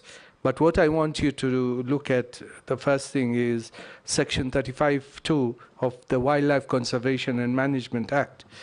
It needs to be relooked vis-a-vis the county governments, because in Meru, and I believe it may have happened somewhere else, the county government went and demolished one of the lodges in the park. And apparently they have to pay more than 300 to 400 million, and it's a foreign investor who has been there for long. So what kind of investors will come if those things are being done? Nomimee.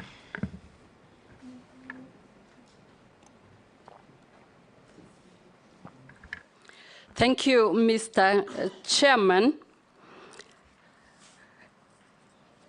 The Wildlife Management Act actually stipulates and spells the role of the two levels of government, the county governments and the national government.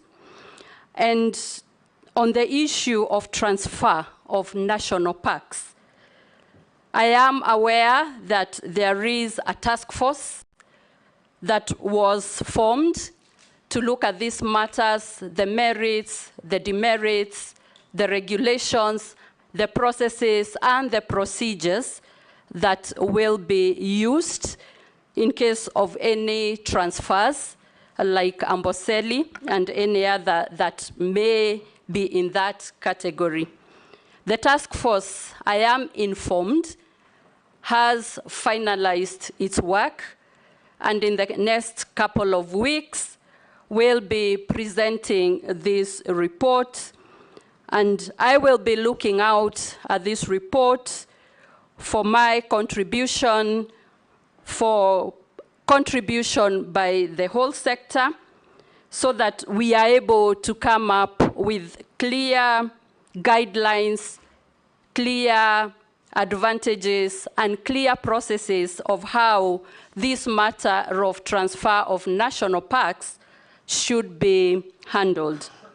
Mr. Chairman, if approved, and I get into this docket, the list of priorities is forming up, and it's becoming clear, so that we have clear policy directions and guidance, and that will enable actions to move much faster and with clarity, avoiding disputes and other issues that at times derail processes, make them take much longer.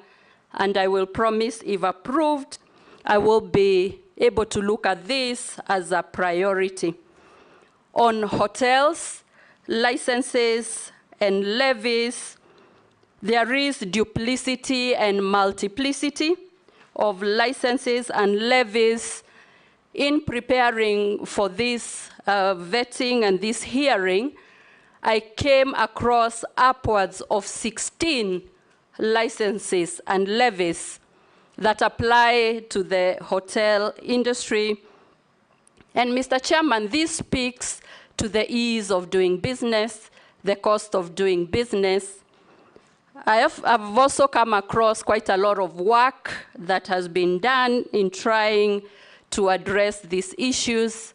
I know that there is a bill on county licensing unified bills, and also some work that was being done by the Commission for Revenue Allocation. We will be able to finalize this work, and where applicable, merge, eradicate, and be able to consolidate some of these licenses and levies. We can use technology, but of course is in consultation with the stakeholders, including county governments, so that we support our hotels, which form one of the anchors to our tourism, so that we can develop and promote the tourism.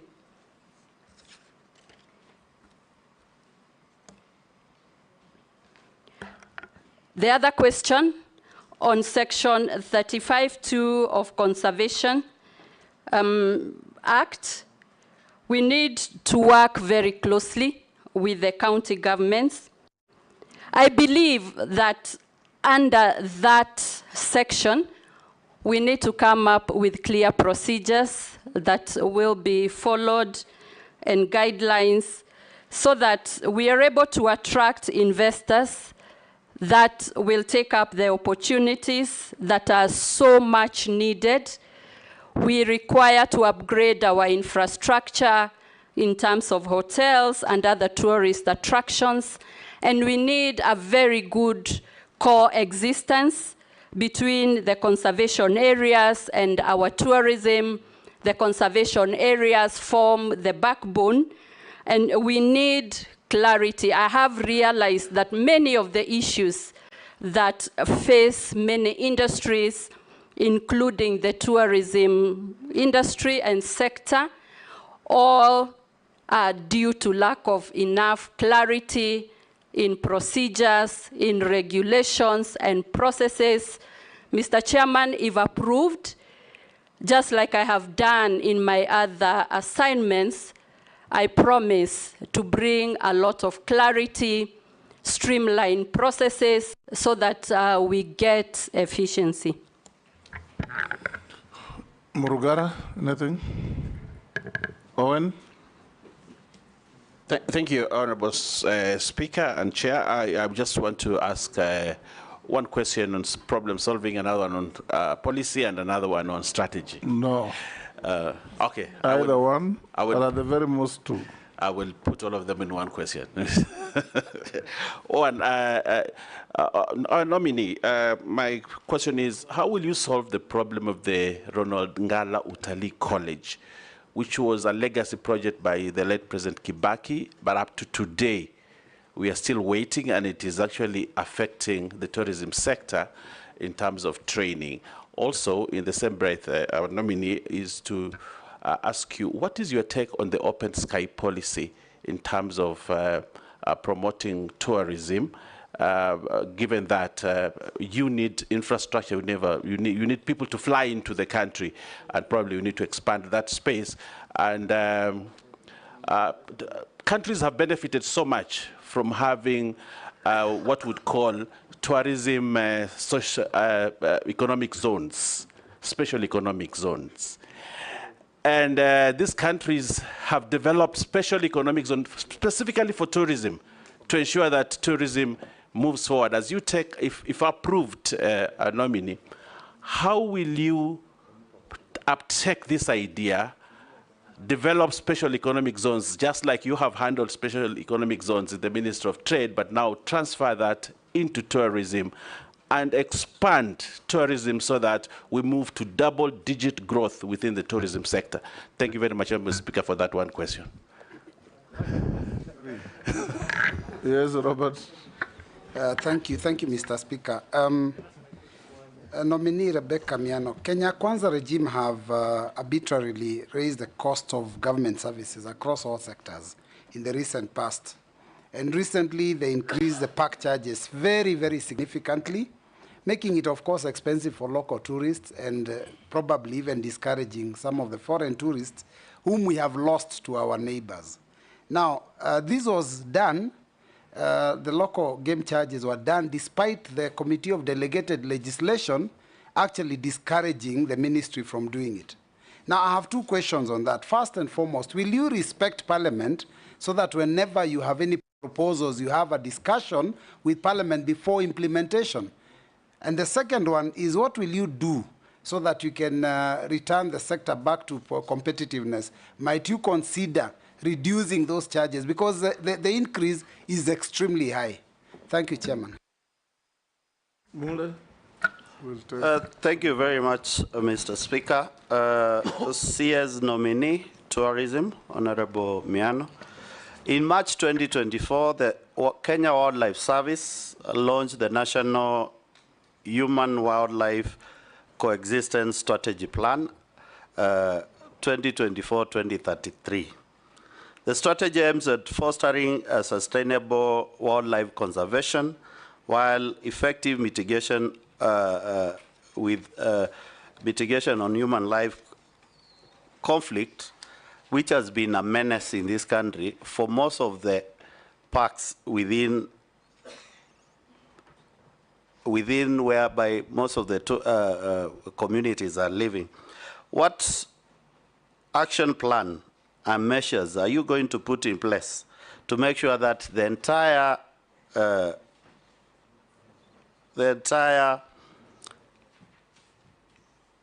national strategic plan is implemented in totality? And how do you envisage, not thinking on the normal parks we are looking at, that is Tsavo, Masai Mara. There are also other destination areas in this country which need to be opened up for new corridors to attract tourism. We want to hear that from you. I rest my case. Go ahead and respond.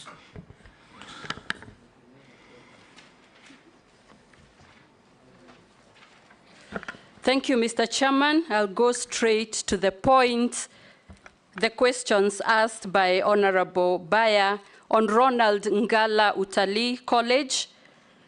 I am informed that the college, the infrastructural work and buildings are about 85% complete, and it is anticipated by the month of October, most of the work will be completed and intakes will start happening. I am glad that that is the information that is coming up to show that eventually the Ronald Ngala Utalii College will become operational and offer the very much needed training after many, many years. I will follow up in case I am approved to ensure that the timelines that have been given are adhered to, because I have seen a report giving those timelines. On the matter of open sky policy, I've seen a lot of discussions with the Ministry of Transport, and learning from my experience in the trade docket, we need to move away from open policies, open trade, open skies, and work on strategies of easy access, enough access, robust access. For example, for our tourism, if we are able to attract many, many more airlines from various destinations and bring our visitors and tourists to Kenya with much ease, easy accessibility, then we will not have a debate that is seemingly emotive, but be able to attract as many arrivals with ease. I'm also aware that before COVID, we had airlines that had access to some of our airports, and especially in Mombasa. I do believe there is merit in working with those so that we can have a lot more access and visitors being able to access our country, not necessarily through Nairobi, Jomo Kenyatta, but the other airports. Special economic zones is a familiar topic to me, both in the East Africa community, because in the Council of Ministers, we were able to approve the policy and strategies for special economic zones in the East Africa community, and so we have common policies.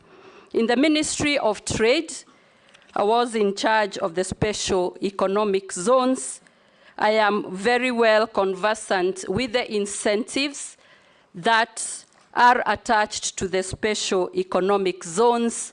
We have actualized quite a number of special economic zones as a country, and based on the policy that we have, it is envisaged that there will be various special economic zones, and then we can have sector-specific zones that accrue to it.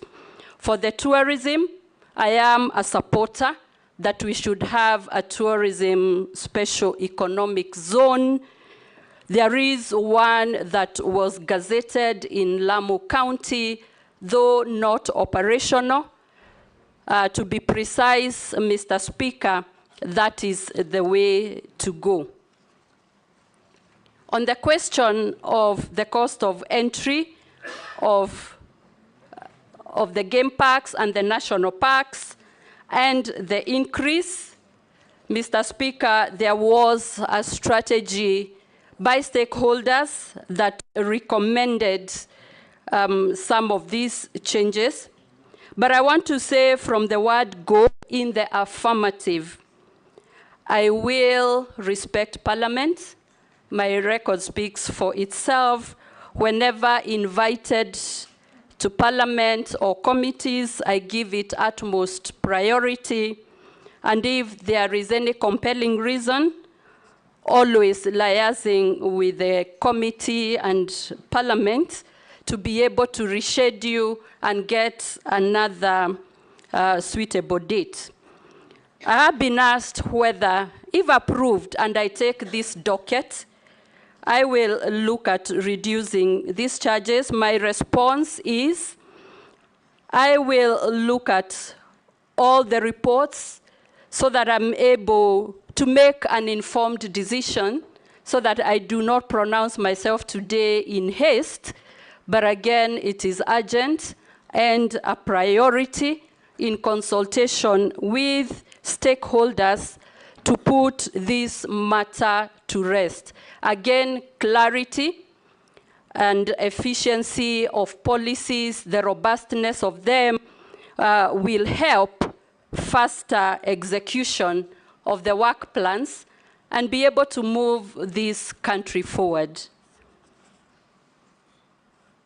In terms of human-wildlife conflict, yes, I'm aware that there was a strategy that was formulated. Point of order, Honorable Chairman.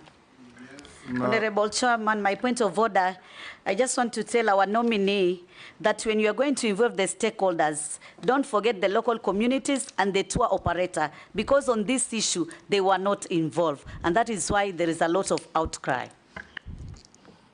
Mm-hmm.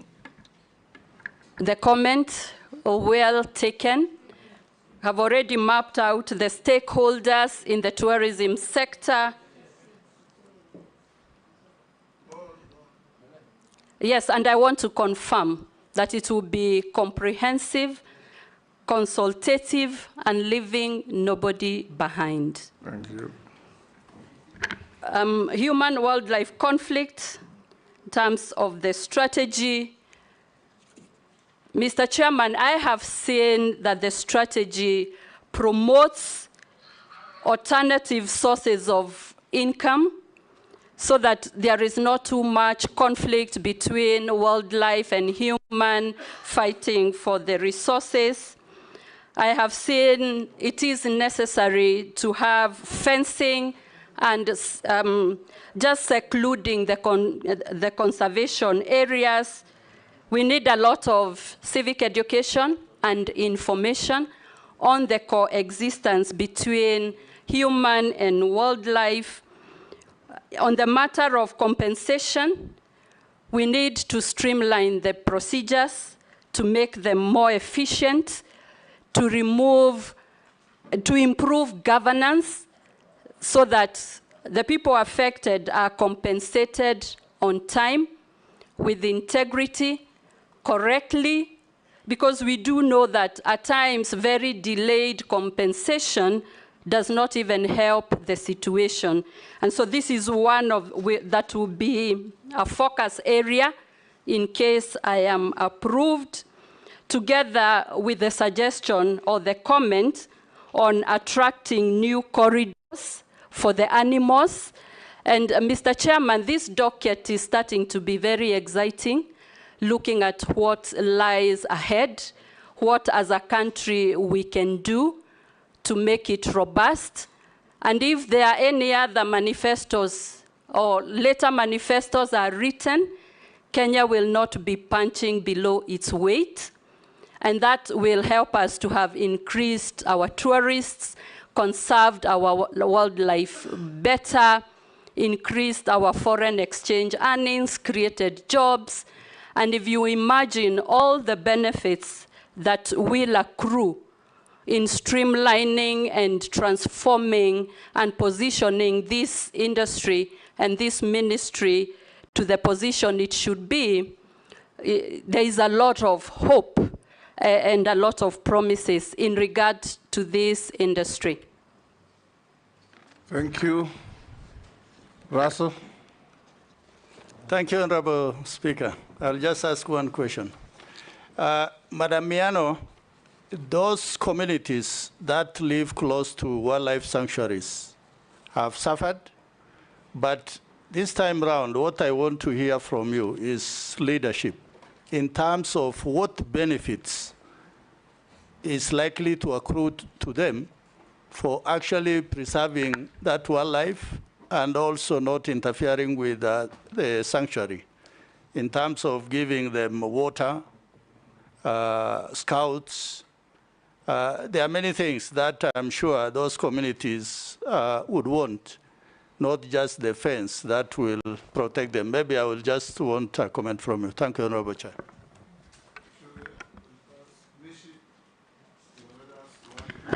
Thank you, Honorable Chairman. Honorable Chairman, you know I come from Coast Region where tourism is, so I need to ask some few questions. Honorable Chairman, you know Kenyans have lost some hope in terms of this docket. I will allow you to. Only two I'll do. Yeah, Kenyans have really lost some hope on this docket. In fact, when the cabinet secretaries were dismissed, Kenyans were just saying that at least now maybe we'll have somebody who's going to have a zeal and will be ready to do some reforms. And for me, I want to ask Rebecca Miano, what kind of intervention, which are immediate and short-term, so that you can give hope to Kenyans to see that something is being done. Chairman, I'm just looking at something like Mombasa Beach Hotel. And during your time, I know you used to go to Mombasa Beach many times, and that was the best beach hotel, and it is under government. But today, even with the state officer, civil servant, go for meetings, go for conferences, you just see about Serena, White Sands, Pride Inn. What is happening? This Mombasa Beach is really dilapidated. It is like, I don't know what is it. In fact, one of these few days, I have to negotiate with the government so that I can buy this hotel and I revamp it. Because I have seen the government is not seeing that. That is what I'm asking. Those immediate intervention that you are going to do so that Kenyans will have some hope on that. My last question is about Mama Ngina Waterfront. Mama Ngina Waterfront used to be a cultural and heritage site, and it used to be under the municipality of Mombasa and then county of Mombasa. Now this site has been taken back to Nairobi, and it's been managed by people from Nairobi. So what are you telling the community around Coast Region, from Mombasa County about this issue? What is your take? Don't you see that you have to give us back to the county this site so that we can do more and more to attract tourists? Thank you, Honorable Chairman. Rahab, do you have anything? You'll pass. Ramisi?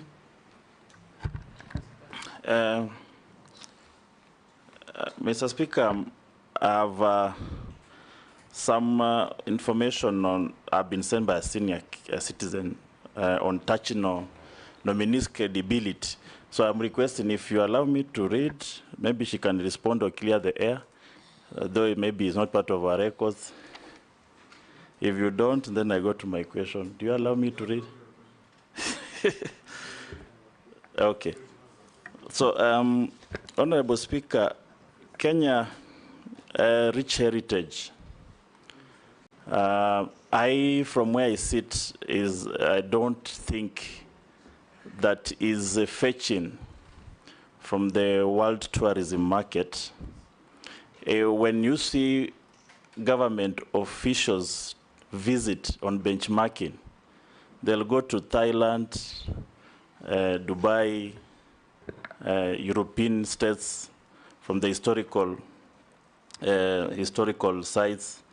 And then they come, they just wow at the tourism attractions elsewhere in China, and they come and sit. Tourism in the modern times has gone through a lot of innovations. There are different sustainability measures on the tourism, but in this country, we are just on Masai Mara, coast beaches, and all that. If you look at the statistics on why people go to Singapore, for example, they don't have all those natural resources that we do. But it's about innovation, modernizing tourism. That is some aspect that I have not seen in this ministry. We are on the traditional, tired, we are not innovating on it. What is this new things we are going to see from your ministry going forward? Thank you. Thank you. Nomimee, you can answer Honorable Mishi and Amisi. Thank you, Mr. Chairman. I will start with a question on the arid and semi-arid lands. I served as minister in the arid and semi-arid lands, and therefore very well conversant with the issues, the benefits, the challenges that face the arid and semi-arid lands. Happy to note that most of the animals, the wild animals, 70%, actually almost 90% are found in the arid and semi-arid lands, 70% of the livestock, most tourist attractions, conservancies, and this is one of the frontiers of development in this country. And having worked in that ministry, the policies that we were putting in place, discussing with all stakeholders, and especially development partners, of how to shift the conversations from the traditional conversations of how to support these areas in terms of drought, but to bring real development and have contribution to GDP much more improved. But on some of the strategies and actions that I will take, because I believe the communities must benefit, is to offer leadership in the conversations and discussions about benefits sharing of the resources that are found in those areas, increased economic benefits, development of infrastructure, benefits in terms of security, and even other alternative sources of incomes and activities, working together with the relevant ministries, the Ministry of ESC, Ministry of Water, Agriculture, a whole of government approach. We continue giving a focus on the potential of the arid and semi-arid lands, because these are lands that are very well endowed with resources and many other advantages. On the question of the coast, Mr. Chairman, our coast area is a jewel. We have not scratched the surface yet. The potential there is able to move our tourism to levels that we can only imagine. The beaches, the culture, and other exotic tourist products that we have are all found at the coast. The cruises and many other attractions. I want to commit that working together with the counties, we should work on identifying the niche tourist attractions, be able to form a circuit of the coastal counties so that when our visitors come, they have a full experience, be able to take advantage of what our coast has. We need to have good infrastructures, our hotels in good order, more investments in hotels and other tourist infrastructure. We continue to make our coast area as a premier and best tourist destination in Kenya. We know that we also have some cultural sites. We have seen the Mama Ngina.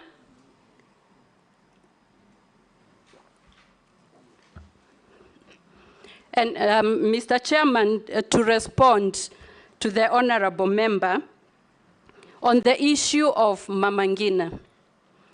We need to work together with the purpose of getting maximum benefits, increased tourism, increased earnings, something that will just blow that region into economic activities and to success.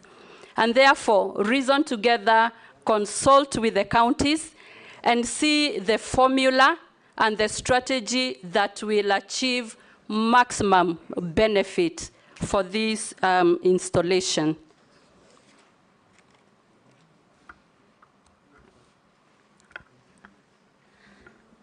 May I respond to the question by Honorable Hamisi about the heritage? Again, we continue saying in terms of tourism, Kenya is punching below its weight. We have consistently focused on only a few areas or a few attractions, especially the beach and the safaris, but Kenya has a lot more to offer. The honorable member did indicate that some of the benchmarking trips go to other countries and maybe do not bring back enough information to spur and catapult our tourism sector. Mr. Chairman, there are quite a lot of things that we can take advantage of. The first one, we now know that our highest visitors and tourists are basically from the USA, followed by Uganda. And while I mention Uganda, Mr. Chairman, we used to have a lot of Ugandan citizens wanting to bring their functions at the coast, the beaches, weddings, anniversaries, but we got into a little issue with our systems and the Attorney General's office, and that has denied the country a lot of revenue that we used to have and marketing Kenya as a destination. What was the problem? When under the East African Community, we have a protocol on free movement of people, goods, and services. Mr. Chairman, I'll say it's a non-tariff barrier, but we will get the real issues and be able to resolve what it is and open up again this niche market of affording countries that are landlocked with opportunities to experience the beauty of the beaches and have memorable functions, anniversaries, and all that. But on the issues, on what we can do to spur our tourism, Mr. Chairman, we need to diversify the origin of our guests. We need to attract new markets, the Middle East. When I looked at the numbers, we are not getting enough visitors from some of these good destinations. The East, Japan, China, we need to diversify the source of our guests, while at the same time, diversifying our products so that we can do a lot more. As I finish, Mr. Chairman, branding and communication in our tourism has to take the center stage. We must package our country as a product to be consumed, produced, packaged, sold, and consumed. And so we should not spare any effort. We need also to take advantage of innovation, technology.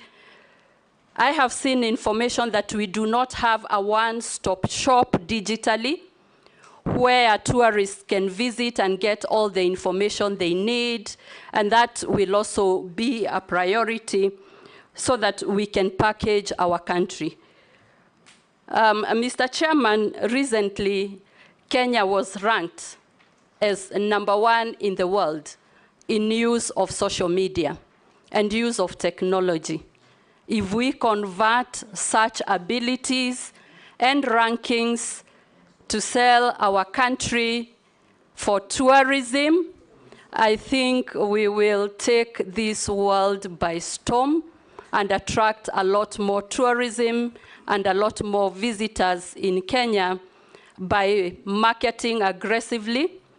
And when we sort our brand visibility, our visibility index, I think we have what it takes to brand and market Kenya as a near-round destination for tourism, and not just the peak and low season. Chair, on a point of order. Yes, sorry, yes. On a point of order, Chair, because I missed the opportunity to ask a question earlier, but from what now CS Miano is saying, she's elicited a question from me.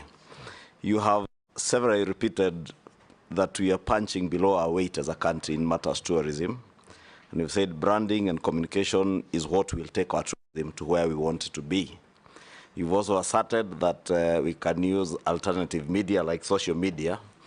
You said we were ranked #1 in use of social media. Yes. So members are asking, is it use or misuse? And from what I hear, Honorable, and by asking, it's actually use of social media, not misuse. But it could also be misconstrued as misuse depending on how it's used. I want you to focus on the positive use of social media. And now that you are saying we are punching below our weight, how then, as a cabinet secretary, are you going to leverage on that strength by young Kenyans?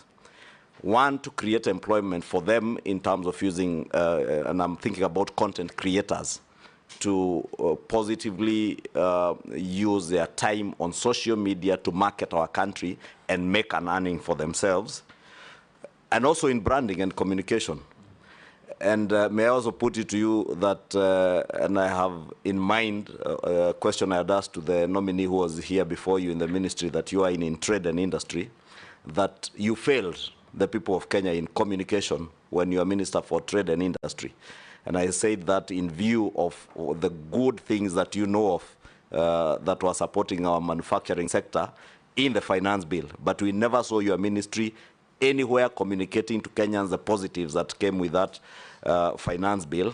Are you telling the people of Kenya that we will now continue punching below our weight in terms of communicating, or will you, finance bill, Junet wants to say that finance bill is treasury. Far from it. It is an omnibus bill that included a whole package of very positive things that the CS nominee knows on matters to do with manufacturing. So I was asking, will you be punching below our weight again in tourism? Because it's true what you say, tourism is about branding, communication. Why would a small country like Rwanda be beating us in terms of branding and communication and advertising around the world?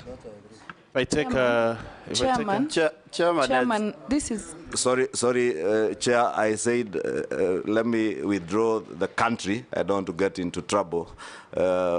Smaller countries and smaller economies than ours. Chairman, this is linked to what Honorable Ishungu has said, and I just want to say that Kenya is renowned for its exceptional athletes who compete on the international stage. If appointed, how do you plan to leverage their achievements to promote Kenya as a premier tourist destination? And what strategies would you implement to integrate sports marketing? There is sports marketing with tourism promotion to enhance our global reputation and attract more visitors. We have seen a cabinet secretary in the past use an international figure to market Kenya, while we have our athletes and we also have sports who can be used to market our country. Also, they are known, Honorable Junet, and they can run. Secondly, tourism benefits often do not reach marginalized communities, including indigenous groups and people living in rural areas. How will you ensure that tourism development is inclusive and that these communities receive fair benefits from tourism activities? And lastly, just on that, tourism can sometimes lead to the commercialization or misrepresentation of local cultures. For example, the Maasai culture, Samburu culture, is often showcased in tourism marketing materials, but there are concerns that their culture is sometimes presented in a stereotypical or superficial manner, and some people using their photographs without their consent and making money out of them, and also respond to the issue of e-citizen. When we use it to pay money at the parks, is it that Kenyans, we are slow to accept change and technology, or was it implemented without good communication and without testing it first whether it works? Chair, if I just a quick one. 1 minute. You've had your share. 1 minute. But, Chair, you are allowing these people Order. to ask And then many everybody will talk. questions. Speaker, that is Speaker, don't open that door, please. From our electorates. Yes, Owen. Chair, I thought we had agreed one question per person. Let I us also had But this is important. This is important. Order, members. Owen. Yeah, Honorable Speaker, the only person who has had a second bite is Naisula, and from what I saw, she was reading some rehearsed statement from somewhere. Yes. From the members of the public. We have questions from the public. Chair, the nominee has spoken about almost everything in tourism, except one thing which she must tell us how well prepared she is about. Tourism is very sensitive to security. And the decline of tourism in Kenya is associated to insecurities that happened, especially at the coast, in Lamu and other places that affected tourists. What is your plan to secure the tourism fold in terms of ensuring that tourism? And then the aspect of the tourism police is now hindering the development of tourism.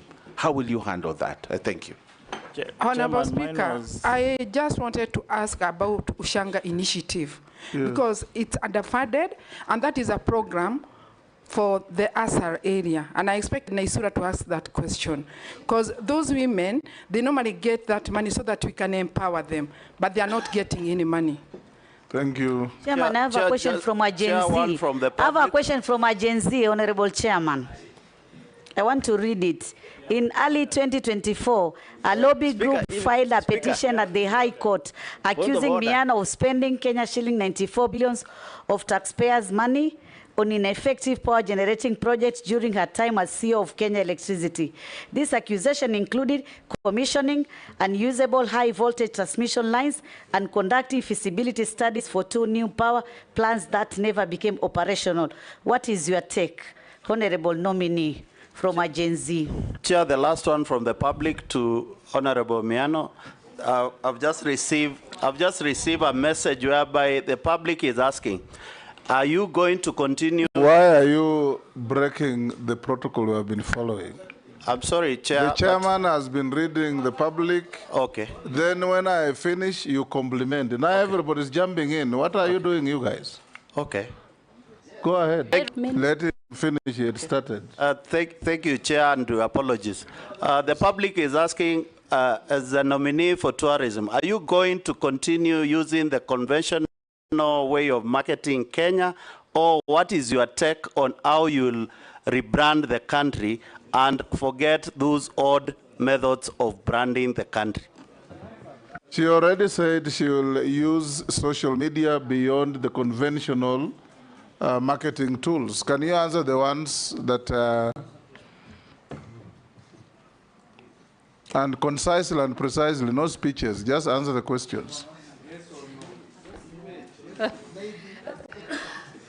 Mr. Chairman, let me start with a question by Majority Leader, Honorable Kimani, about the branding, but start to clarify that punching below its weight as a country is documented in the Kenya Kwanza Manifesto. And that is where I am coming from, which is a reality. And then you asked about the use of social media and how we can leverage on what we have seen as abilities, innovations, energies, and new ideas from our youth. Looking at some of the index, looking at the content that our innovative and energetic young people have done or can do, we can take advantage of. I've seen occasionally people taking a lot of time having consultancies when we have a youth that can turn around material, that can turn around content that can be used. I will be taking it up with the ministry and see how we can accommodate this creativity towards increasing our branding and our marketing. And I think together with the private sector, we can use the positive social media to position our country and showcase it out there. In terms of communication, I want to confirm that some of the proposals that we had made as a ministry to promote local manufacturing, to stop unnecessary imports of what can be produced locally. We had endless meetings with the industry, with the manufacturers. We had discourses and discussions, and eventually we had a convergence on what we need to do. I want to confirm that we had enough consultation and enough communication in that regard. In terms of athletes, Mr. Chairman, the question asked by Honorable Naisula, it's very special that we have our athletes who is a pride of Kenya. We can position them as our tourism brand ambassadors, working with them in the countries that they go, so that while there, we can showcase what Kenya has to offer. We can come up with marketing material and content to convince the world you will not have lived until you go to the home of athletes that is called Kenya, to just experience their talent, their brevity, their courage, and just find out what it is that makes them stand out, what makes them sweep the Kenyan stage. And I agree, it is a very niche market for tourism. On development and benefits of some of the marginalized communities, like I responded in the earlier questions, it's to ensure that there is fair sharing of benefits, that their cultures are respected. We should explore opportunities to even have intellectual property rights so that we can respect and safeguard the usage of the cultures that those communities have to offer. I believe they need to benefit in terms of the ripple effects of tourism, offer economic activities, offer employment, so that it is a win-win situation in the country. In terms of e-citizen, we are aware, and even as I was preparing, there is information to show that there is quite a lot of improvement needed, and especially even in tourism.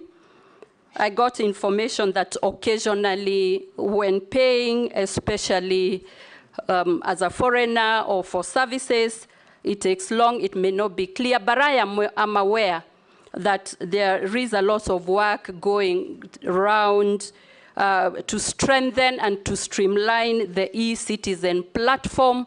And I believe this will be one of our quick wins because it is digital and will hasten and make it efficient.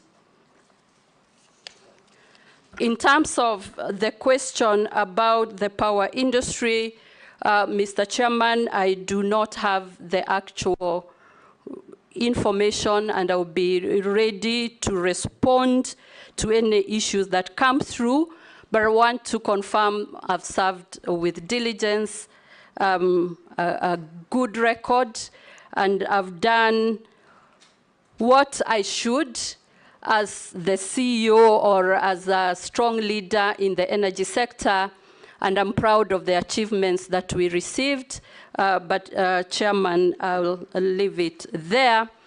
But I also want to talk about how to refresh the Kenya brand and what... Talk about Ushanga. About Ushanga initiative, Mr. Chairman, this docket is in the Ministry of Heritage, Culture and Arts. They will be much better suited than myself to give comprehensive and convincing answers. Honorable Mole's issue? It was answered? Yes. Okay. Yes. There was a question about security. And tourism police and so on. Can you answer that? Yes. Yes, Mr. Chairman, the Executive Order number 1 of 2023 that organized ministries, there was envisaged a creation of National Tourism Service, which has not been operationalized. And again, it will be one of those priority areas because we need to ensure that there is enough security, not only for tourists, but also for the citizens. I will also propose that we take advantage of technology, the closed circuit TV, CCTVs for surveillance. We work with community and that it is a collective responsibility for all of us, working with the relevant ministries, state departments that handle matters of safety so that our tourists then come and get the product that they came for. Tourism is the product that sells that they came for. Tourism is the product that sells joy and adventure, kills that reason why tourists visit, and also working together with police so that they become enablers and facilitators and do not hamper our security. We need community policing, also information to the tourists on security briefs. And I want to say that there is a lot that can be done, tangible activities to enhance security and safety in the tourism sector. Jeanette? Mr. Speaker. I'm giving Jeanette because he didn't ask any question. You already asked questions. Yes, Jeanette? No, Mr. Speaker, I wanted to say that my constituency borders the Masai Mara. So I have a lot of information from there which I wanted to share with the committee and bring to the attention of the nominee.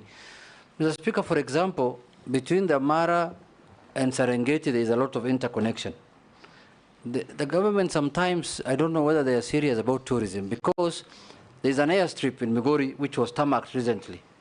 When the tourists come from Nairobi, they land in, let's say, Kichwatembo, in Mara, then they are connecting to Serengeti. Mr. Speaker, they are lifted from Serengeti, from Mara to Migori, then they disembark, they get into a bus, they go to the border in Hispania so that their passports can be stamped, then they are brought back by a bus, then they again board, then they go fly to Serengeti border, just stamp his passport so that he can go to Tanzania, then come and board, then go to Serengeti. Madam Nominee, if this committee approves you, what do you think you can do about that? Or you have no powers over that? It's an immigration issue. Yes, Mary? Honorable Chairman, this is from a Kenyan, and I think it's a Kenyan from Busia. He's saying, ask Mrs. Miano when new places like the ancient rock art in Busia will be considered in the tourism circuit. I think it's helping you to boost local tourism by enlisting new ancient places or new tourism sites across the country. Nominee? Thank you, Mr. Chairman. I appreciate the information by Honorable Junet and undertake to consult with the Ministry of Immigration, to the Department of Immigration, because I said easy access is key to supporting tourism. It doesn't need any consultation. If you confirm that the information is right, call your counterpart and tell him go and open a Department of Immigration at this point.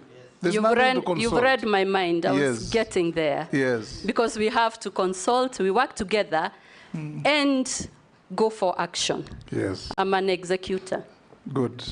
Yep. And on Busia, I agree, our counties, we need to map out the tourist attractions and what counties and regions have to offer so that we package the diversification that I so much believe in and I talked about, that we need to diversify the products that we have. I will take up not only specifically for Busia, but other sites that can help boost tourism in this country. Nominee, I want to tell you that not once, not twice, not thrice, the ministry that you have been proposed to lead has mapped out Kenya over and over to see where new sites for tourism are. I've seen them in Bungoma, I've seen them in Trans Nzoia, I've seen them in Pokot, I've seen them everywhere. So don't reinvent the wheel. Focus on actualization and execution. That is what is required. Let me also ask you, Honorable Rebecca. You are coming into a ministry that has at one time been the highest foreign exchange earner for the country. And many, many of your predecessors, there was one who appeared before a committee such as this, chaired by my predecessor, assured parliamentarians how he's going to market tourism, how he's going to use Kenyans to market tourism, how he's going to do everything for tourism to flourish with a British citizen of African origin to market tourism in Malindi. Is that how to assist Kenyans participate in this important industry? And if you are confirmed, because tourism in Kenya is a clear highway, what is it you are going to do that is different from what the others have been doing to improve the arrivals in Kenya from the current 2.2 million to 10 million or even more? I saw the other day on BBC television, citizens in Barcelona were demonstrating, demanding that they reduce the arrivals of tourists, that there were too many. What do they go to see in Barcelona? Probably the beaches only, or Barcelona Football Club. We have wonderful game parks, we have wonderful beaches, we have wonderful wildlife everywhere, we have wonderful culture, we have scenery everywhere. What are you going to do that will be different from those who have come before you to profile Kenya as a #1 tourist destination? That's what this committee and the country wants to hear. Robust management, whatever, what is it you'll do that is different? Because those slogans, we have had them before. Thank you, Mr. Chairman. Tourism is a great exchange earner. Currently, it's not the first, as it should. It's #3 in exchange earning. And we have an opportunity. I believe the tourism sector is easy to turn around, much easier than others that require a lot of work. Mr. Chairman, what I will do differently is to know that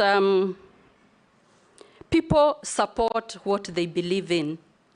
We must then use our citizens use the local people, our fellow Kenyans, to take the pride of Kenya and market it ourselves. I believe if we do that, we get the patriotism, the love of our Kenya, and then we give opportunities to the people with the talent. And by the way, Mr. Chairman, all the employees in the tourism sector and hotel sector are 80% youth. That is a low-hanging fruit. If we partner with them as individuals, as corporates, as companies, and support them fully, and we tap into their creativity and their prowess, I believe if I take that trajectory, we will see numbers. And Mr. Chairman, 10 million is still below the weight of Kenya. At 55 million, we should be talking about beyond 20. And Mr. Chairman, with the support of Parliament to put the right policies, and with all the stakeholders, we have a very robust private sector, development partners. We must go out there and turn around this tourism and increase numbers. I want to give you comfort that I am an executor. I'll give it my all, more than ever before, and especially because when you get a second chance, you must also double up your efforts, your delivery, and that is the reciprocation that I will owe. If I am found fit and I am approved to hold this most progressive, exciting docket that can just turn around this country of ours. Will you also consider, if you are confirmed, to revolutionize organizations like Brand Kenya? I have gone to functions out of this country, and you see a banner there, Brand Kenya.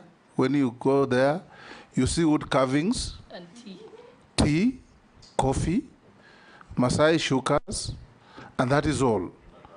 Nothing else. And they say they're branding Kenya. We were in London last October, I think, for celebration of the 75 years of the Commonwealth.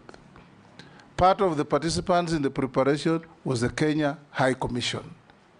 When we went to the opening of the event, on the list was Maasai dancers to celebrate the 75 years. Who turned up? Black men with the heavy muscles from West Africa as Maasais. And when one of our colleagues asked which part of Maasai land do you come from, they disappeared after a very poor performance. Now, you know, those misrepresentations undermine our tourism as well.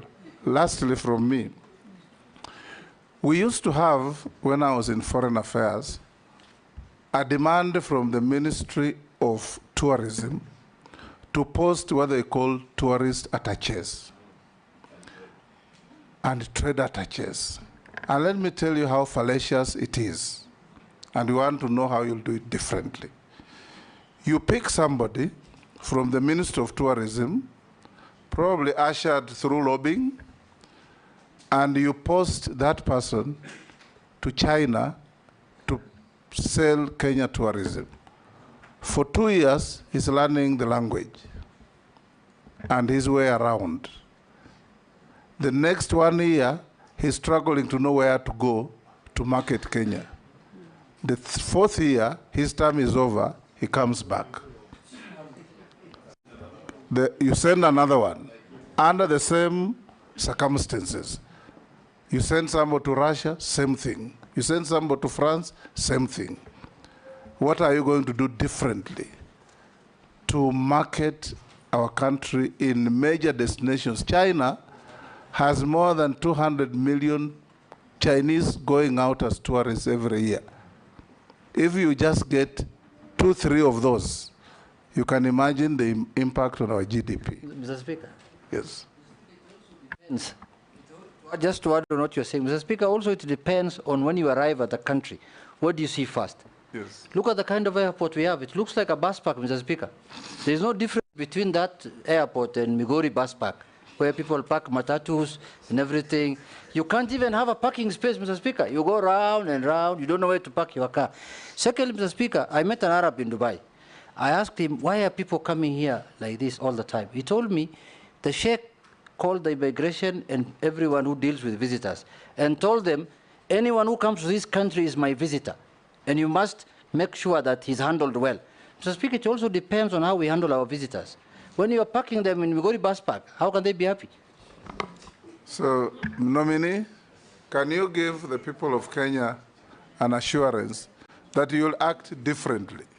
Market Kenya in a different mode and different version, using different tactics and different people. Thank you, Mr. Chairman. The tourist industry and some of the things we do in Kenya, we are caught in a time warp. Comfort zone, doing the same things the same way, carvings, the beach. We have not stretched our imagination. We need to stretch our imagination out of the comfort zone, come with new products, reimagine our tourism sector, rethink, refresh our brand, and that will inform some of the things we are going to do based on what Honorable Junet has said, and how we are going to position our product, how we are going to position our country to attract more tourists. It will mean getting new facilities, or at least renovatory should have. So, Chair, I will be very innovative, transformational, wanting to lead teams that are high performance, and will want to rally this vision through so that we get results. On the matter of attachés, when you described, it reminded me of my experience at the Trade Department or the Trade Ministry, and it is a time for us to get our attachés based on their skills, their qualifications, their competencies, based on what they really can bring for the country. We need to check even their linguistics so that we send the correct people. I have the right teams, well equipped, with competencies. You'll be able to get much more. And this is... On a point of order, because I think the CS Nomimee did not get your question. Because when I listened to you, the speaker was asking, is there a need to have a trade attaché, a tourism attaché? Why not have what you have been calling a one government approach? Whoever is at a mission has the capacity and ability, and you're able to train them on how to market tourism. Because from what the speaker was saying, the example he gave, you send someone, it takes 4 years moving around China. Why not use the ambassador in China to market Kenya, to market Kenya as a tourism destination, and even use their locals there with the branding you are talking about? Mr. Chairman, if we get the right people, they are likely to do very well in multi-skilling.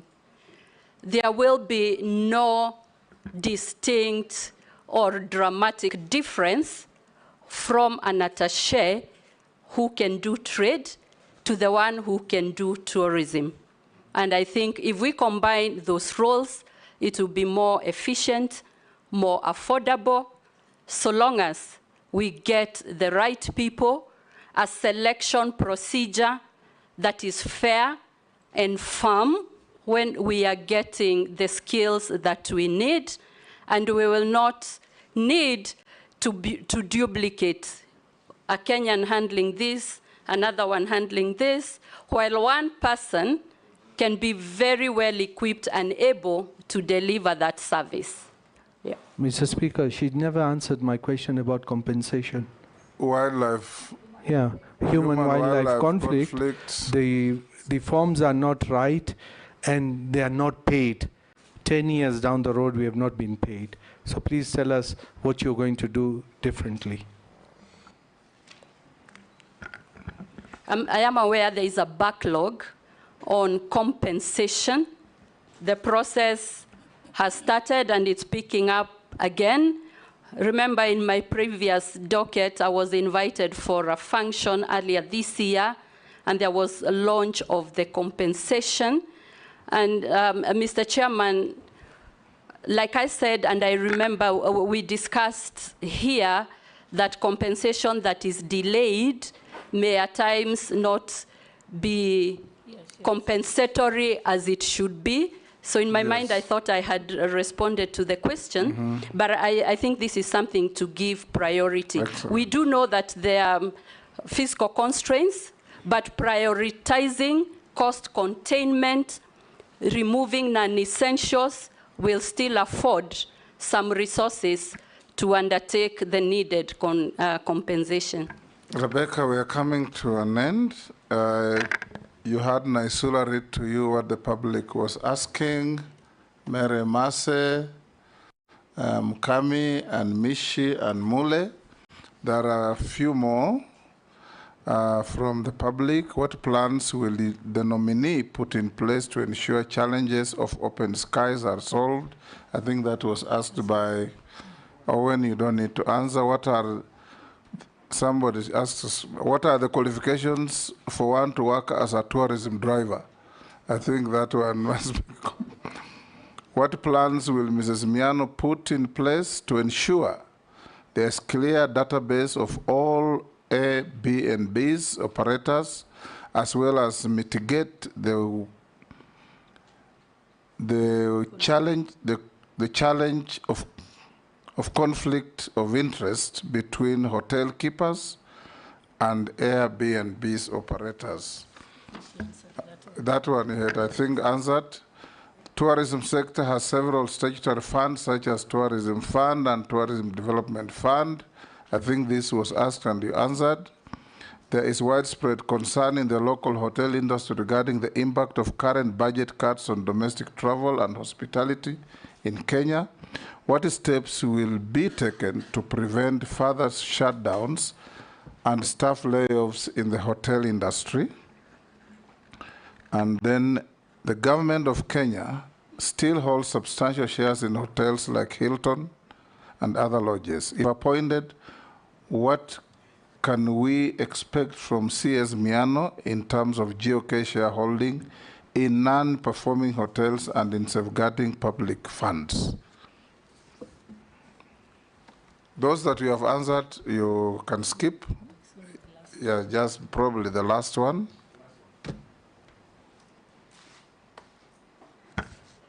Mr. Chairman, on the issue of cost containment and how it can affect the hotel industries, I think we need to rationalize industry, and even for the hoteliers to optimize their operations and maintenance costs, get maybe alternative, cheaper ways of O&M, and that way they will continue offering rates that are competitive and affordable. I believe, Mr. Chairman, like we said before, if we are able to sensitize our community on local tourism, and I'll give you just a very quick examples. We have many opportunities to have products together with industries that can appeal to our communities. And because I am a lady and conversant with the chamas, we can have products that those chamas can uptake, get away from the traditional meeting in one home and the other in a merry-go-round, and buying hot pots and all that. Maybe that cost, if there is a product, we will give the ladies and the groups a better experience at affordable rates, and therefore